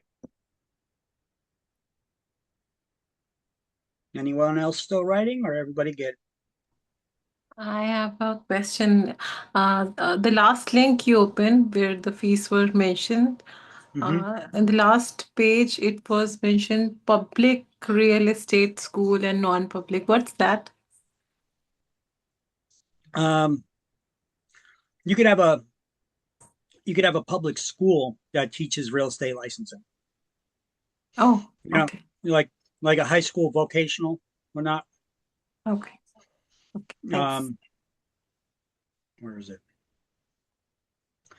You still have to have licensed instructors, which need to be brokers. In order to become an instructor, you need to be a real estate broker for at least 2 years, or have be a licensed educator with a broker's license, and then you don't need to wait 2 years as a broker. That's what my ex-wife did. She was actually a public educator and got her broker's license. So when she got her broker's license, she immediately also got her instructor's license because she was a licensed educator in the school systems. Okay, so she was able to quickly do that, which was unique because you know how they tell us that we need to get fingerprinted, and even if you had another job that you got fingerprinted for, it doesn't count because the different agencies don't communicate and share the information with each other. Well, she got her broker's license and her instructor's license at the same time and had to get fingerprinted twice. It's the same agency. I just proved my point that it's a money grab. Hey, that's a government. What do you want? You know, they want to dig their grubby little fingers deep in your pockets, right? Get all the money they get out of you.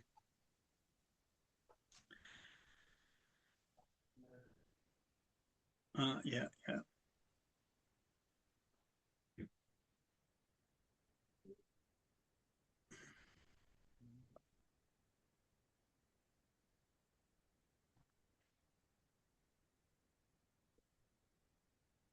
No, I was about to say, what is this? I pay more than $50 for my real estate license. Okay, here it is.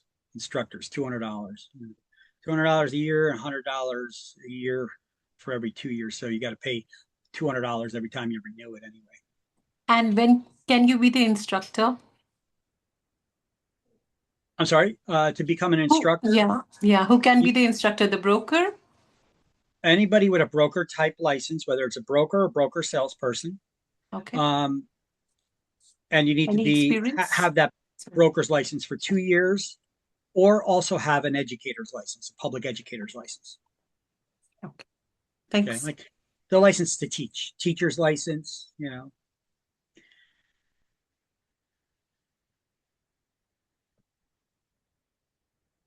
All right. Okay, so everybody got all these notes from this slide here? Or? Yes. Okay.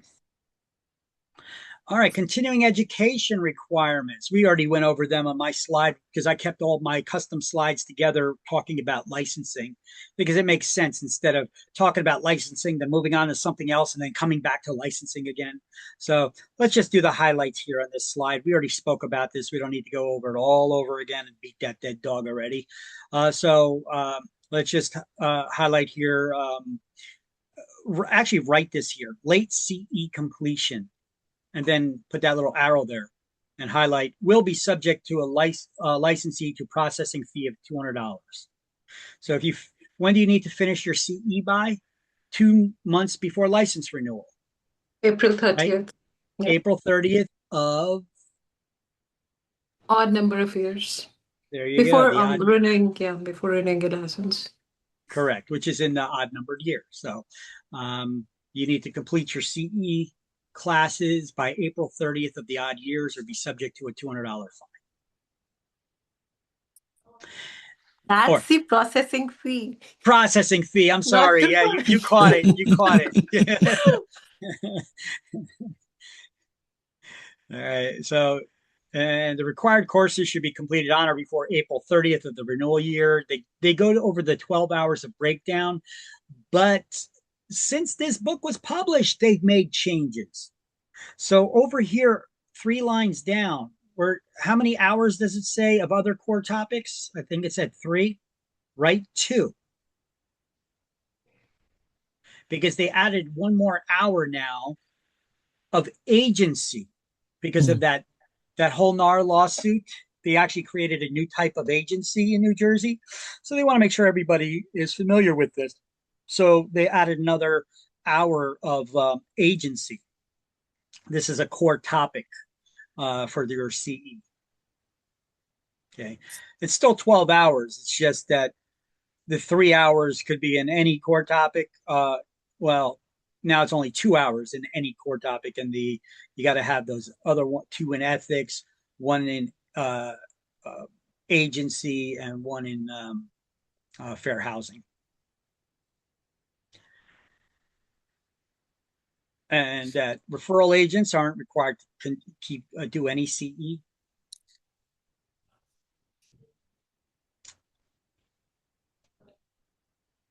If I don't do any CE, will my license expire after 2027? No, because you had it last as a referral agent. It's still showing as a inactive referral agent. So basically, what you could do is you could fill out that that reactivation form, pay the fees, and reactivate your license. Okay, if you want, you could do that with my agency again.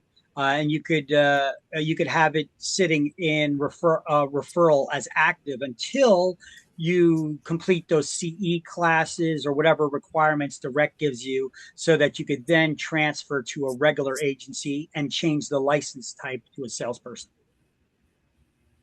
Okay. Okay. Mm-hmm. So it's not going to be done overnight. It takes a few, but you could reinstate it overnight. But it's going to take a little while because you need to complete those requirements. You need to find out how much CE that they want you to complete and all that stuff. Okay. So Victor, I didn't get this. You have mentioned 1 hour of agency was added as another required core topic recently. So it means it will be 7 hours with another No, core topics? Okay, so 6 It's hours. 2113. Yeah? It's 2113. No. 2 core topics, 1 fair housing, 1 agency. 2112. That's why I told you over here. You see this? Right, 2 hours. You see where my mouse is? Change that from 3 hours to 2. Okay. All right. Thanks. Now it adds up. It's not an extra hour of CE. It's just they converted one of them to agency topic. Okay. And failure to renew. If a broker or salesperson fails to renew their license for the coming license period, their license becomes inactive. Okay, so a broker or salesperson's license becomes void if not renewed for 2 consecutive years or more after the expiration of the last license. At that point, the salesperson must once more meet all the original licensing qualifications. In some cases, a broker need not retake the course. And here's my little note pertaining to that, which you don't need to know or study. I'm just giving this to you for your own personal edification. They're not going to ask you this on exams. But a broker salesperson has up to 5 years to reinstate, but after 2 years, they could only do so as a salesperson. Salesperson's license costs $160, $100 just to renew. Broker salesperson $270 or $200 to renew. And the renewal fees, okay, so there you go. $100 for salespeople and referral agents, $200 for brokers and broker salespeople. Good. So what happened here?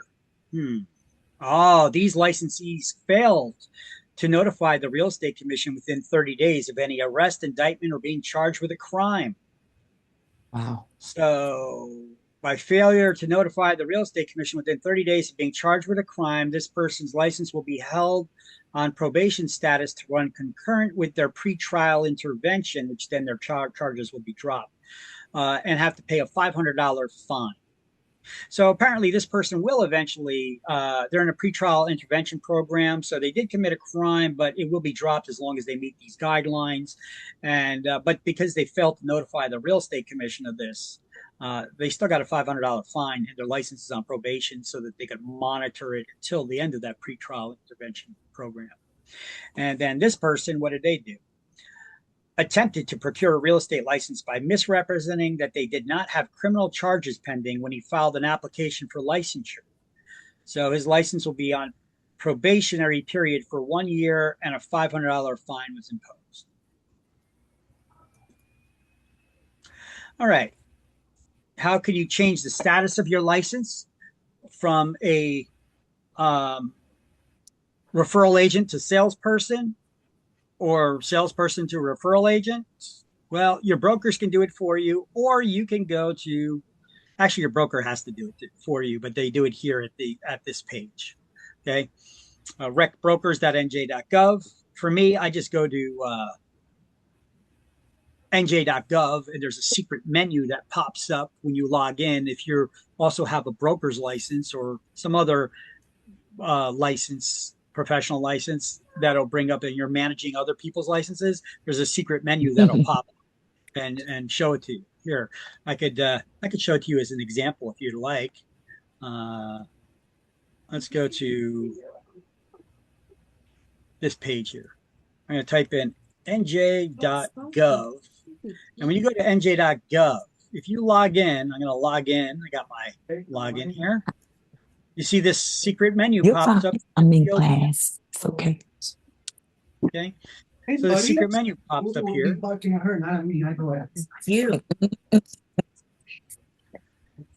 And then I could click in any here. I could see my 3 license types that I could manage from here. I could click on one of the agencies, like my referral agency, my different contacts here. And here you could see I could terminate someone's license from here. I could hire or reinstate somebody's license from here, or file their original application for licensure. I could print their pocket cards or the big license that we hang in the office. I could ask the salesperson the questionnaire here, and they could answer that questionnaire. Well, actually, you got to do it on your own. These are my answers for my questionnaire. Each person has to do their own. So I answered my qualifying questionnaire for all my questions here that they asked. I could renew people's agents' licenses from here. I could view who's qualified to get their licenses renewed. In a referral company, the only requirement, let me not go over everybody's license here. In a referral company, anybody can, after they just answer the qualifying questionnaire. In a regular brokerage, they have to also meet the CE requirement obligation. So once they meet both of those, the system will then allow me to renew their license, but not before. Okay. So see here, I could check continuing education status and reset my PIN. Okay, so license terminations. I could just go in here. I could select one of these agents, click on their name. Let's cancel Danny's license. No, we're not going to do that. And I could just put in the date here and hit continue, and it would terminate his license. Okay, but we're not going to do that. He's a nice guy. Okay, so let's see. But we could also hire reinstatement of licenses. Okay, let's see. I never done it from here before. Okay, so hire an inactive licensee with an unexpired license. Reinstate a license with a license expired less than 2 years. The following restrictions apply. Out-of-state companies, reinstatements may not be backdated, and licensees must have completed a qualifying questionnaire with no disqualifying answers. So there you go, Gladys. Number one, you need to answer the qualifying questionnaire, and then we could enter your reference number here, select your license type, which will be salesperson referral agent, select the date, and boom, reactivated like that. Okay, so answer questionnaire. The qualifying questionnaire, which if you got any old emails from me, you could see I sent them there as one of the requirements for renewing a license. I gave you the link to where you go to get that questionnaire. You just need to log in. And I think we had that. Let me go back to the slideshow. I think we even have it here. Yeah, you could go to recbrokers.nj.gov. I think that'll take you there too. Okay. Well, let me see. I need to answer questionnaires. Yeah. Yeah, you need to answer the qualifying questionnaire.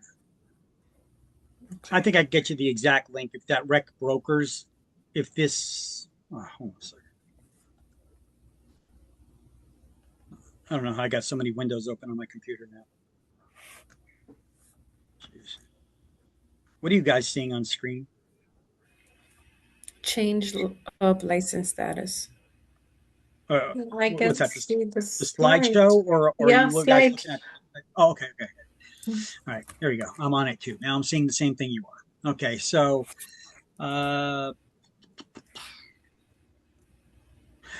so to change the license status, to reactivate it, you'll pay $50 plus $100 for the license itself. So $150 to the state to reactivate the license.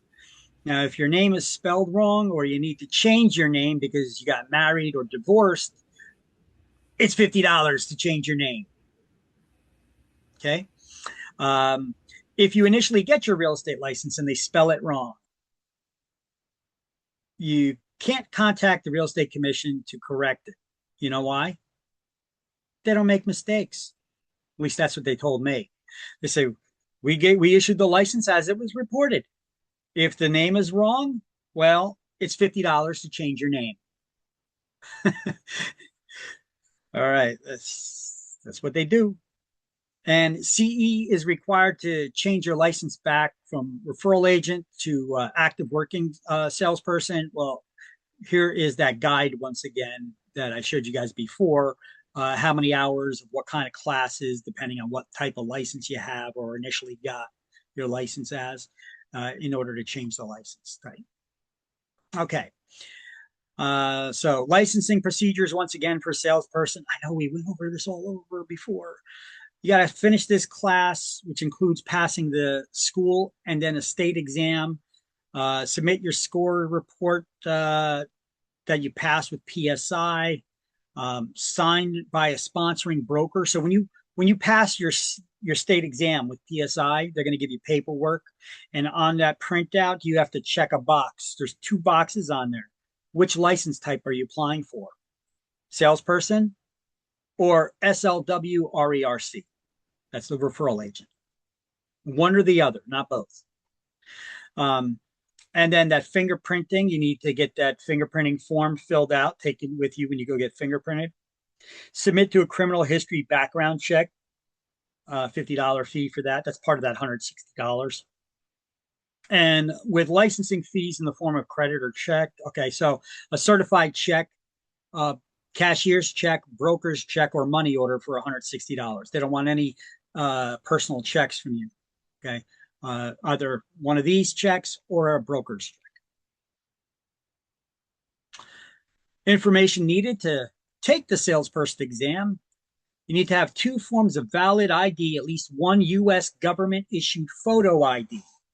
Once again, you don't need one to vote because that's racist, apparently.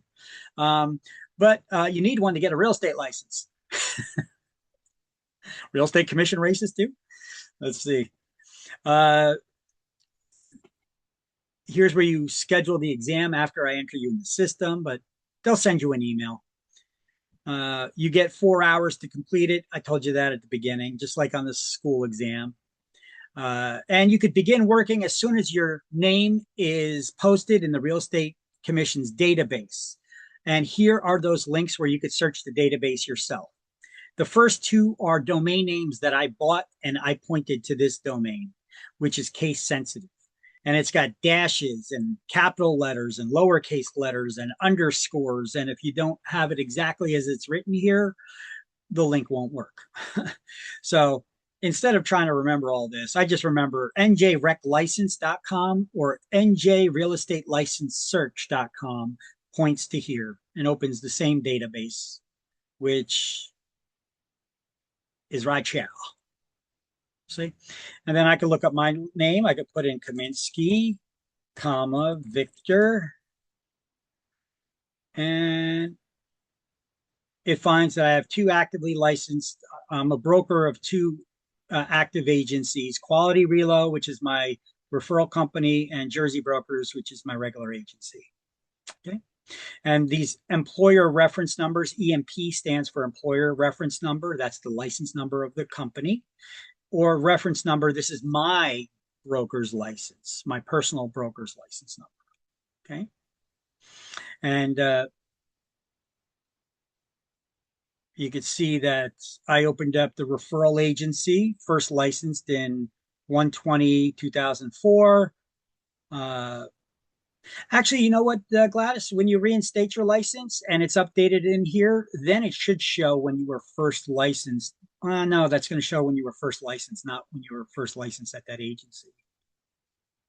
Okay. And then license expiration dates. That's when my license comes up for renewal, or the brokerage license. This brokerage was first licensed in 2010. So I opened up the referral company in 2010. My regular brokerage, I opened that in 2008. I first got my license in January 2004. So 4 years later, I opened up my own brokerage without having a broker's license. I hired someone with a broker's license. Okay. See, there's more than one way to skin a cat, so to speak. And there's one. So here, let me share these if you guys want. I'll share these links with you.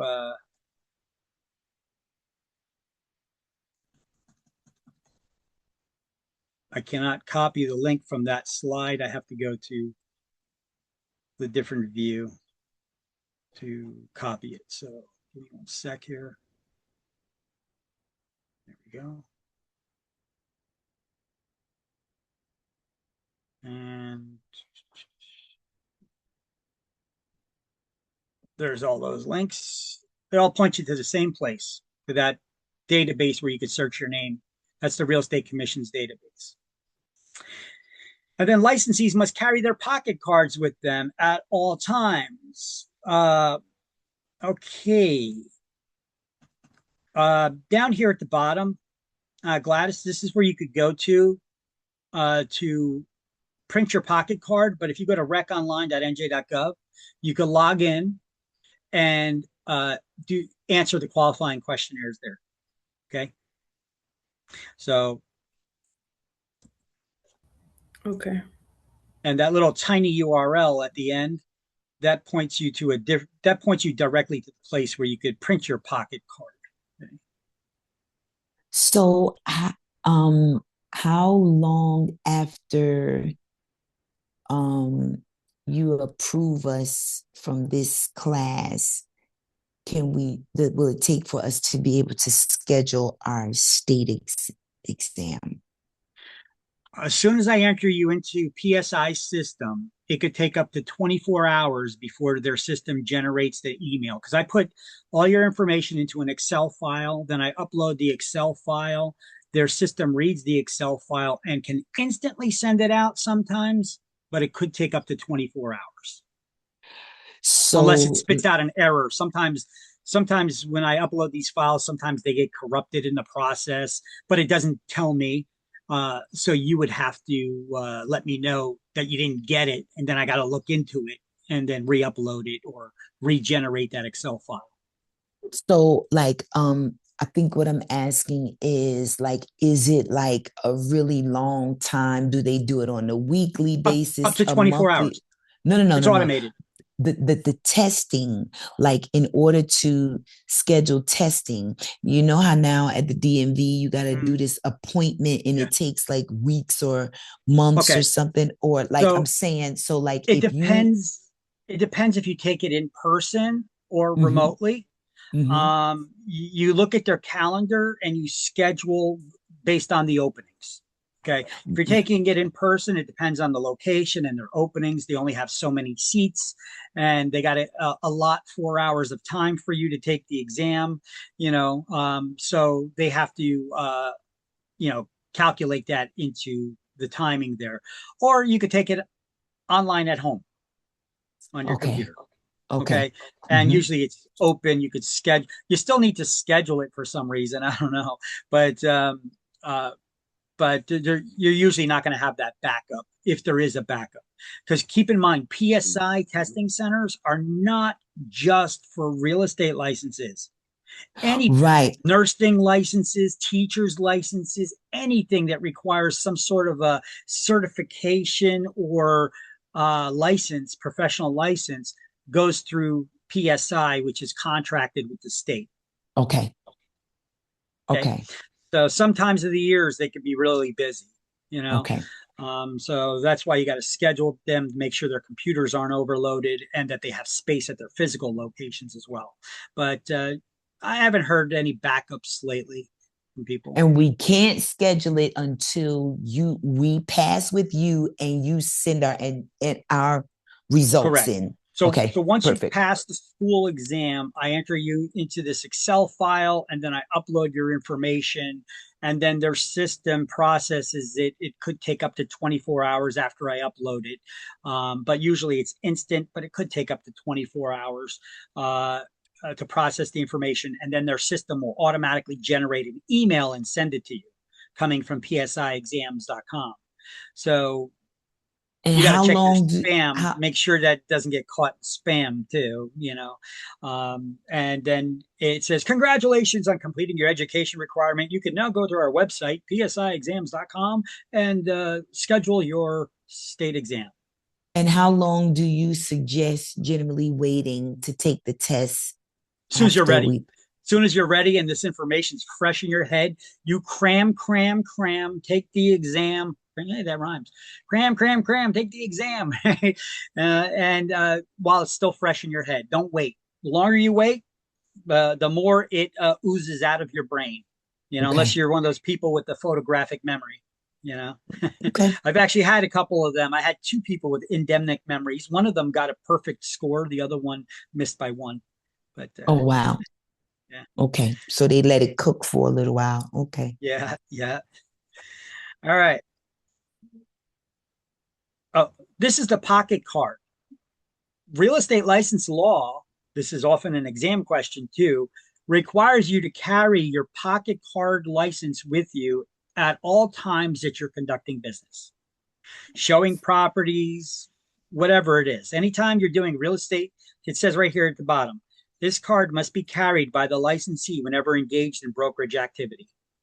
And then the date here, it says this information is accurate as of July 14th, 2025, because that's when I generated this license card, this pocket card last.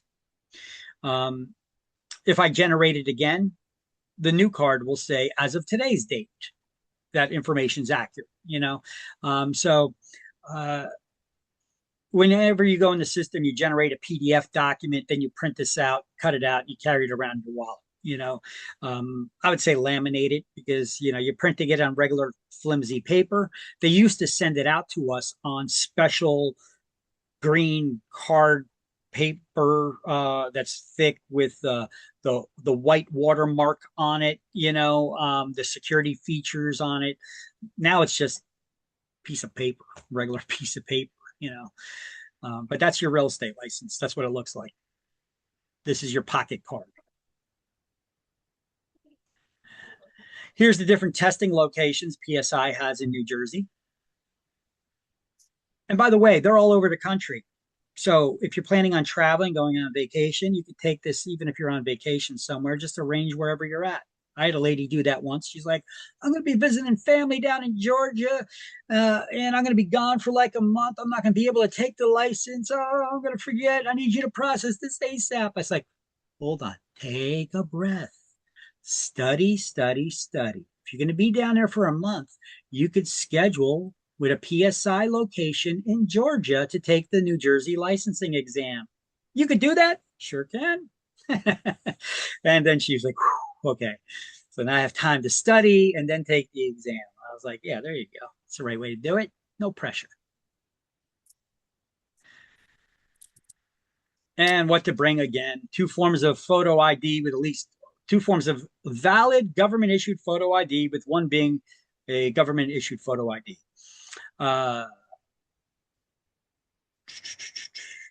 You could have primary identification, can be driver's license, state issued ID, U.S. government issued passport, a military ID card, alien registration, U.S. government alien registration card, Canadian government issued ID.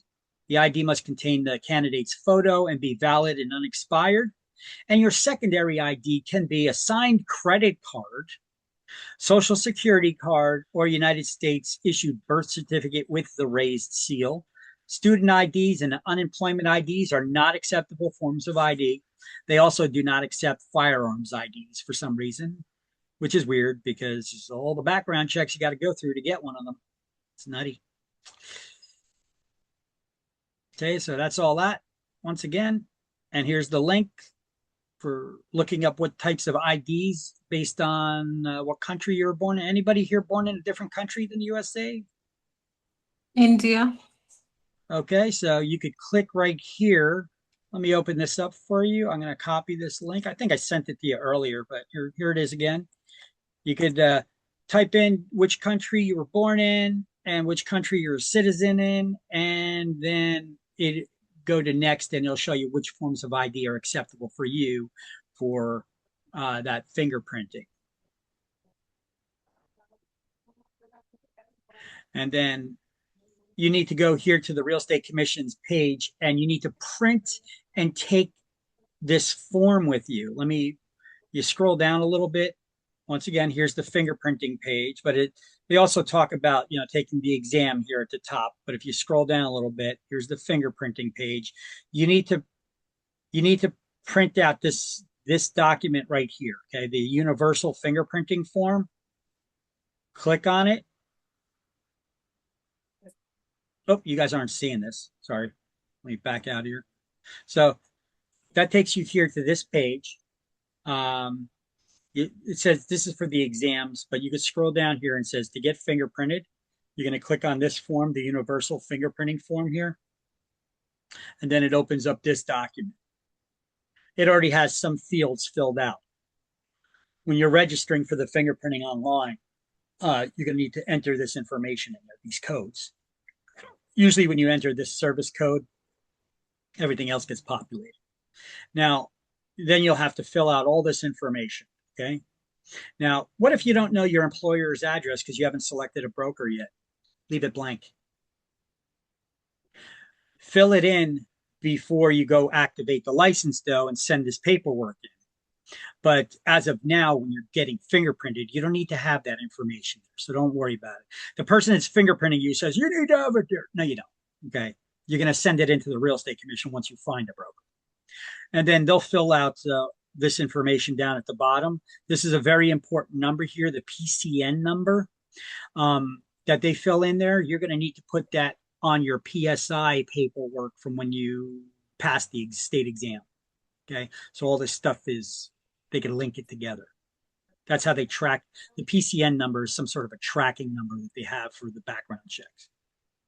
Okay. So $38 for each attempt at the state exam, $66.05 for fingerprinting. And if I didn't send you that other link, I'll do it again. There you go. There's the link to that where you could get that fingerprinting, where you could get this fingerprinting form that you need to take with you to the fingerprinting center.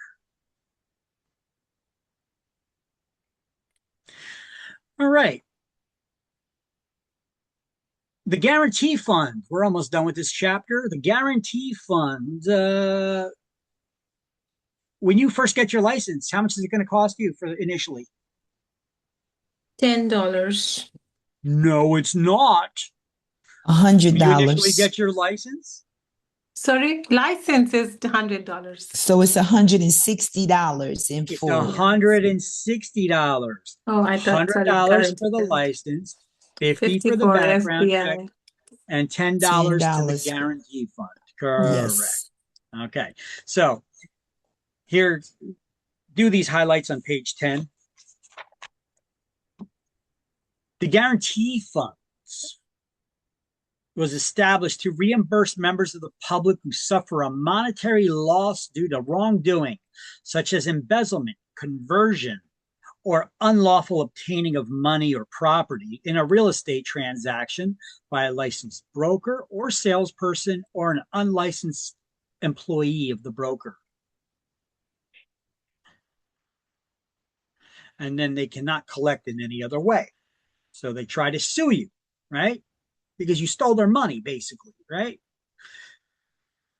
If they get a court judgment against you, you got to name the real estate commission as party to the suit so that they're aware that something's going on.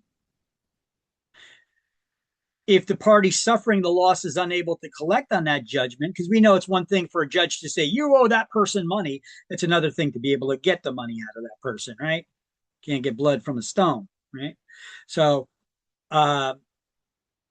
if that person's unable, they get a judgment against you, but they're unable to collect and get the money from you, they can apply anytime within 6 years to the guarantee fund for payment. But then they also need to file criminal charges against you if you're the one who stole their money. No spouse of a licensee can bring action against the licensee just to collect money under the guarantee fund. I'm sure some idiot tried that at some point in time, and that's why they got that statement there. When you initially get your license, every salesperson and referral agent pays $10 to the guarantee fund. Every broker and broker salesperson pays $20. The state treasurer maintains all the state's money. And the maximum payment for a single claim is $20,000 per offense. So if somebody gave you more than $20,000 as a deposit or down payment to buy a house and you stole it, well, the most that they collect from this guarantee fund is $20,000. And if there's not enough money in that fund to pay all the claims against it, the real estate commission can reissue us to have to pay the next time we renew our licenses another $10 or $20 into the guarantee fund, depending on the license type you have. But I've been licensed since January 2024, and that has never happened. So think of it as some giant slush fund waiting for some politicians to rob it. I mean, how many people here have ever heard of the guarantee fund before today? You know, it's nobody knows about this stuff. So and over the years, agents getting licensed, you know, getting their broker's licenses, they're paying into this fund again and again and again, you know, and so it's just a fund sitting with all this money in it. Now, once the fund pays a claim against a broker or salesperson, what happens to your license? It's revoked. It says, I know it says until the fund is reimbursed with interest, but don't focus on that because let's see, payment out of the guarantee fund is the only circumstance that results in your automatic revocation of your license. Okay. Yeah, because what happened before that? In order for there to be a payment from the guarantee fund, you stole someone's money. You refused to pay them back. They sued you. They named the real estate commission to party to the suit. They got a judgment against you. You still didn't pay them. They filed criminal charges against you and then made a claim to the guarantee fund. And then the guarantee fund was paid out. All that had to happen in order for you to get paid from the guarantee fund. So if that happens, well, then your license will be revoked until it's paid back with interest. So now you can't be like, oh, now it's hurting my license. So my bad. Here's the money. Because now the real estate commission knows what happened. They're like, wait a minute. You had criminal charges filed against you. You stole someone's money. They had to sue you. You refused to pay them after they got a judgment. Do you have that good moral character and, etc. that is required of somebody to have a real estate license? No. So if sometime in the future, at least 5 years from now, you decide that you want to get your real estate license back, the real estate commission will be like, okay, first we're going to check, make sure there was never a payout from the guarantee fund against you. And if there was, we want to make sure it was paid back with interest. So if you didn't pay it back yet, if we decide to give you the license back, you're going to have to first pay it back with interest. Okay, that's what that statement means. Okay, so don't get all caught up with that. You get your license back when you pay it back with interest. Okay, not necessarily, not right away, because you did some bad stuff for that to happen. So does everybody understand this? So what is the purpose of the guarantee fund?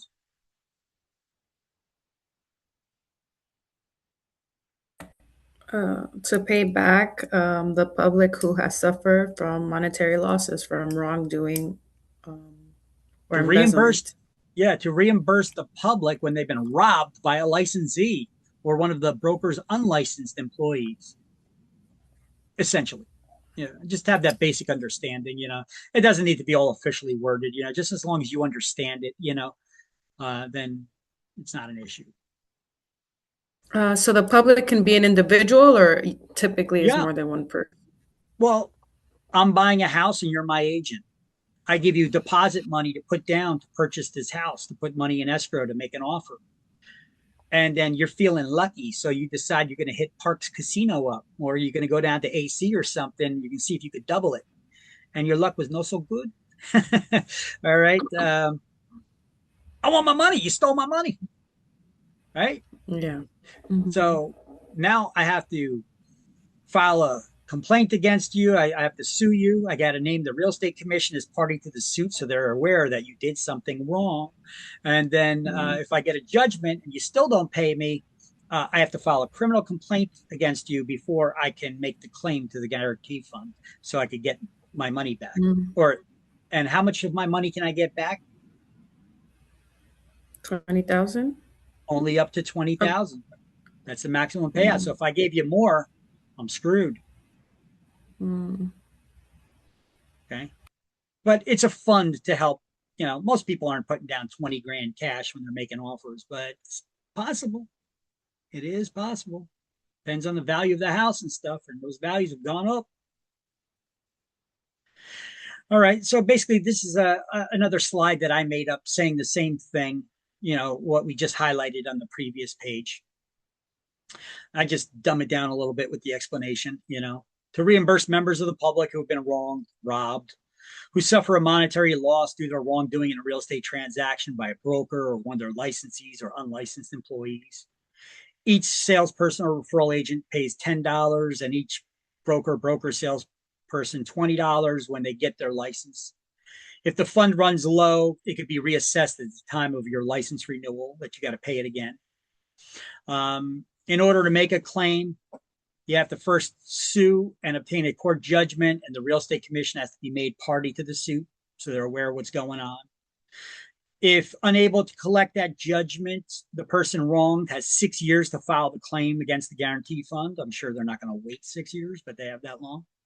Criminal complaint has to also be filed against the offending party. Maximum payout $20,000 per offense. If there's a payout from the fund, the agent's license is revoked until the fund is reimbursed with interest. It may be possible to get your license again years later if paid back with interest and the agent shows remorse. They change their lives around. They're no longer a thief. Maybe they ran on hard times, had drug issues, gambling problem. Who the hell knows why people do the things they do? But this is basically the explanation in a nutshell. I dumbed it down, but I also added some explanations to it. And look, it does happen. Here's a formerly licensed real estate broker in Passaic County, January 14th, 2020.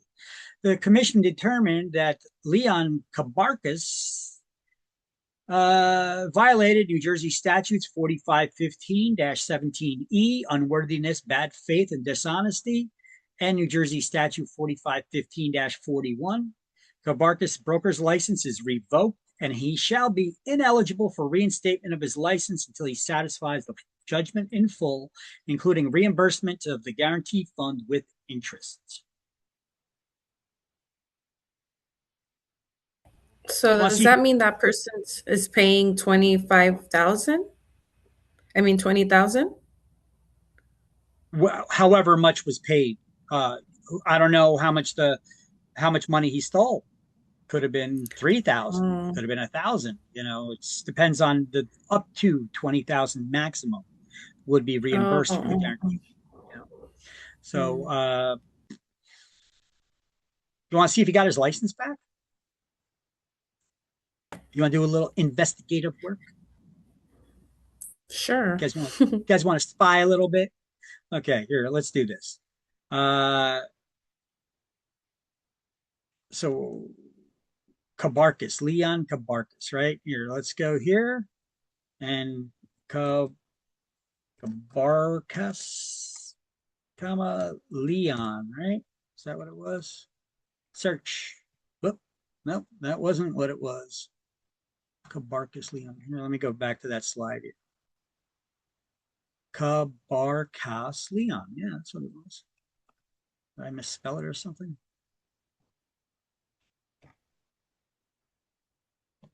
Kabarkas, comma, Leon. There he is.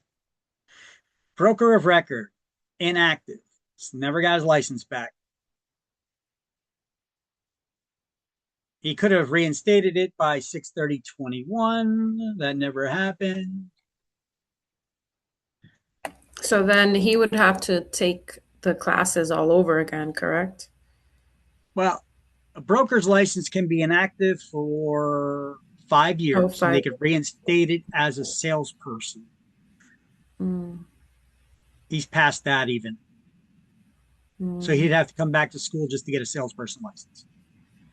But I don't think he plans on going back to the real estate industry after that and paying back all that money either. Who the hell knows? He may be in jail for all we know. You know, I mean, that's a lot of money, you know.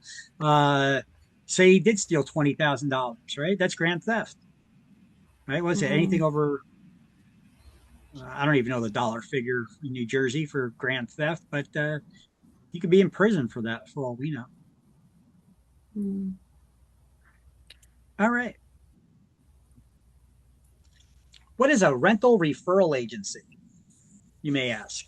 Can't any real estate agent do rentals? Sure. We do it all the time. But when people come to us and say, yeah, I'm interested in renting an apartment in that apartment complex or that high rise, real estate agents are usually not involved. You know why? They got their own rental offices.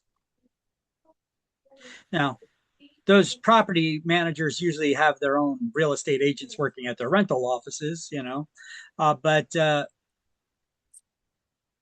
in order for another agency to rent in an apartment building or apartment complex, usually you have to have some sort of a written agreement in place with the owner of the building or complex. And since they got their own rental offices where they do rentals out of, they often do not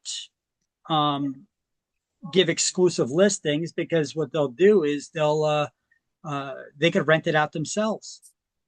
So what they say is, hey, real estate agent, if you refer a renter to us that signs a contract and ends up renting with us, we'll pay you a referral fee. Okay. So most real estate agents don't want to bother with that. They want to get somebody who's going to give them a listing that they could then market and advertise, and then doesn't matter who brings the renter, they get paid. So There are few companies that specialize in this. You guys probably heard of this one because they're local here, bestrentnj.com. I just mentioned them because usually I don't mention the names of real estate companies because I don't want to play favoritisms between anybody. But this is the only one that I remember by name. I know there's a couple that specialize in this, very few of them that do, but that's what they do. They go to apartment complexes and they strike these agreements with the owners. They even put their sign on the apartment complex, somewhere that says, to rent. You could contact Best Rent NJ, and then they'll have it listed on their website. Here, let me give you an example. I'll show you by going to their website. Okay, so here you could see on their website, you're interested in rentals or apartments. You could do searches. What do you want? 55 plus, affordable housing, etc. Here's the different complexes that they have. They got a lot of brand new ones. This is brand new in Edison by the South Plainfield border. 55 plus in Old Bridge, Bayonne. They got a lot of new ones here. Harbor Town, Princeton. Okay, but they've got over 85 communities that they work with the property owners on. And what they do is this. They basically, let's click on one of these. They basically take some very nice high quality photography, right? Make a little slideshow out of it even. Then they'll list all the different types of units. Look at these 1 bedrooms, 1 baths, but they're different square footages. So they have different layouts, different rental figures, 2 bedrooms, 2 baths. Okay, no 3 bedrooms. But all different square footages too, with different prices. Look at that. 2 bedroom, 2 bath, 1,025 square feet, only $3,000 a month. Pay a mortgage for that. I know you said only. I was like, wow. And this is a 55 plus community. Okay. So they give you a slideshow. Yeah. Washer and dryers.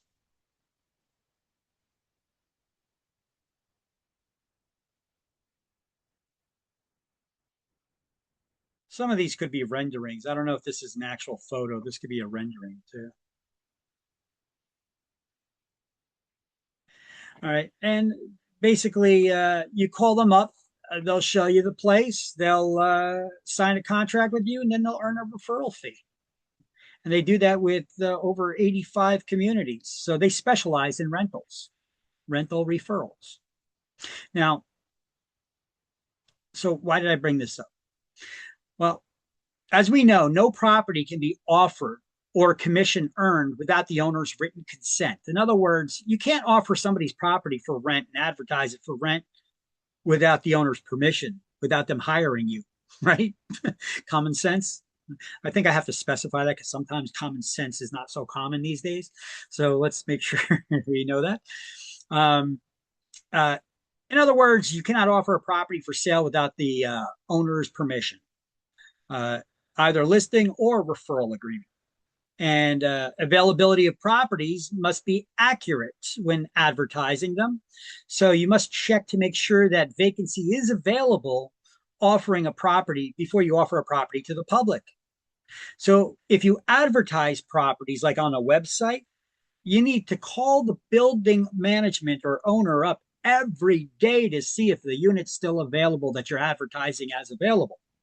Otherwise, it's false advertising. Now, if you get a listing, so just that people that walk in your office and then you show this listing to them, but it's not advertised anywhere, those need to be checked every 3 days for availability. So those 85 communities that Best Rent NJ claims that they have here relationships with for all these property owners, this website isn't advertising. They need to be contacting the property management every single day at these units here to check to see if these units are available or not. You can't just advertise it as available if it's not. Here, let me look into one of their older properties here. Let's no,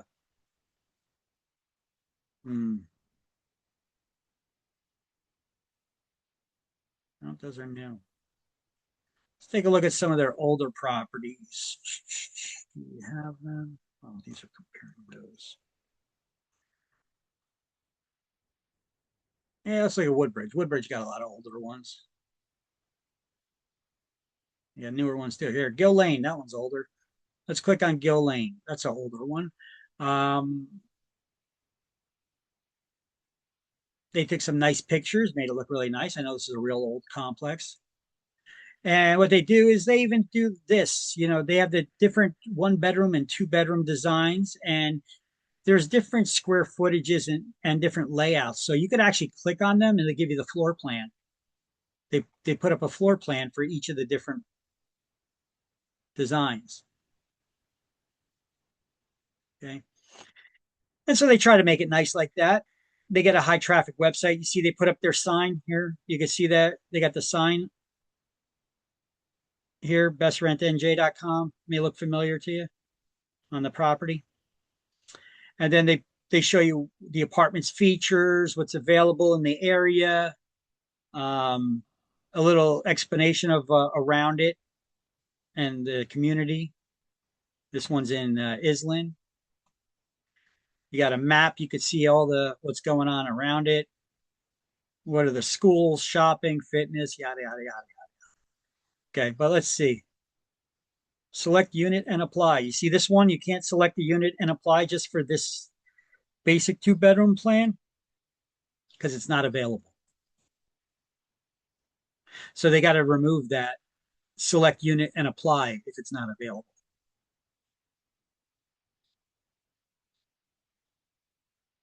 So what we need to know for exams, because there will be an exam question on both school and state exam on this. Before property can be offered for rent, advertised properties need to be checked how often to see if they're still available? Every day. Every day. And if it's not advertised, but it's a listing? Every 3 days. Okay. And any advance fees or deposits to hold the unit for you, more than $25 have to be deposited into the broker's trust or escrow account. Now, let me explain what that is, because it's the first time I use that term. Escrow or trust is a special bank account for keeping other people's money, and only other people's money in. So every broker, every attorney has an escrow or trust account. They're two names they call the same thing. You could call it either one, escrow or trust. It's a bank account for other people's money, for holding it for short periods of time. Okay. So here's where we can do the highlights of that, which you just saw on that previous slide on page 10 and 11. Under rental referral companies. Uh-oh, I hear the ice cream man is coming. Can you hear that in the background?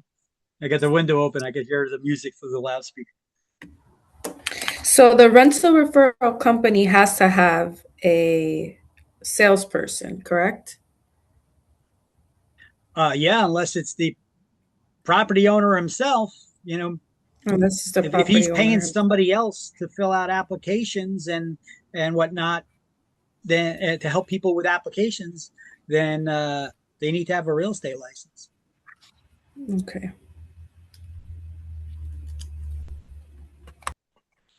All right.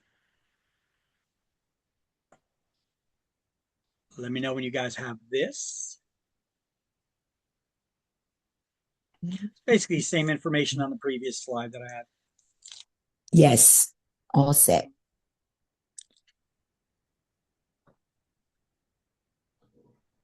All right. Oh, by the way, I didn't throw out the after lunch attendance poll before, so let me throw that out there now.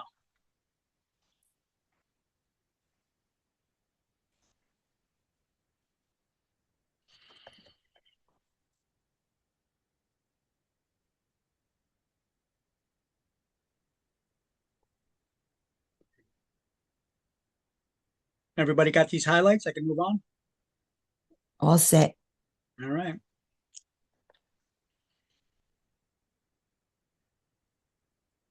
George, just so you know, for tomorrow, make sure you have your camera on. We need to have everybody's camera on. It's the Real Estate Commission's rule, not mine.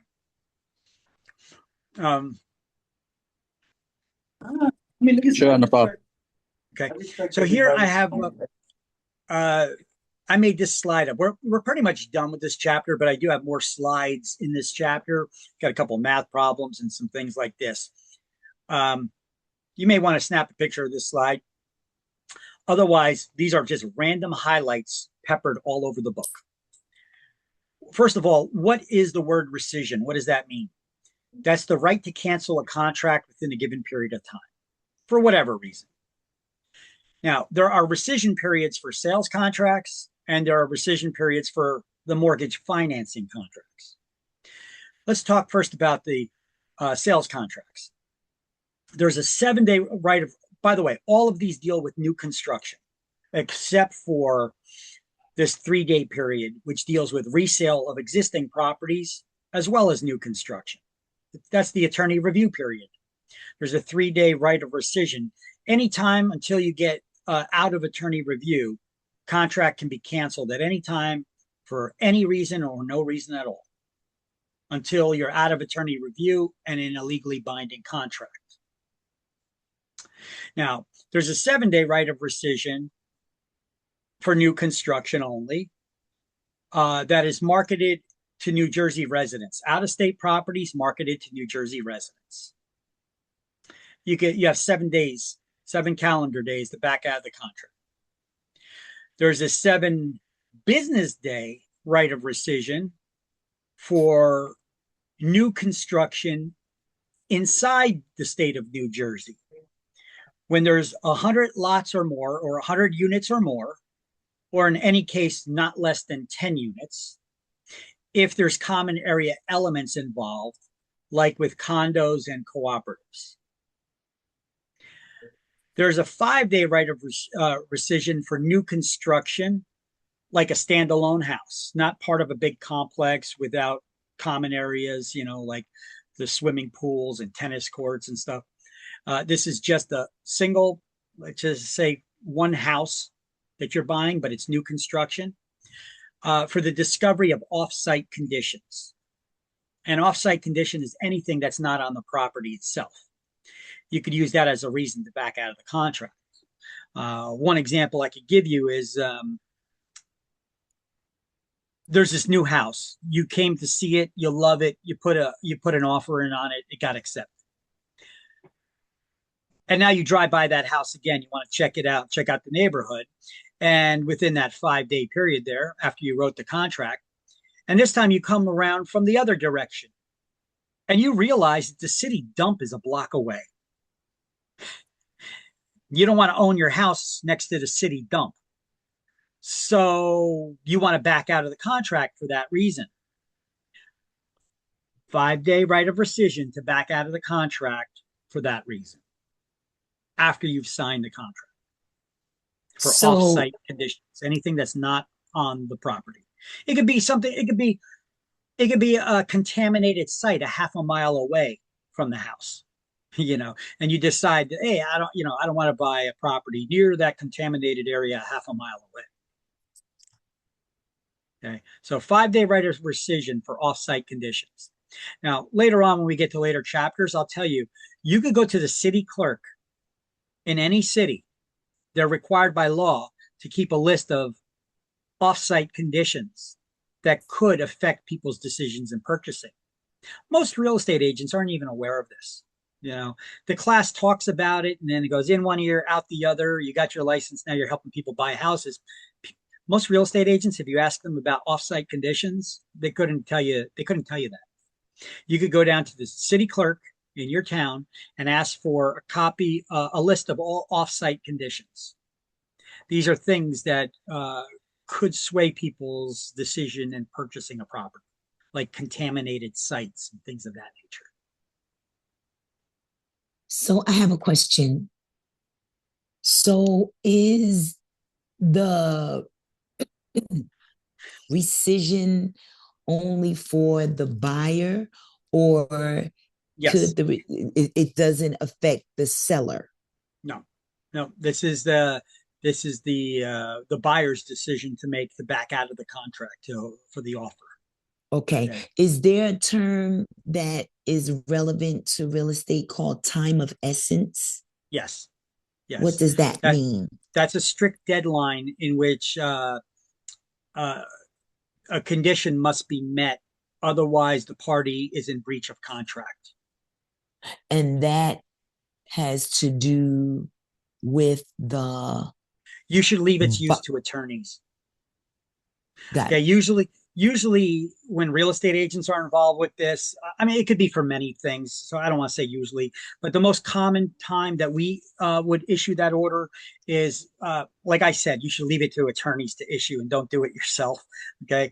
I don't want you guys skating the, no. I just want to be knowledgeable of the term. I'm not. Well, I just want to explain. I don't want you guys, skating that fine line of practicing law without a license. So leave its use to attorneys. But this is what I usually do: is if I have if I'm representing the seller, right? Okay. And a buyer comes in and makes an offer, and they make an offer. That offer is accepted. They need to produce.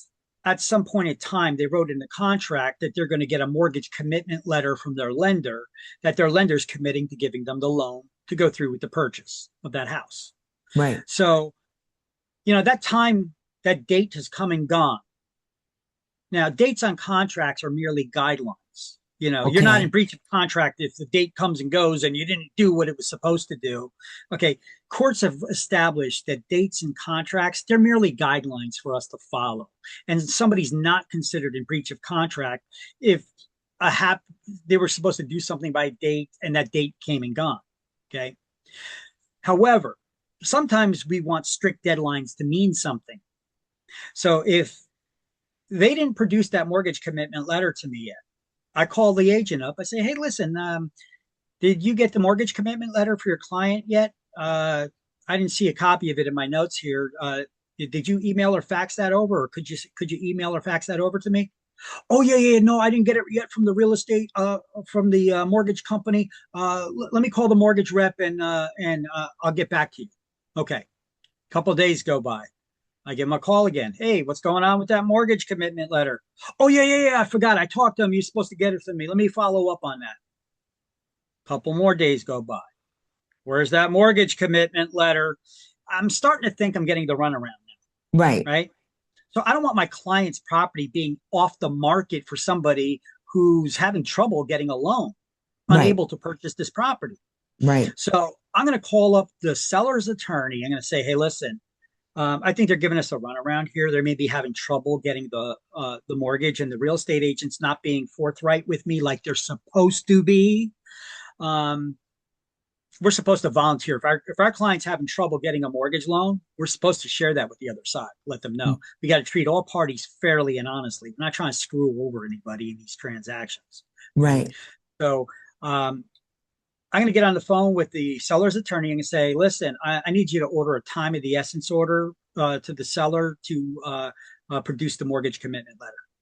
Okay. And then the attorney will send out the time is of the essence letter. Okay. That'll be like, you need to present the mortgage commitment letter from the buyer's lender by this date and this time. Otherwise, the contract will automatically be killed. Okay. And at that point, if the buyer cannot get the loan, they're not in breach of contract, but the contract can automatically be killed this way. Okay. I mean, sure, they wanted to buy the house. They're just unable to get the loan. Okay. So you can't keep their deposit money because they couldn't get the loan. Right. But if they're lying to you about it and keeping your house off the market, you may be getting damages because of that. Property values could be declining, or you had another buyer that you could have accepted their offer, so now there's possible damages you could get from that. But generally, we just return the deposit money, kill the deal, put the house back on the market. Okay. But we need to know if we could kill this deal, because right now the buyer and seller are in a legally binding contract with each other. The buyer's telling the seller that they could get the loan, but they're not giving a mortgage commitment letter where the bank is saying we're definitely giving this loan. So that tells me there's a problem. You should have that within a certain time frame after you submit all your tax returns and pay stubs and your bank statements. You know, the underwriter at the bank will review it and then issue you a mortgage commitment letter, right? After you get an appraisal done on the property too. If they're unable to produce that, I want to know so that we could kill the deal. We either move forward or we kill the deal, put it back on the market so we can get another buyer. Okay, we're wasting time here for the seller. So that's when a time of the essence order is issued. Generally, that's where it's most commonly issued. Okay, but it could be for other things too. Yeah. And it's like, is there a certain amount of time that is? Is it like 10 days, 15 days, 30 whatever days? The attorney puts on there. Okay. Yeah, but usually they'll give them several days to come up with it. You know, they're not going to hold them to unreasonable expectations, you know? Okay. And thank you. You're welcome. All right. And then lastly, we have the rescission period for mortgage financing contracts. Okay. There's a 3-day right of rescission for refinancing. Anybody know what refinancing is? Refinancing property you already own. Honestly, it's like restarting the loan all over again. Or to pull equity out of the existing home? Well, those could be the reasons for refinancing, but actually what is refinancing? Let me give you a simple explanation. Refinancing is when you get a new loan to pay off your existing one. Now, why the heck would anybody want to get a new loan to pay off a loan you already have? Well, maybe you get it at a lower interest rate. Or maybe you're getting a new loan to pay off the existing loan, but this new loan's a little bit higher because you're taking out a little equity that you have built into the property. Equity is the difference between the current market value on the property and what you owe on it. That's your built-in value. You either paid that much down on the house already. Like, say you have the house almost paid off. You only owe $10,000 on a $500,000 house, right? You only owe $10,000 left. Okay. So you have $490,000 of equity in that house. That's your money. That's your value. Can you get foreclosed on if you don't pay off that last $10,000 of mortgage? Yes. Sure you can. And banks, they don't care how much they sell it for as long as they get that $10,000 back. And anything else they get more than that, well, that's yours. It goes back to you as the homeowner if you were to get foreclosed on by a bank. So you'd lose your home, but you'd get your equity back if they sold the house for a good price. But banks don't care. That's why they sell it at auction. They just want to get enough money back to pay themselves back. They don't care about your equity and getting the most for it. They want a fire sale, and that's why they do auctions. Okay, so you have a 3-day right of rescission if you get one of these refinancing loans to change your mind. Some people do cash out refinancing. Some people do it just to get it a lower interest rate. Some do it just to restructure it to a lower term, less amount of years.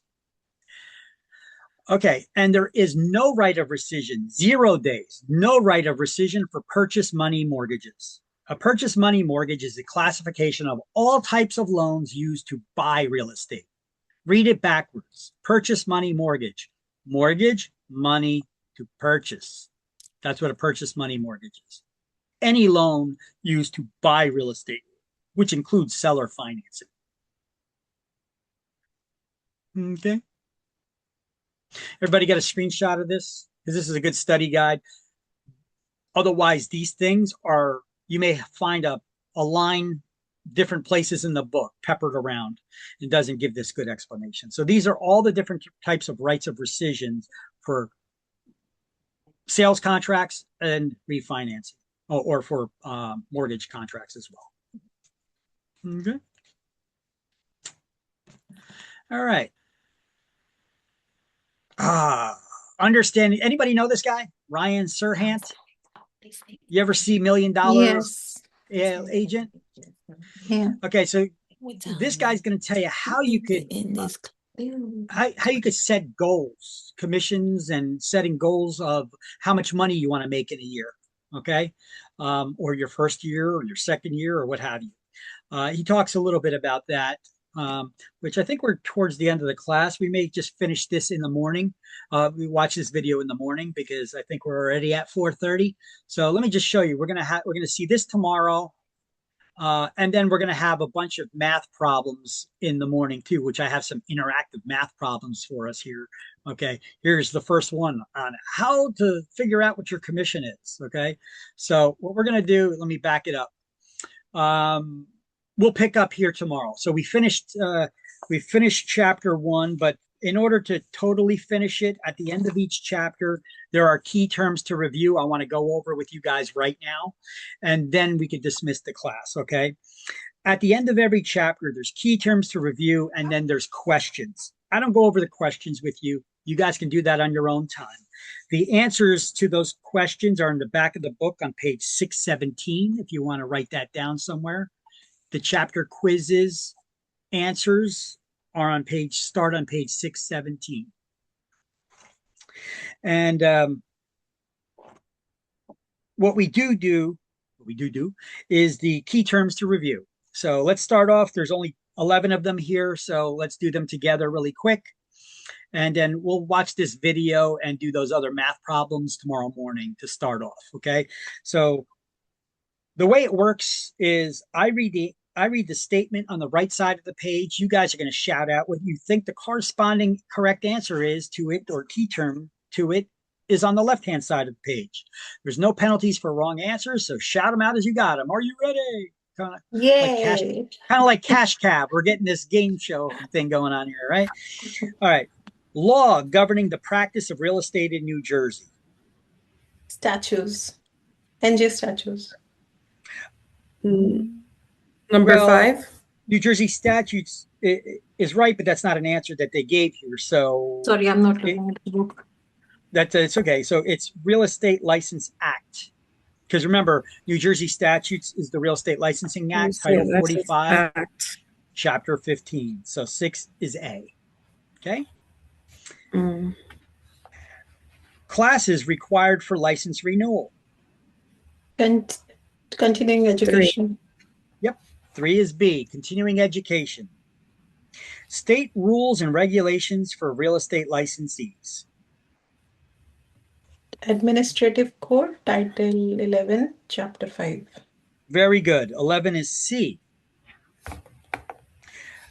Administrator of real estate licenses. Who administers our license?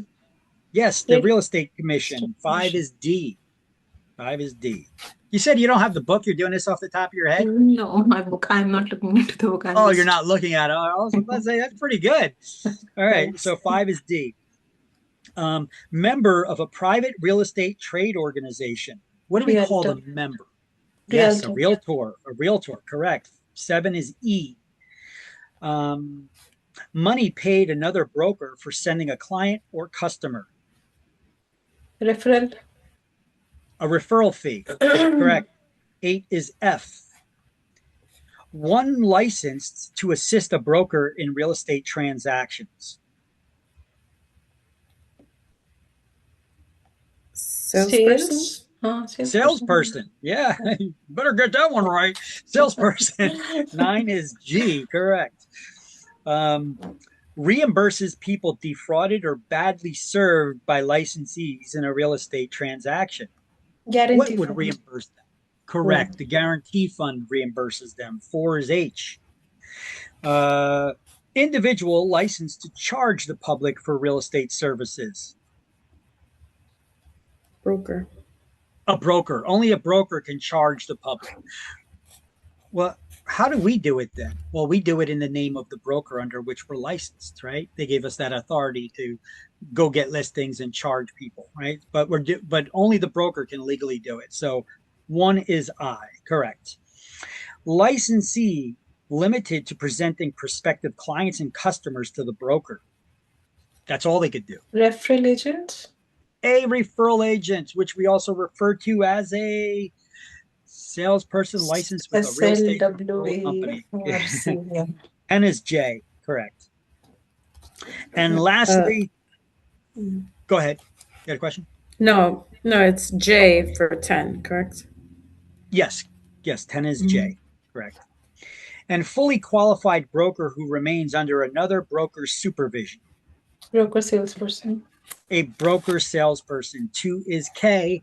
And that concludes the key terms for this chapter. Some chapters have 2, 3, or even 4 sections of key terms. This one was pretty small, so that's good.